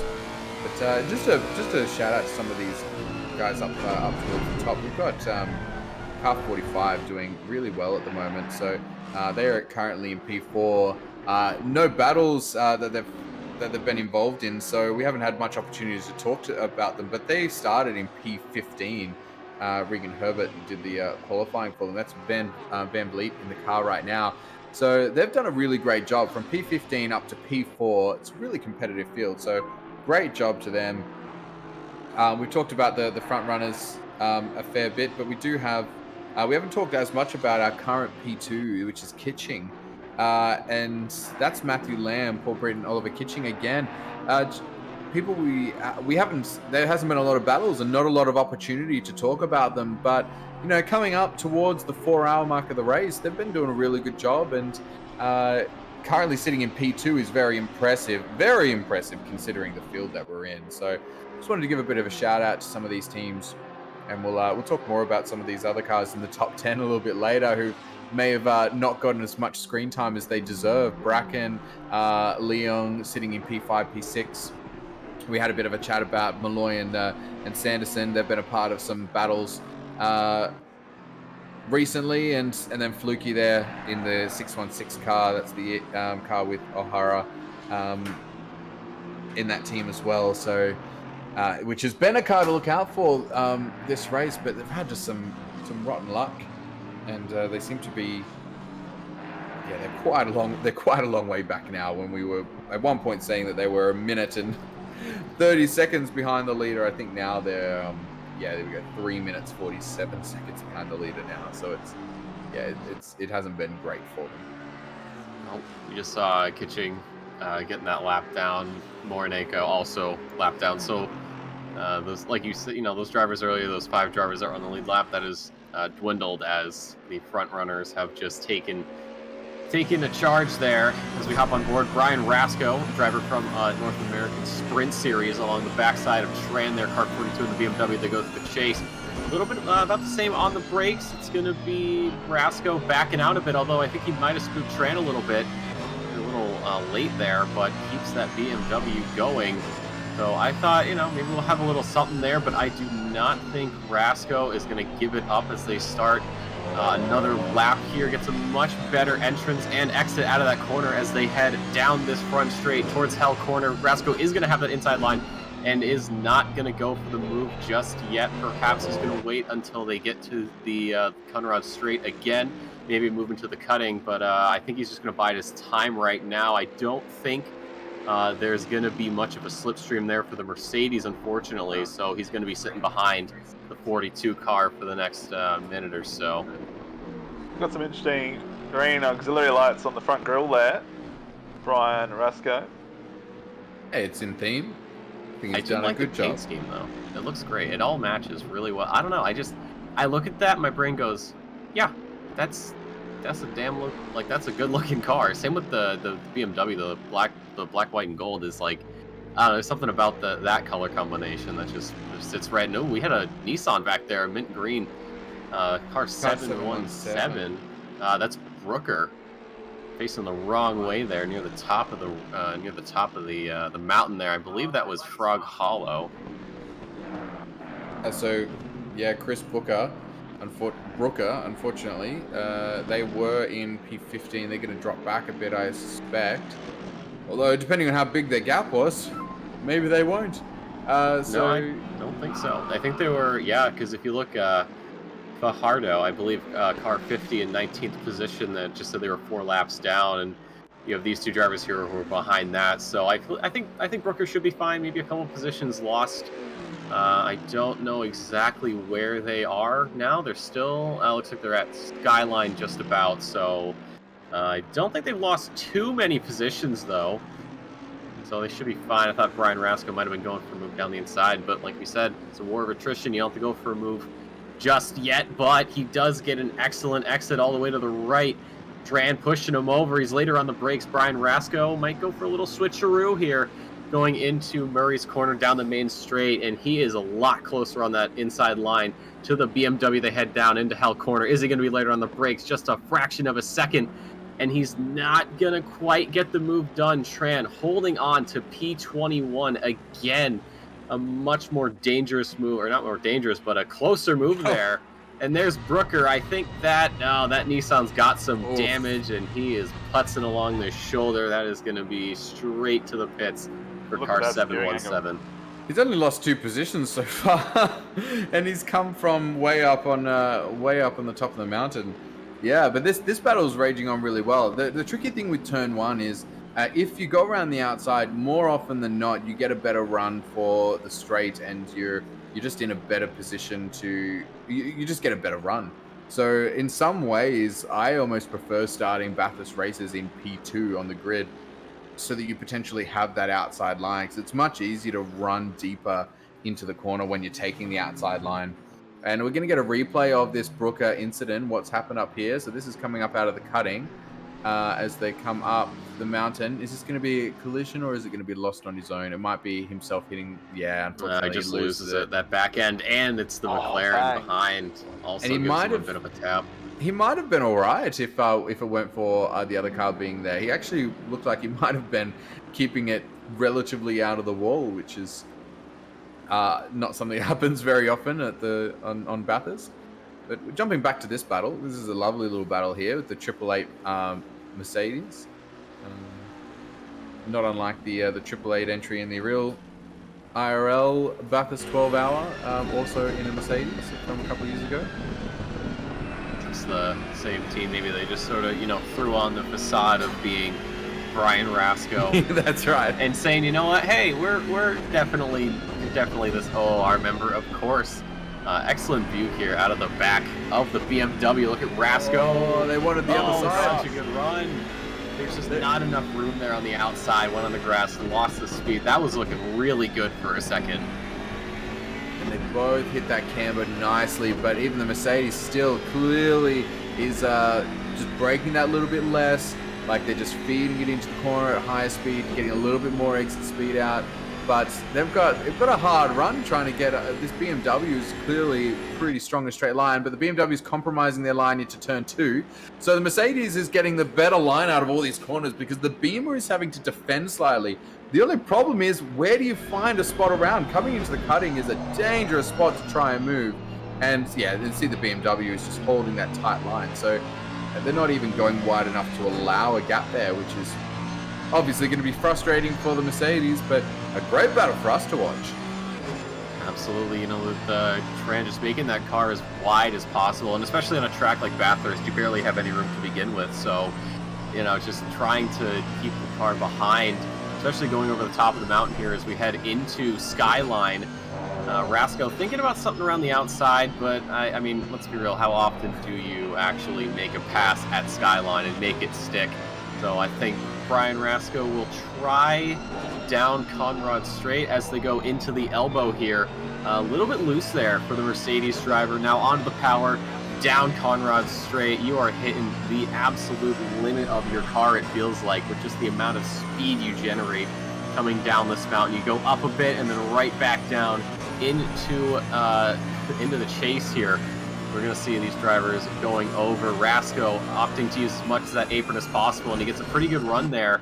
Tran on the brakes, and now Rasco a lot closer. Look at the front end of that Mercedes just kissing the bumper of the BMW coming down here last time into turn 23 here at Bathurst. Brian Rasco, though, going back a little bit, perhaps a bit of a lift as they begin another lap. But he got a good exit. I think he might potentially try something, but he's too far back. No, the inside line just isn't working out for him. Because he's getting the good runs, but he keeps having to check up, and he's doing a really good job to not hit the back of that BMW, because that's hard when you're constantly getting good runs out of the corner and you want to commit to it, and you just have to feather off the throttle a little bit and just let them run, because otherwise you're going to make contact. So currently doing a really good job not making contact, and you see him making those looks, right, like coming across Skyline. I think he's trying to spook him into defending where he doesn't need to defend. And I was about to say that Tran's doing an excellent job of just keeping his car where exactly it needs to be, not making any mistakes, and not defending when he doesn't need to. I mean, as yourself and Nick said before, don't really pass people at the Skyline, and might be a good chance before it heads down the chase again to introduce the commentary change. So it's 3 out, 3 in. We got George, Fowler, Stefan Bactol, and Thomas Riley coming in, subbing in for Nick, Samwise, and myself. Guys, how are we doing? Yeah, good. Thanks yourself, Bender. Hello, everyone, again. Welcome to the booth. Hey, Thomas. Good to see you again. Now, just a quick detour to the comments. So Andrew Lawrenson, who's part of that car number 10 crew, said the shift bug occurring again is too high a risk. I'll be on engineering duty for the remainder of the race. So Andrew Lawrenson will not be getting back into car number 10. So he got into the car earlier, and they had that issue, and they had to do a second pit stop, which has set them back a fair way. So that's really frustrating for them to have happen.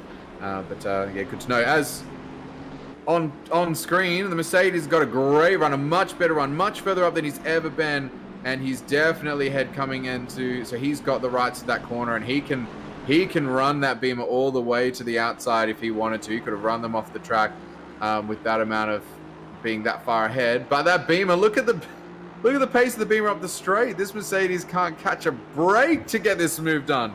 They're a little bit further ahead, so will they try the outside, or will they brake early and try and catch it? They're going to brake early, turn it in, and unfortunately, they're just stuck behind even further. Yeah, that's unfortunate. That Beamer is very good in a straight line, but so is the Mercedes. Really, I think that Beamer might just got a better exit onto Mountain Straight.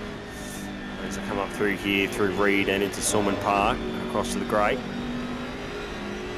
We'll say thank you to Samwise and to Nick. Go have yourself some lunch, Samwise, and your timings, Nick, are very late. So it's only 10 in the evening. It's not super late. Okay, not bad. Go and get yourself some dessert and a stiff drink, and we'll have you back soon. Yeah, that sounds great. All right, I'll go and enjoy this battle from the stream. So enjoy it, guys. Have a good one. Have a good one, boys. Thanks, I'll be back later. I think Sam will also be back. And, yes, I think so. I think it'll be another three-way change, probably. Oh, you won't be getting away from me for very long. I'll be here all day. Catch you Well, later. that sounds like a threat, but yeah. Hello, everybody. All right, cheers, boys. Catch you later. I'm glad to fill in for a little while he is working on making that threat a reality soon again. Oh, boys. Stefan, are you racing this time? I think you are, aren't you? Yeah, actually, I just finished my stint now, and I'm still all sweaty and just had to move over now. Yeah, it has been an interesting stint, especially with the rain in the middle. We stayed on the dry tires all the time. Well, they were obviously going into a very deep blue shade during the rain, but no, it was good. Just that on the very last lap, we had an incident where we got crashed, but yeah, the stewards will see what comes out of that, I guess. But yeah, so now looking forward to doing my duty in the commentary box. Nice one. Nice one. And George, are you racing? I can't remember if I've seen your name. Not this one, mate. No. And yourself? Tom, are you racing? No, I'm not racing. I'm going to leave it up to the quicker Alpha Venturi boys. But yeah, certainly a very fascinating race to say the least. It's a lot's been going on. I think it really spices things up when there is a bit of intermittent rain here and there, because you really find yourself in the position where you go like, should we pit? Should we take wet tires? Is it worth it? And then you see that it's probably going to rain in 10 minutes, but no rain again in 30 minutes. So you're really forced to drive the car in conditions that are not optimal. And I think this is really what makes endurance so interesting. Yeah, I was going to wonder about how you guys made that decision to stay on the dries. I mean, it's always a gamble, obviously. But the thing was that very much the rain forecast was, well, you have rain in 10 minutes, but then in 30 minutes it's going to be dry again. So we said, well, if we go in now and get wet tires, we will have good times for like 10 minutes, and then we have to pit again. So there's really no point. I mean, you just have to, well, take that bit of medicine and drive the car with dark blue tires for a few minutes and then be fine again. And how long move there for the 851 entry, and we've lost. Where's 888 gone? Where did they go and all that? Oh no, so the 888 got past the Aston again, and they've made quite a good gap already. 1.5 as they cross the line. I looked away for 1 second there looking at chat. But some people asking, Mac Daddy, he's asking how the 101's going. Yeah, they're currently 17th. They started in the top 10. Had some good runs and then a couple little errors and a fairly substantial crash at the elbow a couple of hours ago that really was unfortunate for them. They are 3 laps down. But still in the top 20, which is an effort and a half. Yep, absolutely. Well, I think it just shows that there have been many incidents for different teams. And I mean, honestly, if you're taking that decision to go over the mountain of death for 12 hours, you kind of have to expect that. I mean, there's no way that your team can make it through without any sort of incident. The question is just to kind of minimize those. Yeah, it's all about survival, I think, in this particular 12-hour event, this particular special event at Bathurst. It's all about survival, very tight up through the top of the mountain. I think if you can survive for the most part, you'll come away with a good result. As you see, with a 445, they haven't had much unfortunate issues, but they did change to the wet tyres, put Matthew Pignata in the car, had him running around for a fair bit. The other car that I think has gained a lot is the 818 car. They're up 11 positions from the start, or 12 positions from the start, and they're just running around just nice and neatly, not having too much issues. The 191 car of Sneakers, that they were right down the back, an early lap down car after some lap 1 disaster, and they're currently running in now in 11th place, getting past Naoto, so they're running all right as well.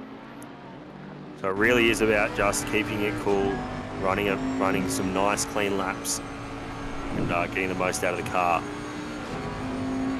Yeah, it's a risk-free reward, I think, this sort of track. You take a risk and you get some time, but then the reward can sometimes be negative with touching the wall and then carrying damage for a stint. Yeah, I mean, you're absolutely right about that one. It's a decision that you have to take. Do you get closer to the walls? Do you squeeze out a few tenths per lap? But then if you tap the wall once, you easily catch 5, 6, 10 seconds of damage. Even worse, maybe. So it really is about, is that worth it or not? We had a discussion earlier in the piece about pads. So well, if you don't mind me asking, what decision do you guys make with regards to pads? I mean, this is of course the biggest secret of our race strategy, and I can never tell you. No, I mean, it's pretty straightforward. He's running pad 1s for the whole race. No, pad 4s, obviously. Pad 4, true. No, I mean, we're on pad 2. I think everybody did that, I imagine. I mean, they should last for 12 hours, in theory. So we will see whether they actually make it through the 12 hours, and in the worst case, we will have to change them. But I mean, there's literally not much other options, I think. I mean, pad 1 is not going to make it for sure, pad 4 definitely not, and pad 3 is... performance is a bit too low, I'd say, to really run it in a competitive setting like that. What's the difference between the pad 2s and the pad 3s in pace-wise around a lap? I'm not sure. We might have to wait and see what happens. If anyone can tell us in chat. We've got hello Nick Roder, good to see you, mate, and Boxy saying that JC is currently on old tyres in 16th due to a MFD mistake or a pit stop mistake. Don't worry, Boxy, we made that mistake at Silverstone too. I was meant to jump out of the car and forgot to request Boxy as a driver. So I was stuck in the car, which was unfortunate. But he's still doing 6.3s, so he's not that far. He's not doing too badly. See the tyres there, can't really see much wear on them. Can we actually see the brake pads here? Will we see the disc light up at all? No, not on the rears. See the pads light up at the front here. We go into the braking zone. Will they glow? No, not at all. Not during the day. Yeah. But I mean, it is interesting that ACC has a level of detail where you can actually see these brake pads around glow. 420. He's around at the cutting in the brake Czech Republic car. That's really unfortunate. Everyone just making sure they stay out of his way. He's got a good grab in the traffic, hits the fence as he's reversing. I am really suffering. I'm really suffering right now because this is my team, actually. Oh no, that is so unfortunate. Sorry, we had to show that on stream. If you were here earlier, we also saw Bender have his with Raj have a pretty substantial accident, I think, with that 101 car at the elbow, and it was tears for Bender. Yeah, I mean, it just hurts because even if you have an incident, you damage your own race, but you're also damaging somebody else's, so it's like a double kind of pain that you feel. Yeah. We're just on board with that 676 car before we come to this battle, which involves Benji Tran and Max Lee. This car, the 851, was in the top 10 shootout, finished third overall, and unfortunately he's now down in 21st, a loss of 18 positions, so they're on a bit of a climb back. Yeah, really mixed up the field with that early incident there, right at the beginning of the race there. A lot of people got mixed up, and there was that huge gap that was broken out by the top 6 from memory, and that's really changed the game for a lot of these races now. It's been a recovery drive from all of them. Yeah, I think this 851 entry, I think they start with Max Lee in the car maybe, or Leung, and just couldn't stay with the leaders quite as much. A little bit of pace disparity, so they dropped back down the field a little bit, got caught up in some traffic and whatnot. So they're currently on a rebuild. The UNSW Racing AM car, they're also trying to get a bit further forward as well. Not a bad livery on that. I don't mind the offset in those particular colours for UNSW Racing. But they've also fallen the back off Rasco. So Rasco's been flying through. He got through these two cars early on. We had you could just see him up the road, I think. So we'll be chasing him down.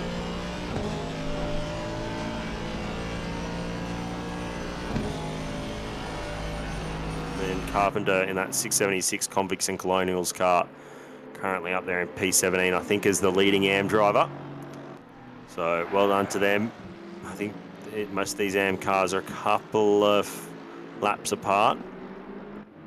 So, and do we actually want to speculate? Do we actually want to speculate how they came up with that team name, or should we probably leave this? Convicts and Colonials. Yes. Oh, I know exactly how they came up with the team name. It's because it's got an Australian and 3 Americans on the team.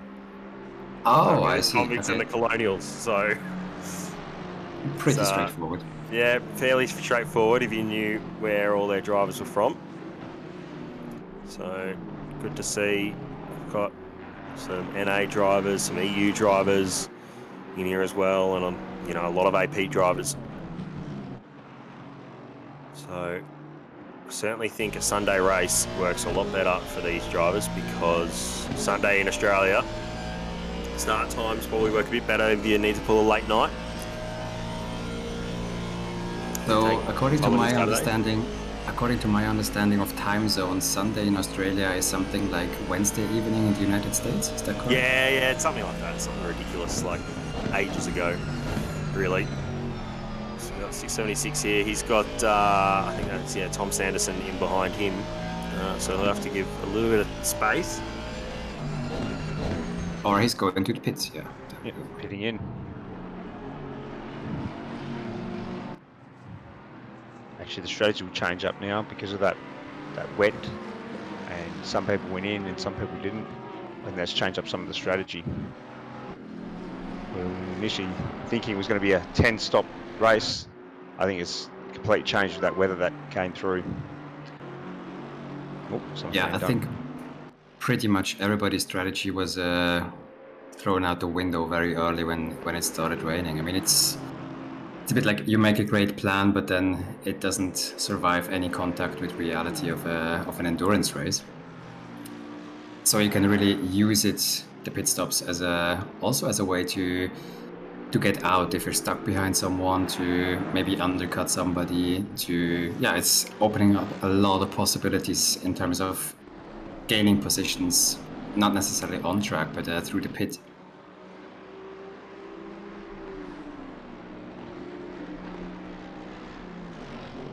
I think there are just a couple of cars that are actually on the original strategy of the 10-stop strategy. There were a couple that pushed through the pain and survived, and those cars are still reaping the benefits at the moment.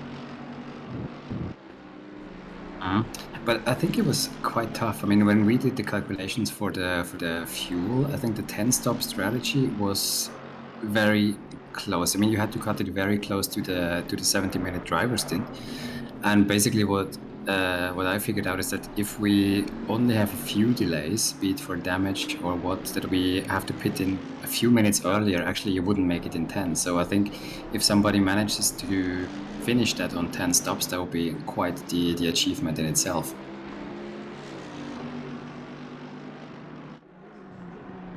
Definitely. As we're watching the battle here.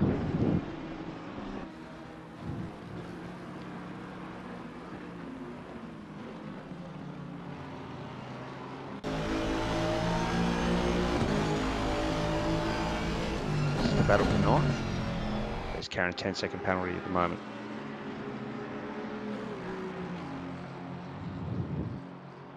$10 seconds penalty, that would probably be for pit speeding, I guess. Yep.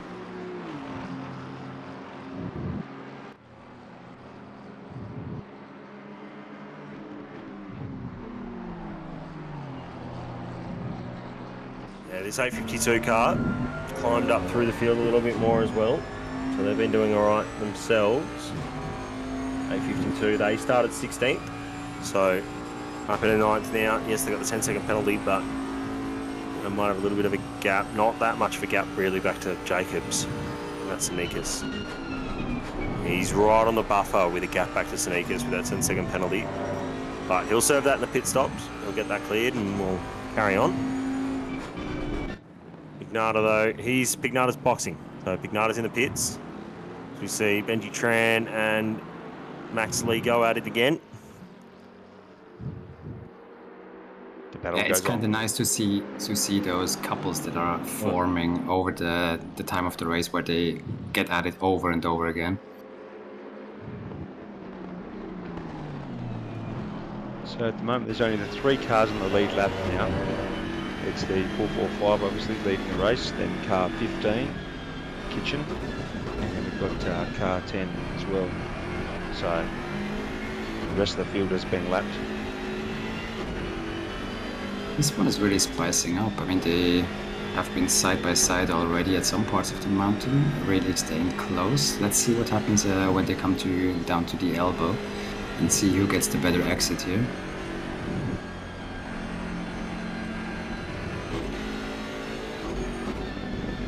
That is assuming, obviously, that everything goes well on the downhill, which is not necessarily happening.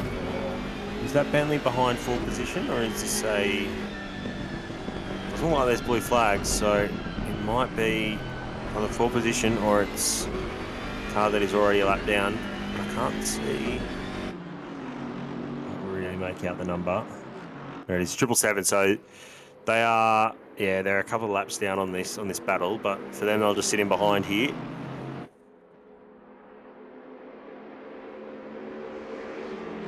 I think given this battle is so close, he's just going to have to sit in behind and not try and make a move. Oh, he is. Oh, so can he get past and get... Oh, he's a bit of contact. Wasn't a clean pass from the 777, trying to make up some positions. He's now got a gap. Max Lee by at least a second. Very quickly. Benji Tran's in the pits, so that removes that battle.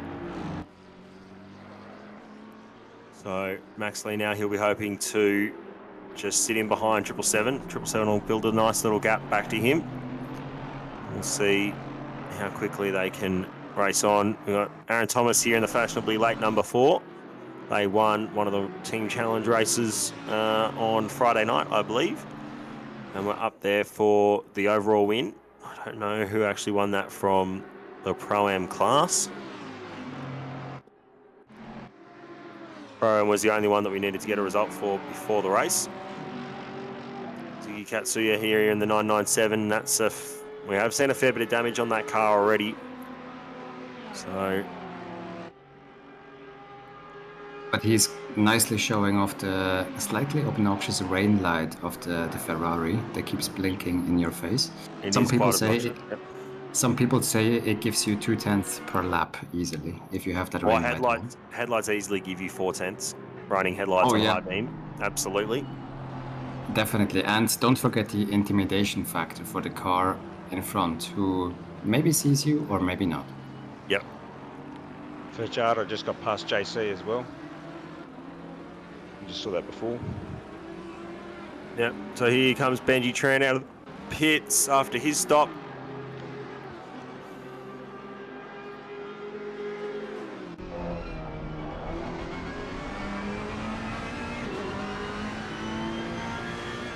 Well, that's 616 car after the unfortunate crash at the through the S's before the dipper. They're currently sitting in 7th spot, Fluky behind the wheel.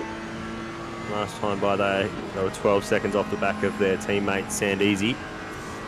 So some good pace being shown by Sandeezy. Zach James is now in that 445 car. Hitching still in the 15 car in P2. That Nissan sitting in P3, still on the lead lap, but really close to going a lap down the last time by. So I'll have to wait and see. Where's number 10 on the field? Can't see them on track. So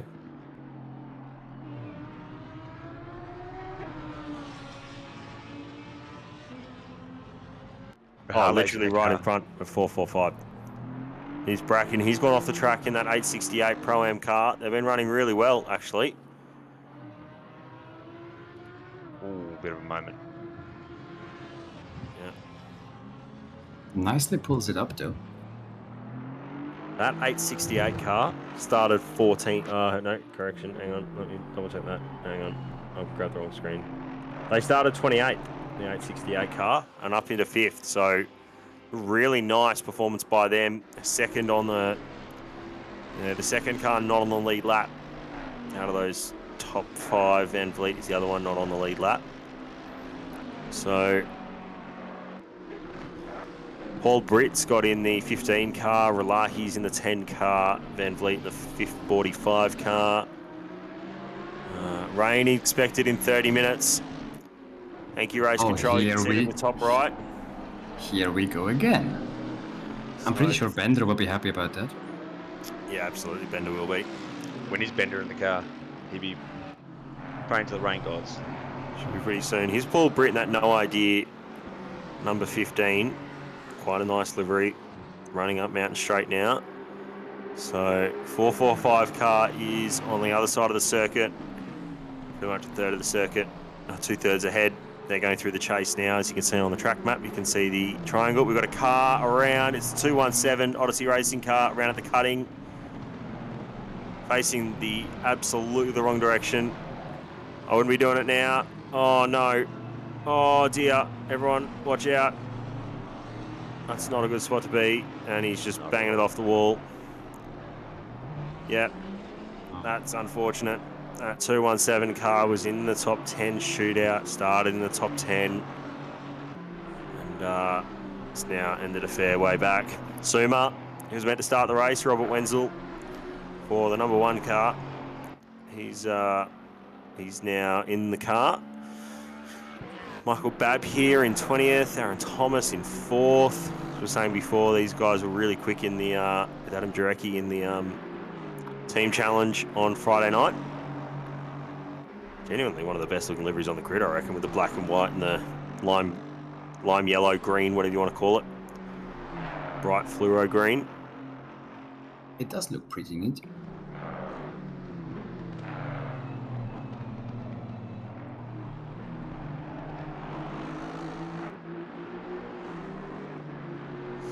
We're just going to see who's on for... That's a lot of rain that's coming in the 30 minutes now. That's heavy rain that's on the forecast.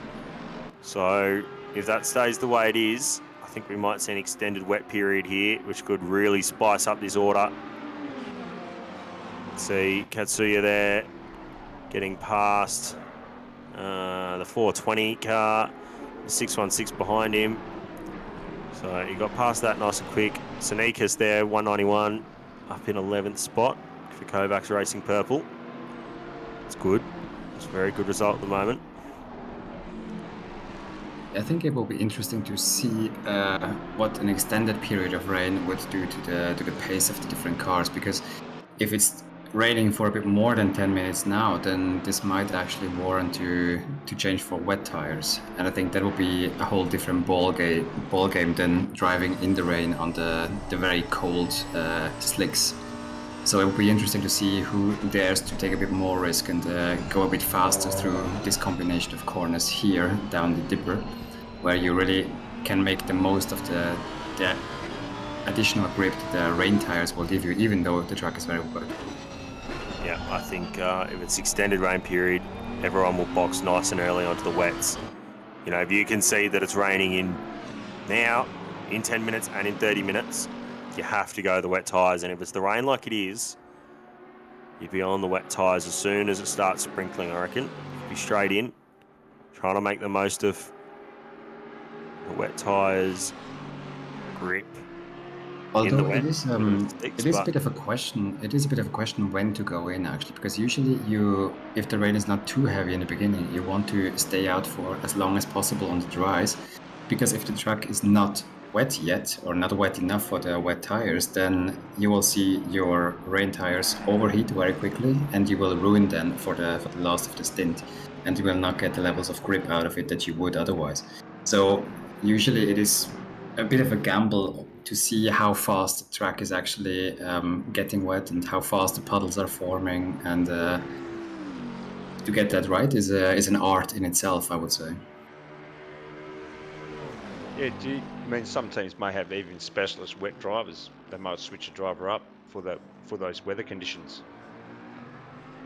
Oh, definitely. Yeah. I mean, for example, I do love driving in the wet. I mean, I just find it much more interesting when things are a bit more unpredictable and you can't take every lap just as in hot lap mode, hitting every brake marker. You actually have to adapt how the car behaves, how your grip levels evolve.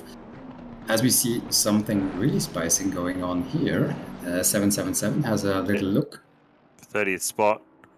Don't know what he's doing here. Is he trying to find a way through, or is he just showing his disdain for that McLaren in front? A little bit of weaving there, not from the 660 car, so it's okay. But 777, he runs wide. He escorts the 660 car wide as well. It's a bit of a gamesmanship move there. Bit of race driver stuff. Yeah, I imagine the McLaren behind will not be happy about that. Yeah, nothing really wrong from Iqbal Suji though in terms of his overtake, I don't think. Here's Van Vliet running in 4th spot. I think one of the first cars not on the lead lap. So Aaron Thomas here and Max Lee. These two look like they're going to go at it as well.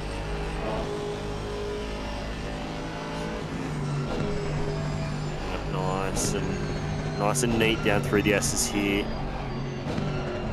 Makes it nice and easy through the dip bar. Car looks nice and stable.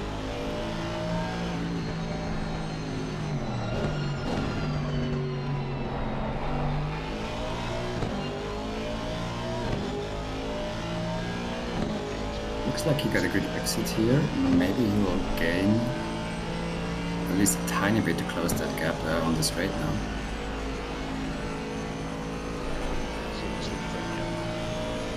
Might be able to get past him. Although it's of course always difficult when you have a car of the same manufacturer in front of you. I mean, usually an overtake of a different car is much easier. What? Look at the exit Aaron Thomas got out of there. Couldn't quite. He got right up behind the 851 car. He gets really good drive. He got really good drive out of the chase. He's getting really good drive out of Murray's too. So let's see if we can get a good run up the hill here. This car tucked in nicely. The Apex uses the exit curb. Going to jump straight in the draft. 851 here. That's the 717 coming up behind them. A couple of laps up on this lot.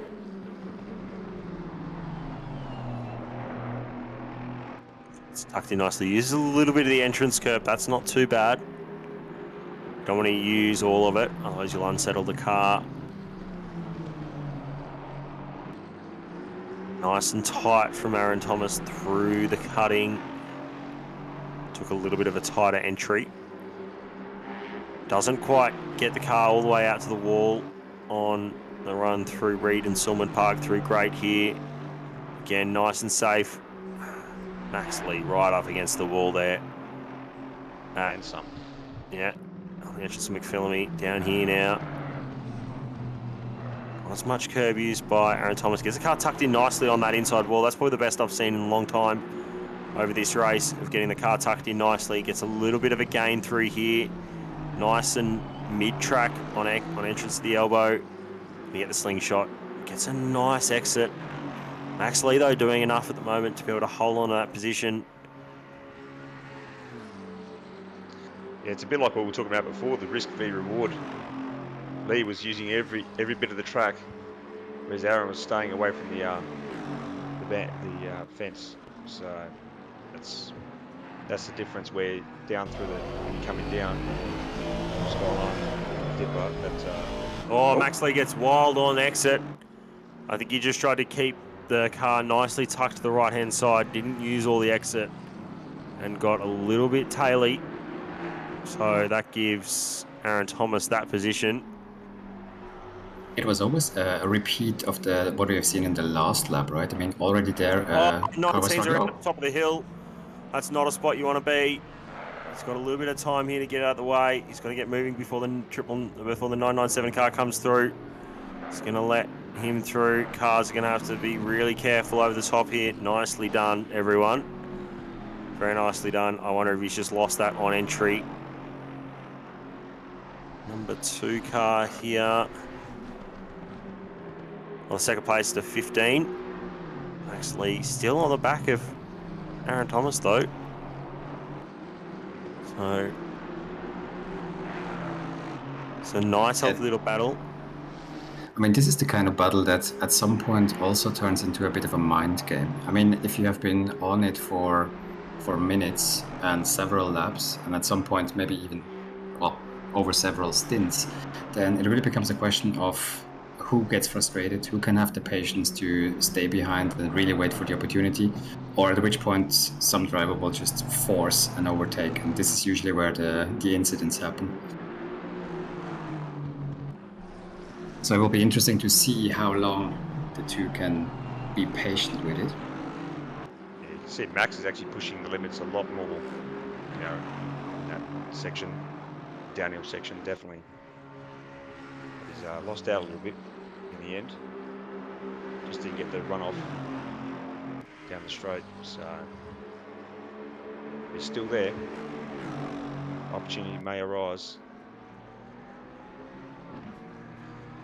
Aaron Thomas pulled it up nicely for the chase there. Car nicely pulled into the apex.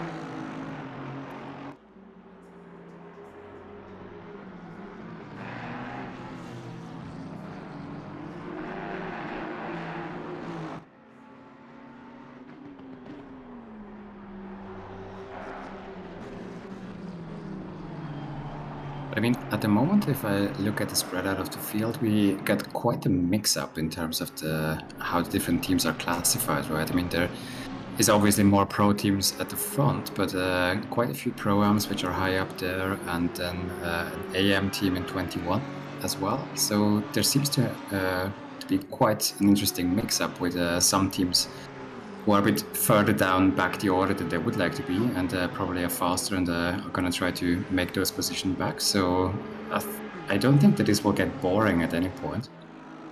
Yeah, Sean Jacobs here in this 88 car. Somehow, they are still sitting in 10th place. It's a really great job from them, because with all the damage they've had throughout this race, I think they've had about 13 different Audis on that car. Or a lot of duct tape, probably. Yeah, a lot of race tape. I was going to say they've probably had 13 different Audi body kits on that car, body panels and whatnot, and the amount of damage they've had. It's good to see them still running in 10th place, though. This is one of the things that we were saying, pace overall in a car that's not heavily favoured. There's only the one Audi in this field. Of course, in some of the BOP adjustments with 1.8, the Audi got a significant readjustment here. No Hondas in the field, because that also got a significant readjustment. Honda would have been a great choice here, I think, for a lot of people. And I do think we have one single Porsche who actually... the Odyssey rookie, Odyssey Academy car. I find it great that they actually chose to do that to themselves. I mean, don't get me wrong, I absolutely love the Porsche, and it's my one and only car, but I probably couldn't get myself to drive it 12 hours at Bathurst, because the qualities of the car are just not made for this track. I mean, you probably are going to be very fast over the mountain, but then you will be just a target on the Conroad straight, and then you will be stuck again behind people. So it really, I guess, takes a lot of patience and probably a tiny dose of masochism to drive the Porsche around here for 12 hours. But kudos to these guys who are actually doing it. Yeah, we've seen some unfortunate events for the Lexus in the field. I haven't really, in traffic, had the best of runs. Kovacs as a whole have had a pretty rough time. But I just want to highlight that Zach James has got past Relahi to put them a lap down We see the 88 car coming to the pits here. I'm sure they'll have a little bit of damage repair. Due. Yeah, so you can see there that Zach James is past Relahi. So that gives the motorsport car with the unfortunate issues with the what happened for Andrew Lawrenson earlier on. It's put them a lap down, so they're not in a great spot at the moment. The 15 car is just coming through the last corner, so that's the length of Conrod and the chase that's different between first and second on track the wrong way round. You can see the 616 car, Robert Fluke, in behind there as well. So there's the 15 car, the green one, coming up past now. That's them. So they've got a little bit of a gap still. See the 52 UNSW Racing entry getting past around the outside off that Ferrari. I think that's Katsuya in the 997. Here's Robert Fluke in the 616. Andy O'Hara was working with Zach James at the start to take the lead of the race. So that's 2 laps different, I think. Yeah, it is 2 laps different for Flukie. So they're not running too horribly. He's chasing down at the moment his teammate Tom Sanderson in the McLaren. Flukie was 7/10 faster that lap. I mean, we do know that they do have the pace. I mean, they qualified. Well, we all know where they qualified, but it's interesting to see now if they can actually translate that pace to gaining track positions, because as we all know, overtakes over the mountain, for example, are very, very difficult, and even to get a run out of the elbow is still another thing. So it might as well be that they get stuck behind cars and cannot be as fast as they would be when they're hot lapping, but they still have 7.5 hours left, so I'll assure they will make their way back up the field. Yeah, that's the result of that early incident, and just shows the impact of just, it was a significant incident. I think it was about a minute worth of damage, and now they find themselves 2 laps down. So it's crazy, and that can happen to anyone in the field. So you just never know. It's a long race. It's a break in concentration, and it can all happen. I'm sorry, I called that wrong earlier. This is the 868 car. So they must have just come out of the pits. But this is who they're chasing down, Robert Fluke. So you can see Fluke is just coming into the braking zone for the last corner, Murray's corner. Whereas Cameron Norris is heading up Mountain Straight now. Let's see if we can get a live view of that. Not quite on that camera angle. There he is, though, braking now for turn 1. So he'd be hoping to try and catch back up to these guys in front. A little bit of traffic in between now.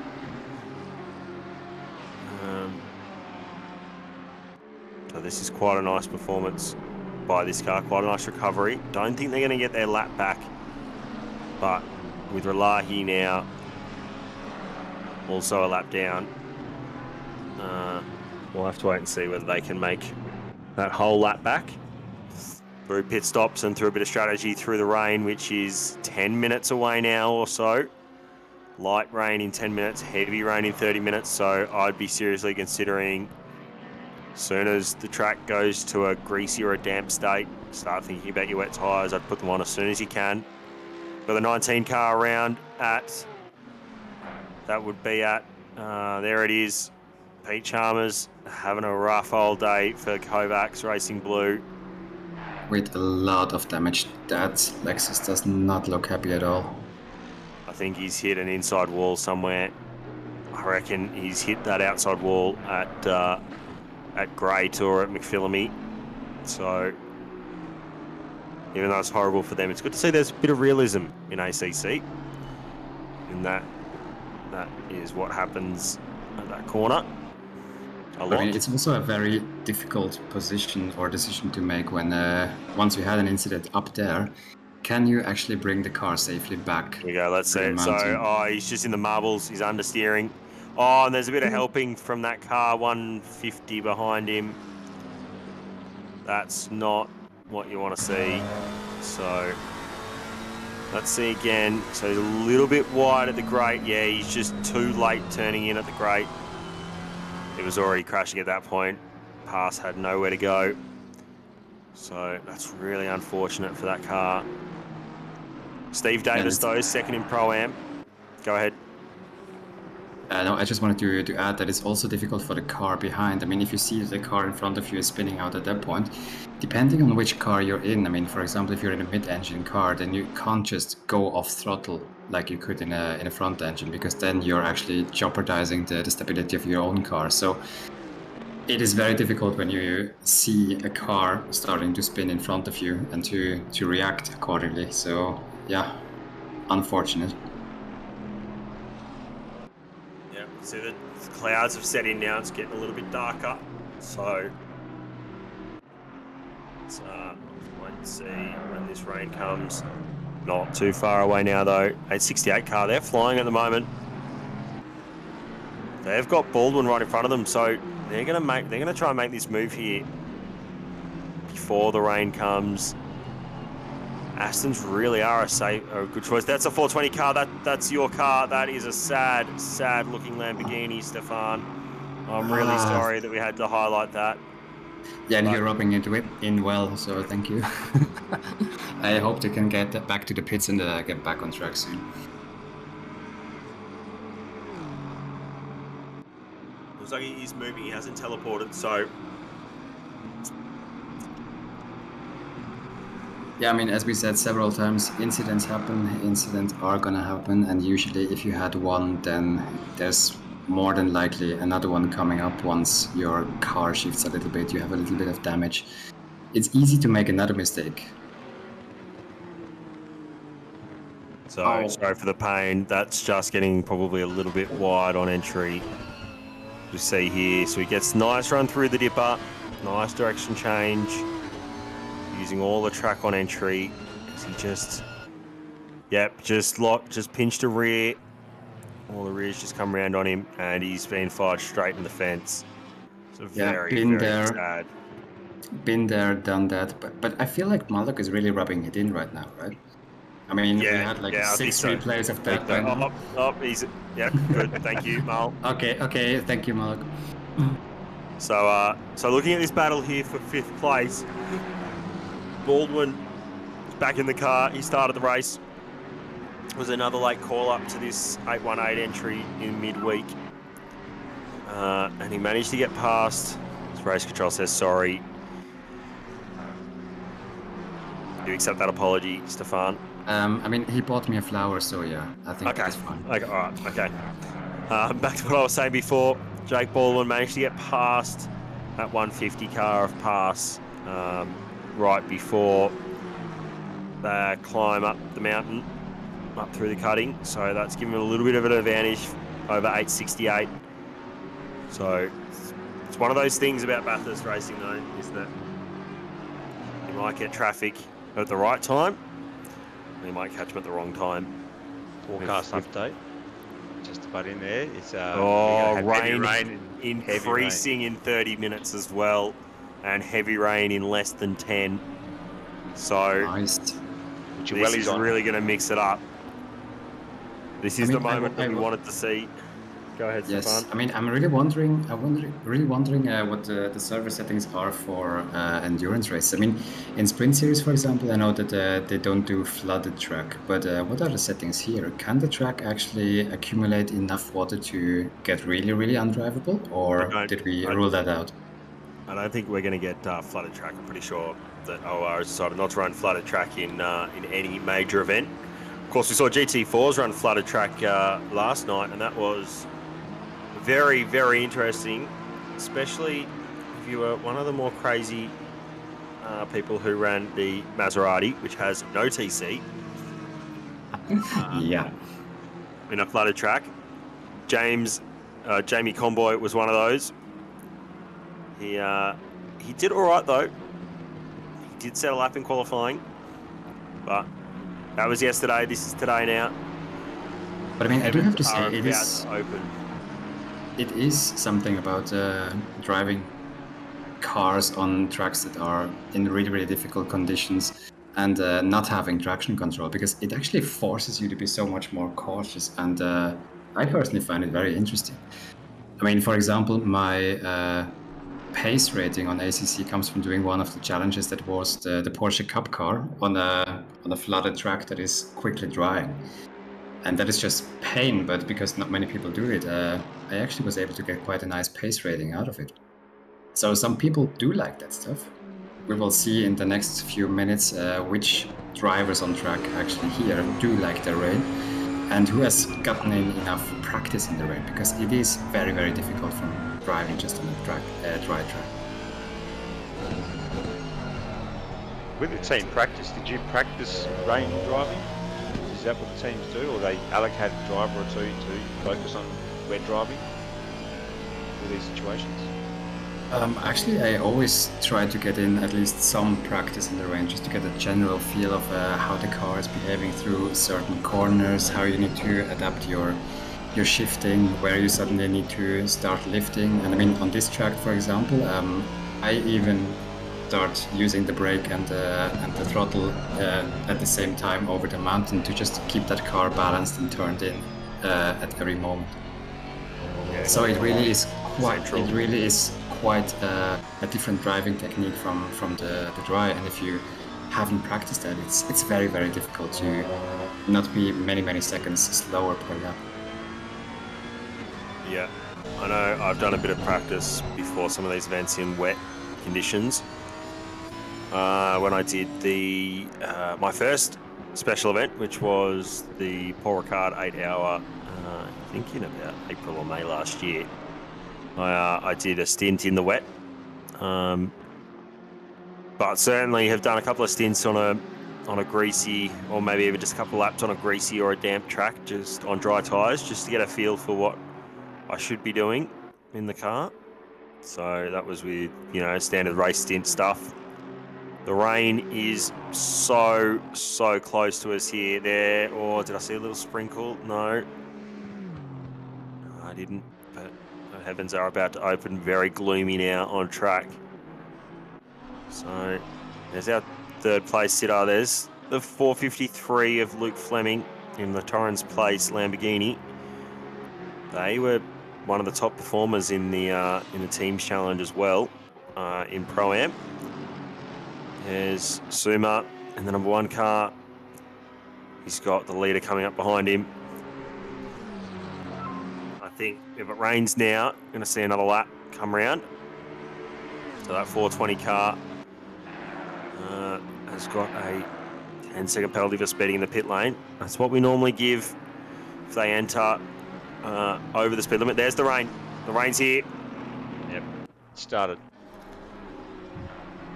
So let's see how quickly this track condition changes. Are we going to see anyone dive in the pits now? It's probably a bit too early. The rain's picking up. Yeah, track is still optimum. There you go. It's just going to fast. So we're going to start seeing this track condition change really quickly now. It's going to go to greasy in a second as well, knowing the way that OOR works. I wouldn't be surprised if we see the 445 car duck in from the lead.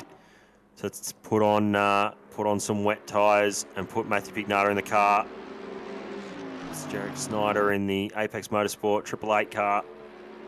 Everyone passed that 676 car pretty easily. Look how quick the conditions have changed. Like, you look at the track conditions now. Yeah, it's greasy now. See everyone, start to up their traction control and whatnot. Yeah, I think this is really the moment where you have to put a fixed camera on the chase, because it is really there in that heavy braking zone when you're coming with 280 kilometers, that the braking point just needs to be much further as soon as the track loses grip. And I think this is the easiest way to get it right in these to get it wrong in these changing conditions, where you don't adjust the braking point fast enough and you just go wide, you just go straight on and the car just doesn't turn in at all. So I wouldn't be surprised to see yellow dots there very, very soon. Unless, I mean, of course I do not hope for it, but it is something that happens easily. Yeah, I'm just going to bring Pitwall up and have a look at see what Zach James does next time by on his lap. His last lap was a 4.4, so that was before the rain came. Paul Britt, who is, where is he? He's just heading up. He's just heading up. Where is he? Oh, he's in the pits. So Paul Britt has, I think, bit the bullet and he's gone for the wets. All right, people are going off now. Zach James does duck in the pits. So Nirasana Rahali, he's going to stay out. Zach James in the pits. He's going to put the wet tyres on. From what I know, he's going to put the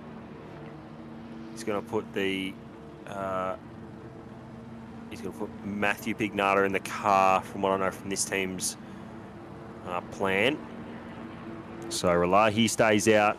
Baldwin's in. Flukey's in. So that's the three Alpha Venturi cars in that top 10 who are both in. Got some cars coming out of pits now with some wet tyres on. Jamie Comboy's in the pits. Paul Britt is out on track. I think he's on the wet tyres as well. You'd have to think so now. Track's just gone damp, so you gotta see everyone file through the pits now. Van Vliet has looked like he's stayed out as well, so they don't think that it's that bad yet. But I would suspect that they'll be in the next lap. This number 10 car still out there. We're going to stay on board with him and see just how bad the conditions are. I wonder if we can get an onboard shot of his wheel. Here we go. A little bit of correction there. Not too bad though.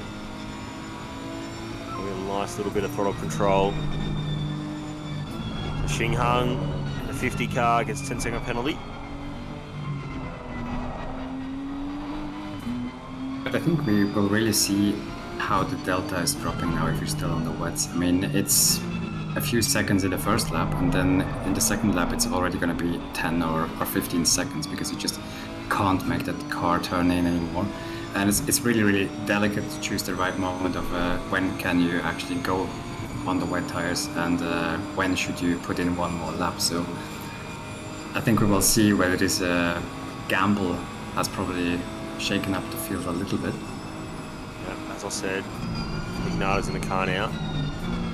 So this will basically cleanse the field. What we see on race laps and where you are on the field will basically be where you effectively sit.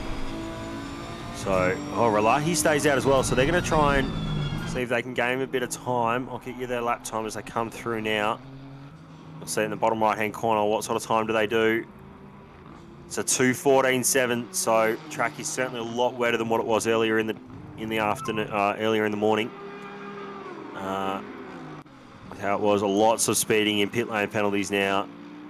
And the rain's increasing. Rain is going to increase 30 minutes. Yep, so let's see what happens here with Pignata. I think we're going to get a proper wet track throughout this next half an hour or so. So that was a good move around the outside by Baldwin up ahead. He's on wet tyres as well. So here we go. Let's see what lap time Pignata pulls out here.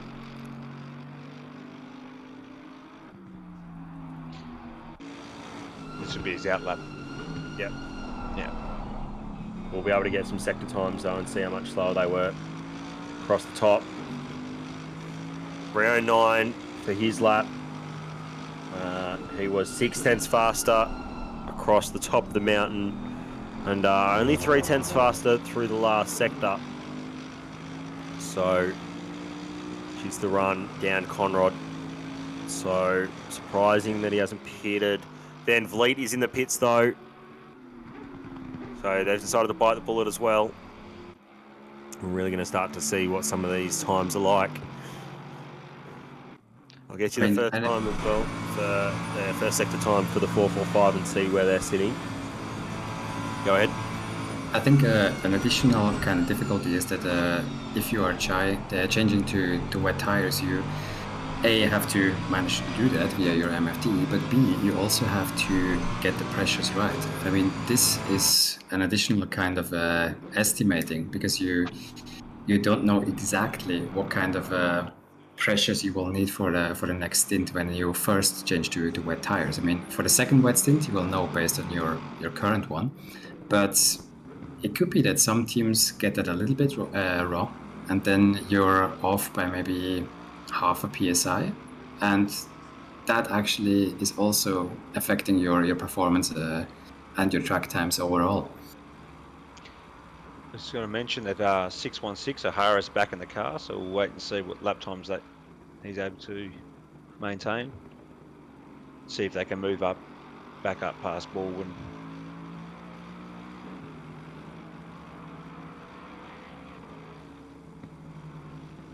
Yeah, the water is definitely now, it's a full wet track. If you're not on wets, it's suicidal.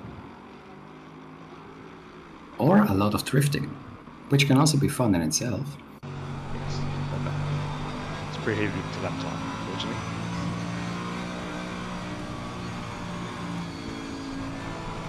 I wonder if this car is aware that his indicator is on, or whether they maybe one person put it on and the next person doesn't have a button mapped for turning it off. So I was just going to point out that as the track goes to wet, rain is decreasing in 30 minutes, but we'll see that fluctuate a fair bit. It's we're going to see that fluctuate a lot now, knowing the latest update. The 10 car is going down through the S's now, just gone through the dipper, so it's got to box this lap, you'd think.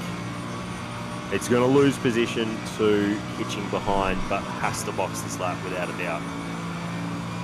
Yeah. I think our stints are done, fellas, in the commentary box maybe. So I think we've got Jamie Conboy freshly out of the car with the conditions. Maybe I'll leave it to him to announce who they're getting, because I don't even know myself. But I'll be back in an hour, boys. Thank you very much. I'll hand over to JC. Riley, you lot go and take a very well-deserved break. You and Samwise have been absolute stars so far this morning. So, well-deserved. Go and jump on the loo and grab yourself some lunch. Nice work, you two. Thank you, mate. I think you might be a little bit quiet. No, Mike? All right, well, I'm sure I'll be able to sort that out shortly. Who am I keeping? George, you're still here with me. Stefan, hello. Yeah, how are you doing? How was your stint? It was long. I think I was in the car for just over 2 hours. I triple stinted.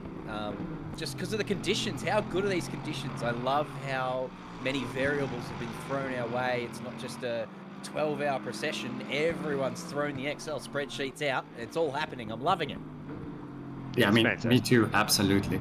It's still, you will have to do some explaining on how you did 3 stints in 2 hours. Isn't that a bit off? So we had to. I started on, oh God, I can't remember, but I had to stop and we did a splash and dash for petrol to reset the stint timer because my stint ended about 20 minutes before this rain was to turn up, so it just didn't work out for us. So I did a little splash and dash, no tyre change, no driver change, just to reset the stint timer and then drive it out until this rain came and we got Gibbo in the car. So yeah, he's currently in there. I'm not sure where we ended up after the pit stop. Can't quite see him there. Looks like we're in the top 18. That's nice. It's been a great day. Oh my goodness! And just driving in the wet itself is so much fun. So yeah, as a driver, very pleasing. How's it been for a spectator? Oh, fantastic. Oh, as Bender's had a bit of a moment in his favourite conditions.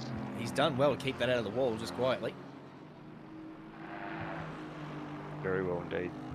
Yeah, I mean, I think for the broadcaster, this is a bit the go-to thing in OOR. As soon as it's raining and the track is wet, you will have plenty of footage of Bender to see whether he actually lives up to his reputation as a rain god. But now he's coming into the pits. Did I see that correctly? Yeah, he did see it correctly. So I wonder if he's on the dry tyres and just can't quite get them to work. And now he's coming in, biting the bullet, putting it on wets. We do know this rain is going to increase. It's only going to get heavier from here. And it's already a wet track, so there's no... That was the interesting part about the earlier rain. It sort of wasn't heavy enough for, you know, wets, and a couple went onto the wets, but a couple bit the bullet and stayed on dries. This There's no question. This is wet tyre weather. This one. Yeah, for sure. I mean, yeah, during the earlier one, I was in the car, and it was quite doable to we stayed out on dries and just take it slow, increase the traction control to a level which is beyond anything that you would normally do. But yeah, keep it on track and try not to hit any of the walls.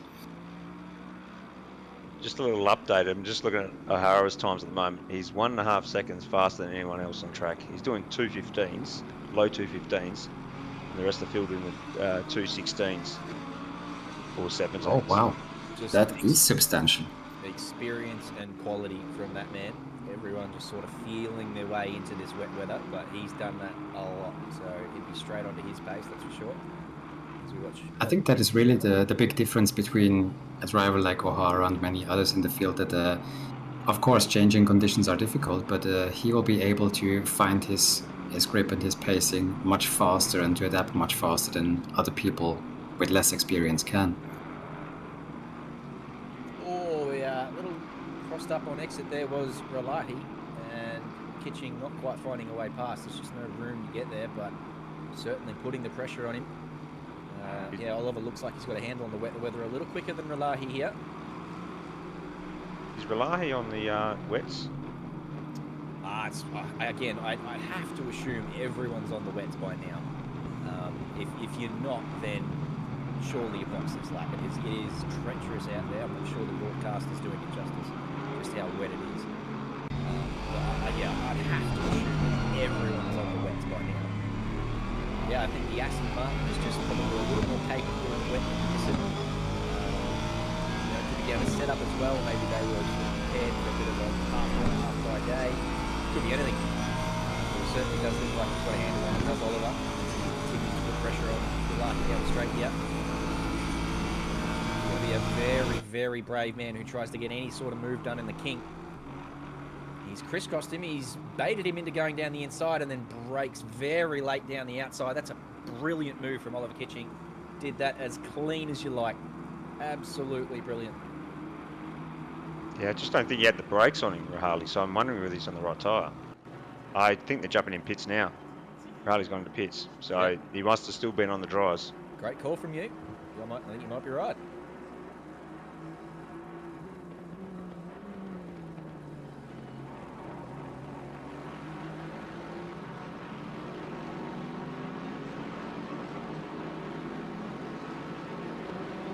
Actually, I would be interested to know. I mean, the Aston Martin used to be very, very strong, pretty much OP as soon as it started raining.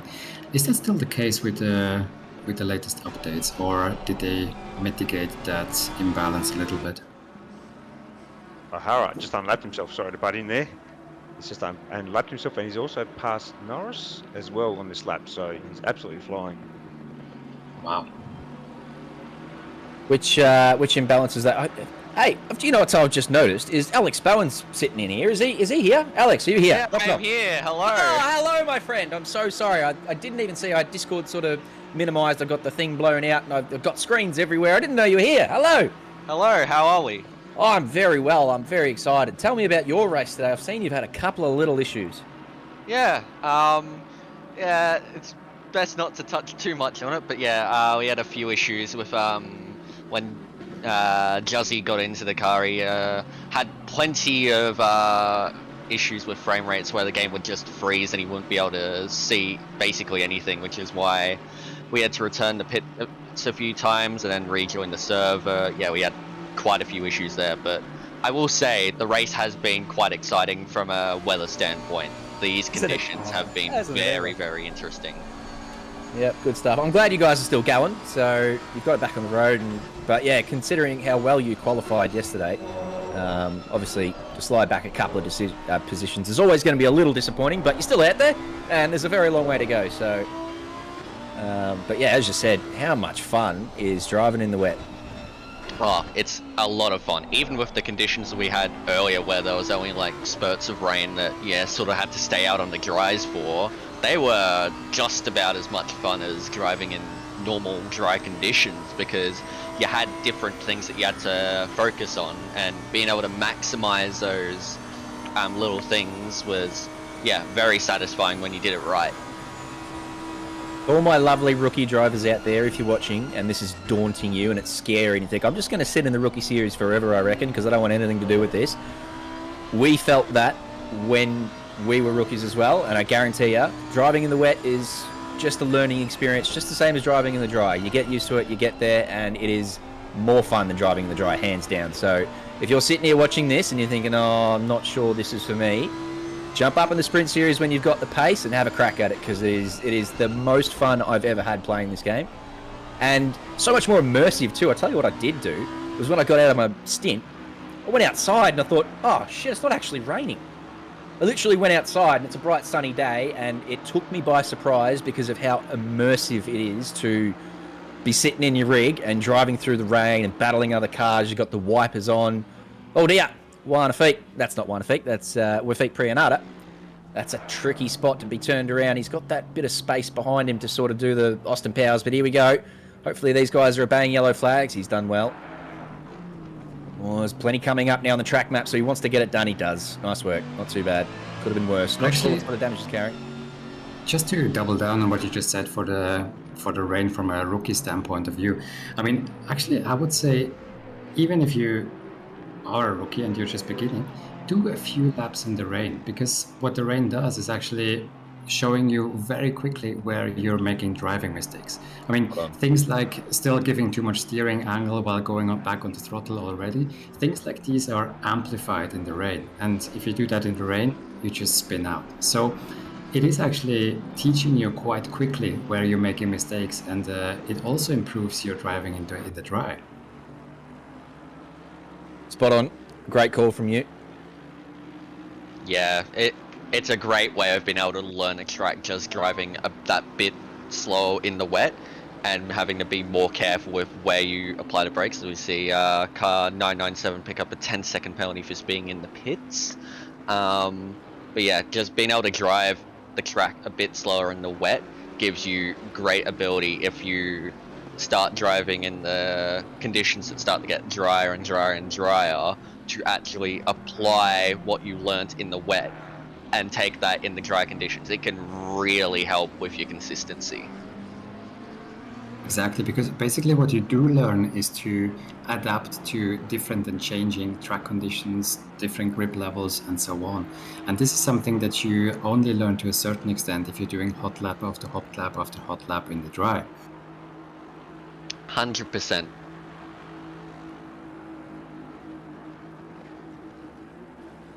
Anyways, looks like car 10's finally been able to get onto the wet tyres, and we have Terry Rayton in the car there. They're still in P3, which is fairly good, although they have lost quite a bit of ground as car 217 picks up 15 seconds. That's not what I wanted to see while commentating, but stuff happens.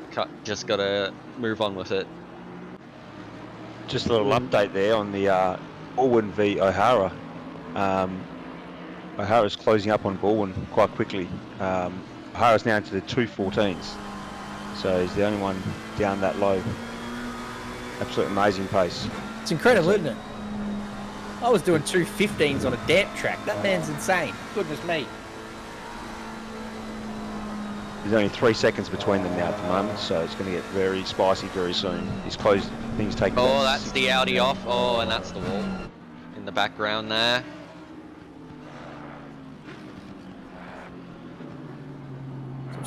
I am looking for a little update here as we watch these guys sort themselves out through the dipper and whatnot there. Is a replay of what happened just before. It just looks like De Silva ran a bit wide and yeah, just into the wall. Has that hurt Andy at all? No, Andy being very cautious there, as he should. Shows the class of the driver there. That's it. All right, time to jump in. Hey guys. Samwise, welcome back. Thanks very much, guys. Whew, good break. How was your break? What'd you do? I went and had lunch and took a long time getting it. So that was it. And I've come back and it's all wet. Oh yeah, it is very moist out there now. There's no crossover between dry and wet tyres. Everyone's on the wets now, and looks to be increasing too. So should be settling in here for a little while with these wet tyres. Looks like we do have Looks like we do have a little bit of a decreasing patch in about half an hour though. Yeah, no, nice. So any big movers and shakers? Nah, there's been a little incident or two, but only sort of midfield type stuff. What I was going to ask for, and I'm glad you're here because you've been here all morning, absolutely carrying the show. Thank you. What's the update? Have you got a table of where everyone started in qualifying? And yeah, I do. Where have they moved and what's going on? Who's up the top and who's down the bottom? What's happened? Yeah, all right. Here's the update up to 1 hour ago where I skipped out, so you can fill in the gap there, but or somebody else can. So basically, the key runners that we were looking at are 445 Pignata, who's obviously at the front right now. It was the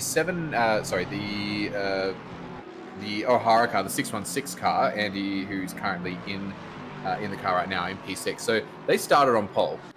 Car 445 got it off the start, and that was great. And then we had a fast-running Andrew Lawrenson in P3 who caught Andy O'Hara, which is like, how? Turns out he was on low fuel. He only put in fuel for a 45-minute stint.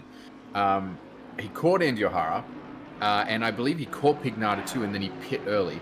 Unfortunately, by pitting early, put him back in traffic. They lost tons of time, and they were out. So you basically had the 445 car, which was Zach Smith at the time, and then you had Andy O'Hara, and that was the race. Andy O'Hara gets in a big accident, and that sends them into they've got to go back to the pits, and it's basically a disaster for them at the time. Pignata, I think it's Smithy pits, and they put on wet tires, which ultimately was the wrong decision in the first wet stint, because it was only going to be about 5 minutes of wet. So it looked like they put themselves out of the race too, and then car 10 actually jumped themselves back to P1 briefly. But then we had, I think, a bit of a pit stop thing with car 10 as well, and they actually had to double. Oh yeah, they had a problem with the Lawrenson had mechanical problems. So as we said, that's a replay. That's like you got to drive through for that, and probably fair enough. He literally just missed his break point there. I suggest, Jared. Yeah, absolutely. So that's basically it. So what were the front runners? Car 445, they're running still in front, so they've had the best of the bad luck. Even though they have certainly had the bad luck. And then car 10, Lawrenson got in the car and they couldn't change gears, so had to get out, put Marion Anko in, and Lawrenson is now out for the rest of the race. They're not going to risk putting him back in just in case that gear shift issue continues. And so that's basically been it. After those sort of after that, it's spread out, so you've got 103 seconds between P1 and P2, and then everyone else is actually a lap down. So now you talk about that gap between P1 and P2. Tasty T just said 445 binned it. I assume that was recent. So was the 103 second gap a recent calculation from you? Yeah, P1 hit the wall at Skywine coming in a couple of times here in chat. So I wonder if they're carrying damage, and that has just sort of shortened the gap between them and Kitching. Yeah, well, it's 103 seconds is live via pit wall. So I'm just having a look at the difference between the two and see if that gap's... At the moment, it's still holding pretty steady. So 1 minute 42... No, still 1 minute 42 behind. So they might have hit the wall, but they may not... This is it. We're going to get a replay of it here. Yeah. Oh, yeah. 2 minute 28 on the last lap. Oh, that's rough. From the lead of the race, too. That's lucky it wasn't worse. So, yeah, they lost 10 seconds that lap. It also shows how treacherous this track can be in the wet. I mean, if even P1 makes a little mistake like that, also they will kiss the wall. So it's a bit of a solace to all the other drivers who have been struggling here, because it is really difficult, and it is mostly about not making big mistakes for 12 hours. Absolutely. So it's going to be interesting to see whether this pit... Because we've got the rain reducing again in 30 minutes, so it's going down to light rain. So I wonder if it's going to keep going in that same trajectory, because that's in 30 minutes time, and in about 45 minutes time, that's when everyone's going to have to pit, because we're about 23 minutes into the stint, where everyone's put their wet tires on. You can only do 70 minutes. There's a weather radar. That's some rain.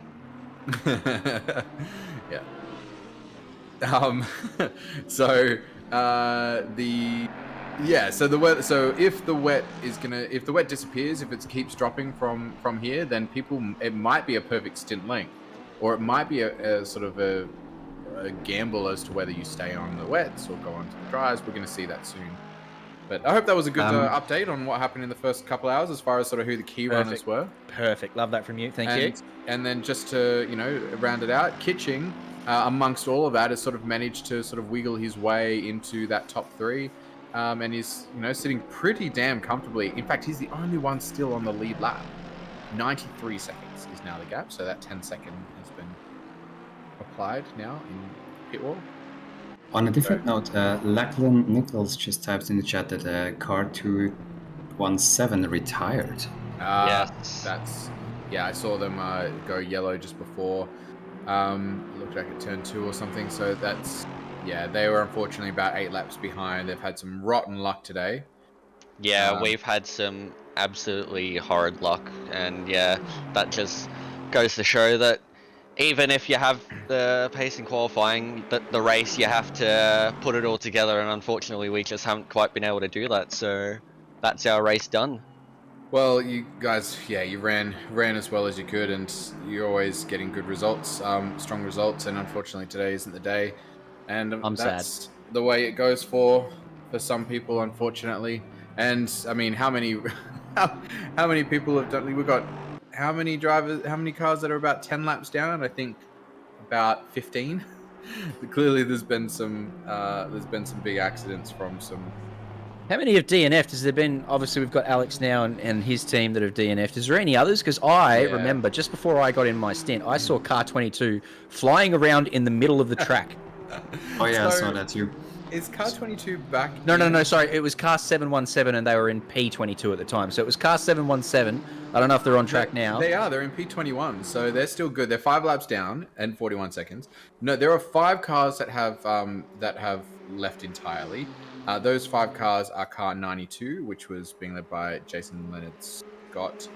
We've got Kinlong Lee in the 853, Ferrari, Steve Lewis, Chris Taylor, and Simon Phillips, and their respective teams have all unfortunately had to bow out, so they're off the timing board now.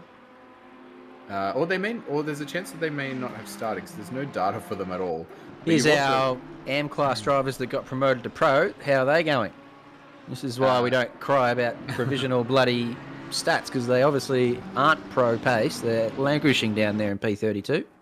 Yeah, that's right. It's a combination of all the drivers, the classes are. So you can have an excellently fast driver in AM class, but if you've got one person who's doing 201s at Bathurst and another one's doing 2-minute 10s, that's gonna drag down your average to an AM class level.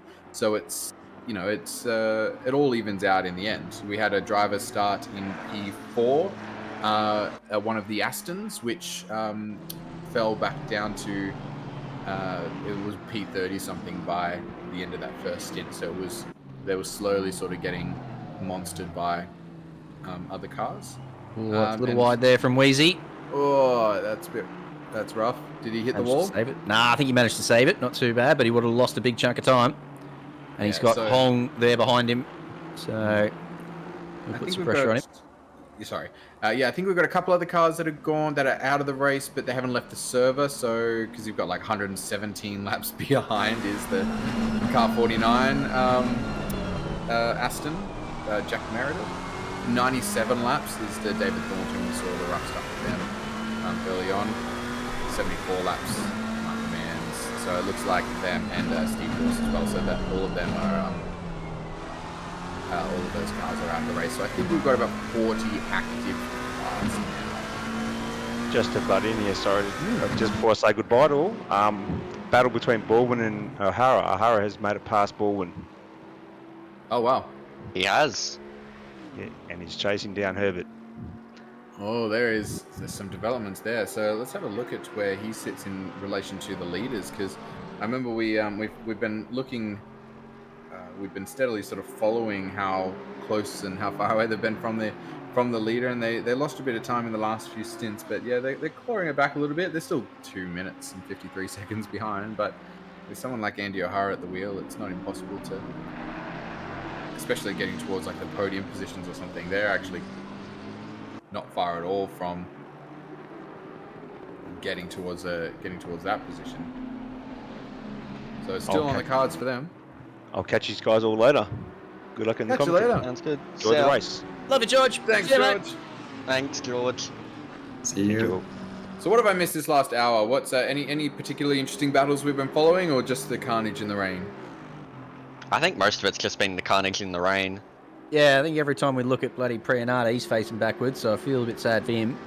In the Mercedes he is, so yeah, you're not wrong. It's as we watched in the Wet and Wild Bash last night with the GT4s, everyone sort of heads into survival mode at this point. Yeah, so the battles are sort of not really as... Oh, look, there he is. He's backwards again. Goodness me. Come on, mate. Keep it on the track.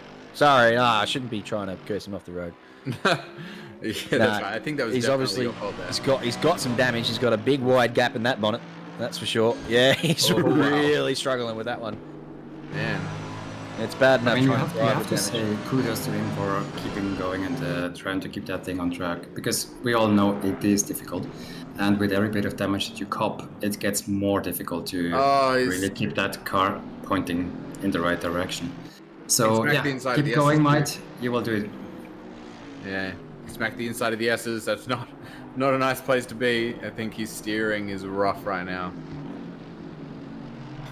There's the weather map. Is that just a reminder for us? Oh, it is. Okay.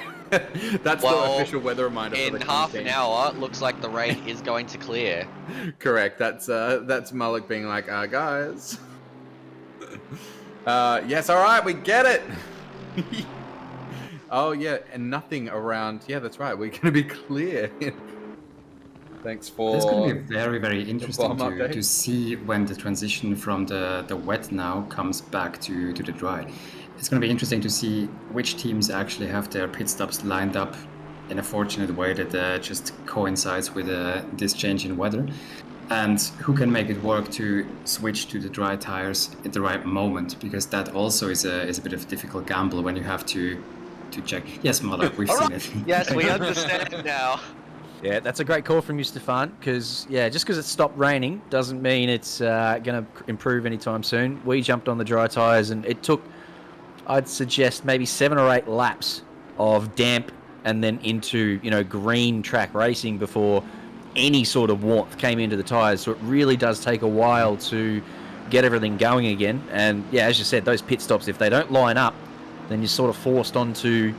dry tyres while it's still wet. That can be a massive problem. So, yeah, well observed. Absolutely. I mean, the main problem is if you go out on dry tyres too soon, you also risk graining them quite substantially, because you're going to be running those tyres way below their operating window. So it is very easy to get graining, and that means that the tyre is going to be ruined for the rest of the stint. So you will be, for one whole hour, you will be on bad tyres. And that is really, really going to improve your lap times. Yeah, so now... Sorry. No, you're good. Not improve, Yeah. but I meant it's really going to screw with your lap times. That's what I wanted to say. Exactly. And so now, just so everybody in chat and who's watching the stream knows who is speaking, so we'll just give a quick overview of who we've got in the comms box now. So my name is Samwise, and I've got Stefan with me. Stefan, say hi. Hello. That's the voice of Stefan. And we've got Jamie Comboy. Hello, everyone. And Alex Bowen, I think, is hanging around as well. Yes, hello. Here we go. So now those are the voices that you're hearing in the comms box now. And is it Stefan or Stefan? That is pretty much up to you. I've heard many, many different ways of pronouncing my name, so any of these two should be fine. I prefer them over Steven or other versions. So yeah, you're doing good. Baketold? I mean, that one is really, really difficult. Bachtold, actually. Bachtold. Okay. I don't expect English speakers. No, I don't expect English speakers to be able to actually pronounce that, because it is a Swiss name, and it is a Swiss name. It is meant to be pronounced in little valleys and mountainous ranges. So I don't expect you to be able to do that. That's fine. But Stefan, you make a good point about the what's going to happen now with pit stops. So I can enlighten you guys a bit about that, because for most people, we're about 33 minutes into the stint. So if we're going to be dry in 30 minutes, then that means they'll basically be able to do a lap or two on the no rain, wet track, and then go into the pits. So they'll be pitting a little bit earlier than his optimum. So they're going to want to put on the standard dry tires, and they're going to be cold and really bad. And they're obviously not going to get any heat in them, quite the opposite. As we've got a bit of an issue at the S's. So we've got Baldwin, isn't it? I think it is Baldwin in the, yes, because that is one of the Alpha Venturi cars. So that is Baldwin around in the McLaren. So back on track now, he is, but that wasn't nice. Now, yeah, everybody's going to have to go into the pits. Fortunately, it's about the right time. So in 30 minutes from now, they'll be 63 minutes into the stint. So it should be pretty damn good time to go into the pits. So they'll be very happy about that. It's not going to cause any big dilemmas. We're not, and I mean, sadly for us, we don't see any sort of big gamble strategy calls here because it's going to be pretty straightforward end to the wet stint, I believe. Just a replay here of Baldwin getting all sorts crossed up over the top of Scott. I clipped the wall there. That's what happened. Just trying to take too much of a straight line, and I think P1 comes through. Is it O'Hara that comes through here? And no, it was Pinata. Ah, okay, yep. My apologies. So yeah, Pinata comes through on the rejoin, and yeah, the Alpha Venturi boys almost cleaning each other up here, I think, as Diabol so rightly spotted in chat. I mean, there's quite a few teams who have the tendency to crush each other out, right? Anybody want to comment on that? No. I think there's one in particular who are well known for it, and they're happy to admit it. They make a bit of a laugh about it. It's all in good fun. I mean, we're not going to mention any names anyway, so yeah, but I think most of the people will probably know by now who we are talking about. Now it just seems like we're being sly about it. Like, ooh, there's a secret group that we're dissing on in commentary. Very cryptic. Who's this secret team that we might be talking about? No, as you say, it's all in good fun. Yeah, I mean, we don't have any kind of a racetrack Illuminati secret society, so don't get into that conspiracy corner just yet. Yet. Yeah. But I mean, saying that, the 818 car seems to carry a fair bit of damage. I mean, that hood is popped up. I wonder how much longer he will actually continue with this stint, or if they are forced into that corner, because the track is going to dry out very, very soon. And if they pit now for damage, that will definitely make them miss the opportunity of getting back onto the dry tires at the right moment. So it's a bit of an unfortunate situation at the moment for them. There's a subtle clue from the race director as to who we might be talking about. So now, I think the pace of that Baldwin car, as you're talking about, is potentially alright. Potentially going to be alright to stay just because of the weather. Because the lap times are already so much slower, I wonder if they can maintain. I mean, they're probably not going to lose the minutes that they would if they come into the pits now by holding out for another 20 minutes or so. I reckon what they might be looking at doing is waiting until the rain starts to ease up. So once the rain sort of starts to stop, that will sort of be their cue to come in and fix the damage, change some tires, maybe chuck a new driver in. While drivers are still out there going fairly slow, they can sort of wait for the track to dry up, maybe just that little bit, to maybe gain some time compared to if they stopped now. Yeah, absolutely. So that's absolutely right, and we'll have to see on the next lap what the lap time difference is between the Baldwin 818 car and the other cars on track. Because at the moment it seems fine. Like they did a 2:15.6 last lap. And the other cars are doing 2:14, so they're not losing a heck of a lot of time. It's certainly not 60 seconds worth over the next 15 laps, which is roughly how long they're going to want to extend for if they can. But what we also see right now on screen is how much of a factor the spray actually can be. I mean, the visibility, especially on Bathurst, can be quite limited if there's a lot of water on the track. And if you have a group of cars in front of you, the spray makes that you basically don't see much at all. I mean, especially at the race start, like 7 a.m., 8 a.m. If you have heavy rain there, you basically drive in blind. You don't see much. And I think you will have this almost the same conditions here if you have a bigger gaggles of cars in front of you. Yeah, spot on. It's bloody hard enough to see what's going in front of you when it's dry. So many blind corners and ups and downs and crests and whatnot. Throw in some traffic and a bit of spray. It's very treacherous out there, as you said, especially over that mountain section. When it's just that little bit drier and you have that sort of those damp conditions, I'd say having a driver in front of you probably isn't the worst thing to have, because it gives you a good guideline of where you actually need to position the car.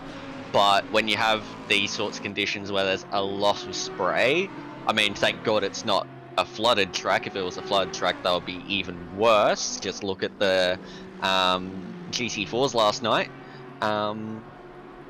Yeah, you sort of don't want to be stuck behind a driver for too long in these sorts of conditions. Exactly, because once you follow a car closely in these kind of conditions, especially down the mountain, I mean, every lap more that you take in close proximity to them is an additional risk for something to go wrong, either on their side or on your side. And I mean, for me personally, I liked having a driver in front when it's really, really wet and changing conditions, because you can see which corners they start sliding. And if they just start spinning in front of you, you go like, okay, I'm probably going to increase TC by 1, maybe, and hope to survive the rest. Yeah, that's exactly it. You just got to basically just drive to the conditions as best as you can, and having that reference in front of you is really, really helpful in that. Well, look, boys, it's been a blast. I've popped in here for just a little bit to say hello to chat and say hello to you and get a little race update. What I'm going to go do now is have a little break, because I didn't get one after my stint. I'm going to introduce Nick Amone on my way out. I believe he's a commentator in NA, so was looking forward to working with him and his dulcet tones, but I'll go and enjoy those via the YouTube chat. Welcome, Nick. Thank you for the introduction, Jamie, and great job on actually getting the last name correct. Most people don't, so I got to give you points for that. Mate, I butcher every other friggin' name, so be happy that I got yours down pat. Yeah, absolutely love listening to you and the North American broadcast on, I think it's Thursday or Friday morning that you go about it, so enjoy. I will leave you. It's getting pretty crowded in here. I'll go and probably have a shower because I'm a little sweaty, and then I'll see you all later on, I reckon. Catch you later, Jamie. Right. Sounds good, Jamie. Welcome, Nick. And yeah, I think it's the Friday morning for us, but I'm sure for you guys it's probably Thursday night. Yep, we're just Thursday night, 8 p.m. is when we kind of get things going, and then that usually, depending on if it's a super sprint, we're usually looking, I want to say close to 11-ish. If we're talking just a regular sprint, it's like 10, maybe 10:30 at the latest. Yeah, that's pretty normal. So, yeah, welcome to the Bathurst 12-hour. Have you had a look at much of what's been going on? Not really. My friends were kind of bugging me. They're like, hey, do you want to play this game? And I'm like, I'm literally in the middle of something. Can it wait? And they're just like, so is that a yes? I was like, after. So I haven't had a look, but I did pop in here before I got introduced to just kind of see what was going on. It's nice to see the rain's coming down again. Yeah, absolutely. This is the third stint of rain that we've had in this race. This is the first one that's actually been anything of any significant length. All right, we get it. Torrential downpours. So yeah, it was only about it was like a 5-minute first rain stint, then it was 15-minute rain thing. So basically, not worth putting on wet tires for. This was the first one that was of basically going to be a perfect stint length. So the next one's going to last for hours, I expect, if it goes on that trend. But yeah, there's not a lot going on at the front of the field. The P1 is 85 seconds ahead of P2, so it's pretty. They've been quite dominant, even though they've had their own pit issues and whatnot. So the main competitors have been car number 10 and 616, but as of the last couple of hours, car number 15 is very much in the running. They are the only car left on the lead lap. As we look at Rizkio's not had a good day. just at the after Forest Elbow, off the grass. That's damage, very... so Oh, we see no. Christopher Taylor. Bit of a lick there on the wall there at the top. So looks like the rain's starting to catch people out a little bit. Good save. Very good Those save. It on the looked like he just hit the outside wall there and yeah, just sort of lost the bit. We see Rischio finally gets going again as car 221 Nick Miller, 10-second penalties for ignoring blue flags, and that's Gibbons off. That's Gibbons off at the last corner.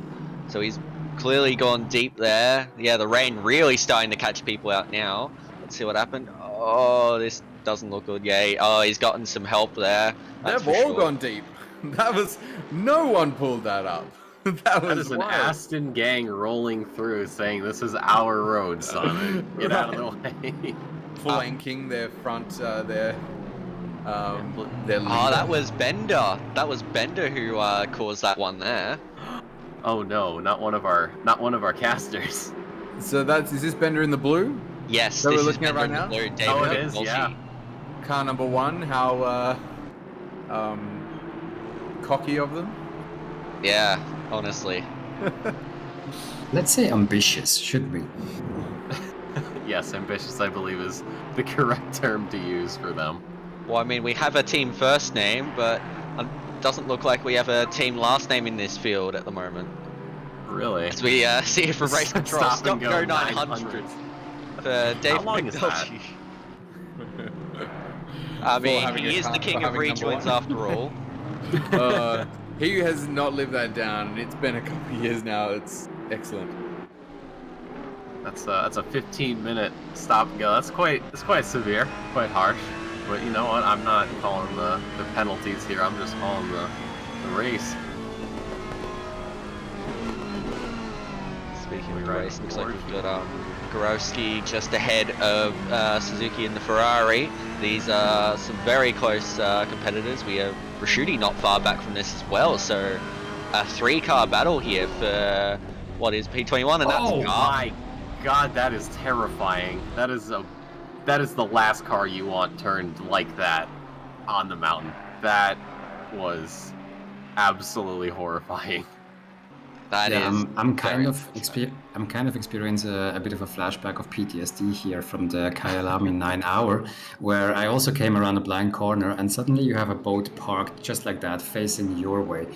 I mean, it makes a great screenshot, but there's just nothing you can do, and you know you're gonna cop damage, and it will be, well, pain and tears afterwards. Looks like all 3 of those cars copped some damage because Gorowski had a lot of damage. We saw Suzuki really plow into that boat, and looks like Rashuti's got a fair chunk of damage as well, so that's not good for either of these teams. Yeah, it's like a long trail of cars that have their bonnet popped up right there. I mean, that gives the mechanics a good look in the engine, except for the Lamborghini, but the other cars, if the engineers need to take a quick look at the engine, make sure everything's working, they just got to hang their head outside the pit wall and say, oh, it looks good over there, looks fine, might little tweak over there. So, yeah, definitely though, a big issue with the aero here is we get a replay at the top of the mountain. We got the Lamborghini popping through. There's the hit from the Bentley, and just sort of skids right back onto the middle, and you saw Suzuki and another driver, just no time to react.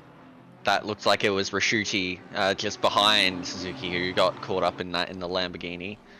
Yeah, I mean, as we mentioned before, in this situation when you're the car who is actually driving straight up to that incident, there's only limited options that you have, especially if you're in a mid-engine, because you can't just lift off the throttle fully. I mean, that's going to turn you around as well, so it's a very, very unfortunate situation you find yourself in. Meanwhile, now we've got a good battle between these two, Gorowski and Raschuti, for P21. That looks like P5 in Pro-Am, I'd say. Between 717, car 94. This should be very nice as they head through the mountain now. Hopefully no Bentleys in the way this time. Hopefully being the key word. Hopefully. Yeah, actually, at this point, if you don't mind, I will go back to my team and see how they are doing, and probably spend some more time in the cockpit to make the best out of these conditions right now. So it's been a pleasure, and yeah, enjoy the rest of the race. Thank you so much. Thanks for joining us. I'm sure we'll catch you again later. Definitely. Bye. See you later.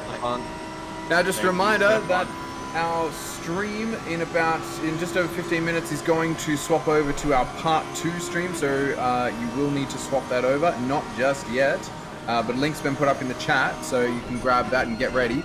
But in about 15 minutes, we'll direct you to change that one over. So just keep that in mind.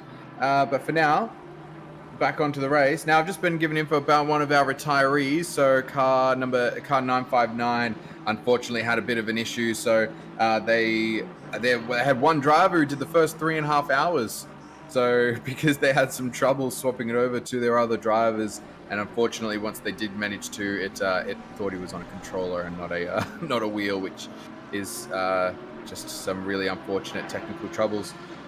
Couldn't say why that might be, but yeah, that's really unfortunate that's the car that was being run by Steve Lewis from the start of the race, and that's one of our retirees. Meanwhile, earlier on in the chat, looks like we had a question from Ultimate Local. What's the jankiest team name you've encountered in ACC events? I don't know. I mean, because I feel like there's not many janky. There's sort of ones that you don't get, or like ones that are like, oh, I don't know what that word is. But I don't know, janky team names. I know. Oh, go ahead. Yeah, I know of maybe like a few events back. There are a few teams being entered that had the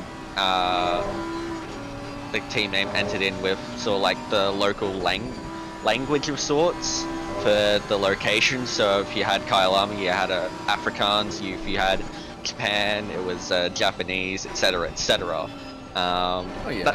That seemed weird to me because at first I had no idea what it was, but then after a while it sort of stuck in. So yeah. Yeah, no, I'm thinking of janky names like Odyssey Racing Gold. I think the only two names that come to mind, the team I raced on, which was Boatley Space Program, which I still think is the best team name.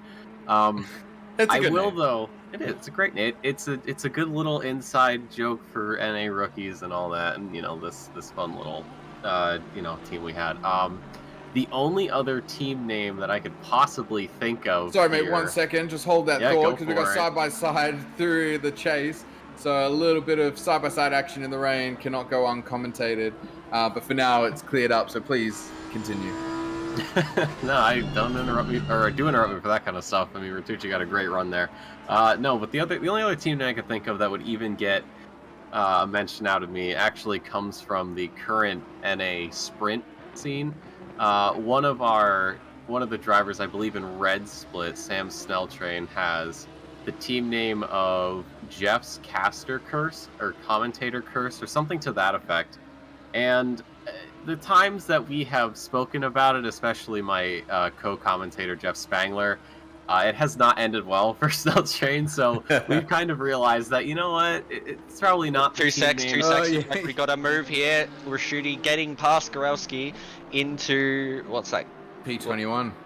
Yes, into P21 at turn 2. That is. So yes, it is. Very well done. It didn't look like he was going to go for it, but just broke that little bit later as we have yellow flag further back. Look out at the chase. Looks like that's car 422, I'd say. Yeah, props to Gorowski for letting it happen because the Lambo wasn't far enough up to really have any sort of say over the corner itself, but they chucked it up there, and the Nissan gave this. The Nissan went, "Oh, they're coming. All right, I'm gonna go wide and give them the space." They didn't need to, but they did. Protected themselves, and yeah, they knew that the car 94 was a bit too quick anyway, I'm sure, and let them through for now. Yeah, that was good self-aware driving there from Gorowski to keep an eye on what was going on in his mirrors so he wouldn't get caught up in an accident. So as far as other janky team names, What do we got in chat? Send us through the team names. Oh, I that's see Sofa Pete King Chalmers. Slow out of JC and Nick Rhoda. Sofa King Slow. I remember seeing that. I don't remember where though. Yeah. Why don't we try something? How about you try and think of the jankiest team name? I want to see in chat your jankiest team names that you can come up with. Let's come up with some of the worst possible team names. We've got 11 minutes before this chat is going to be annihilated in favor of the part 2 broadcast. So you've got 11 minutes to come up with the best janky team name. That is back there. Backwards Bentley Racing. I hope we don't have any basically replays of what happened before. Get out of the way, get out of the way. Go. No. Maybe. No, he's got to wait. Got to spin them tires. Oh, he's got some time now, a little bit. He's going to wait. You're not going to find a very clear... I mean, as far as the best you can do, is probably here's the next bit of gap, so we can now start going properly here. But God, luckily no other accidents. Not sure what he could have done better apart from sort of do a full spin over Evan and spin it at the beginning, especially with the rain. You're chucking into TC and 0, and yeah, trying to do a 3-point turn is not a good option at Bathurst. Definitely not. I see Ryan Garrity, Waifu Predators. Yep, I remember that from season 7 of Sprint. That was a good one. Nick, is that you in chat? What? No, that's not me. I wouldn't type such a thing. I would never type Samwise Holmes Racing. What? What would give you that idea? I think that sounds like a great name. And as a matter of fact, my name for last endurance series, our team name was No Hit Sherlock. I like that. How many cars did you hit? I don't know. And hopefully none. I don't... I mean... I actually don't know. But I believe probably none. Probably none. Probably none. That's Right. Possibly a contender for janky names, but I liked it. It does have a certain ring to it. It does. No hit shot. Yeah, absolutely. What else we got? Cheshire Wings. Thanks, Alex. That's good. Yeah. That was one of the Sprint Series names for the Bentley back in the day. Was something that we all came up with in the Sprint chat, and yeah, it all has a lot of backstory to it. Specifically the location of where Bentley is, the logo itself. There's a lot behind it. And Transmission Motorsport, best name for a trans pride car. Oh, that's a bit of a... Oh, that's rough. Who is that? That is 868. Oh, in 8th place too, Azizi. I think he might have just lost a position too. I think some of the... Oh no, his steering is gone. He can't control it. So he's gonna... this is gonna be a rough rest of the lap for him. The track's still wet, even though we've got completely dry skies at the moment. Yeah, I just noticed that the rain has indeed stopped. It's been stopped for a little while now. It's just been wet. Yes, we get it! Thank you, Malik. The radar, the live shot of the radar, of course, still showing too much rain for the average man to handle. And this is not going to end well. He's not having a good time. That Aston is very upset with him. All right, best thing you can do is to get it cleanly back to the pits. Trying to overdo it, it's just going to make him spin, get more damage.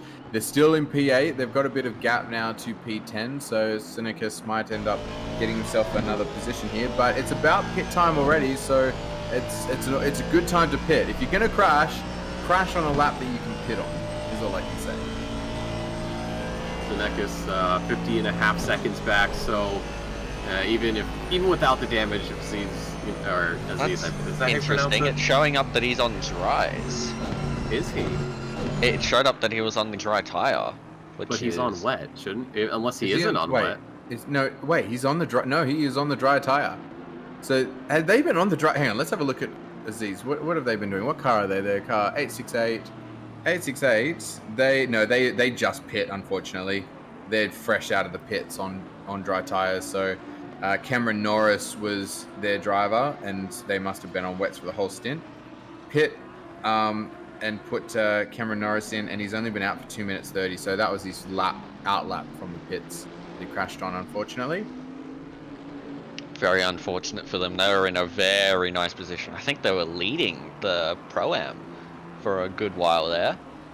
Well, they yeah, it's unfortunate. They're gonna have to do. They are doing another pit stop right now, so it does lose them a minute. That's gonna chuck them down the order, but there is still more than half of the race left to go. We're coming up towards that halfway point, and that's why we are very soon going to swap over to our Part 2 stream, which is going to be, well, it's actually going to be at about when it hits 6 hours, 6 minutes remaining. We're all going to jump over to the new stream, but that means we've still got 6 minutes left to come up with our janky team name. So what have we got right now? We've got the, what do we got? Transmission Motorsport, so Trans Pride car, excellent. And we do have some. We do have quite a few trans drivers in Octane Online Racing, as a matter of fact. I see Fast Aussie Racing Team. I don't know what you could abbreviate that to. Yeah, that's good. What else we got? So that we've only got 2. Come on, guys.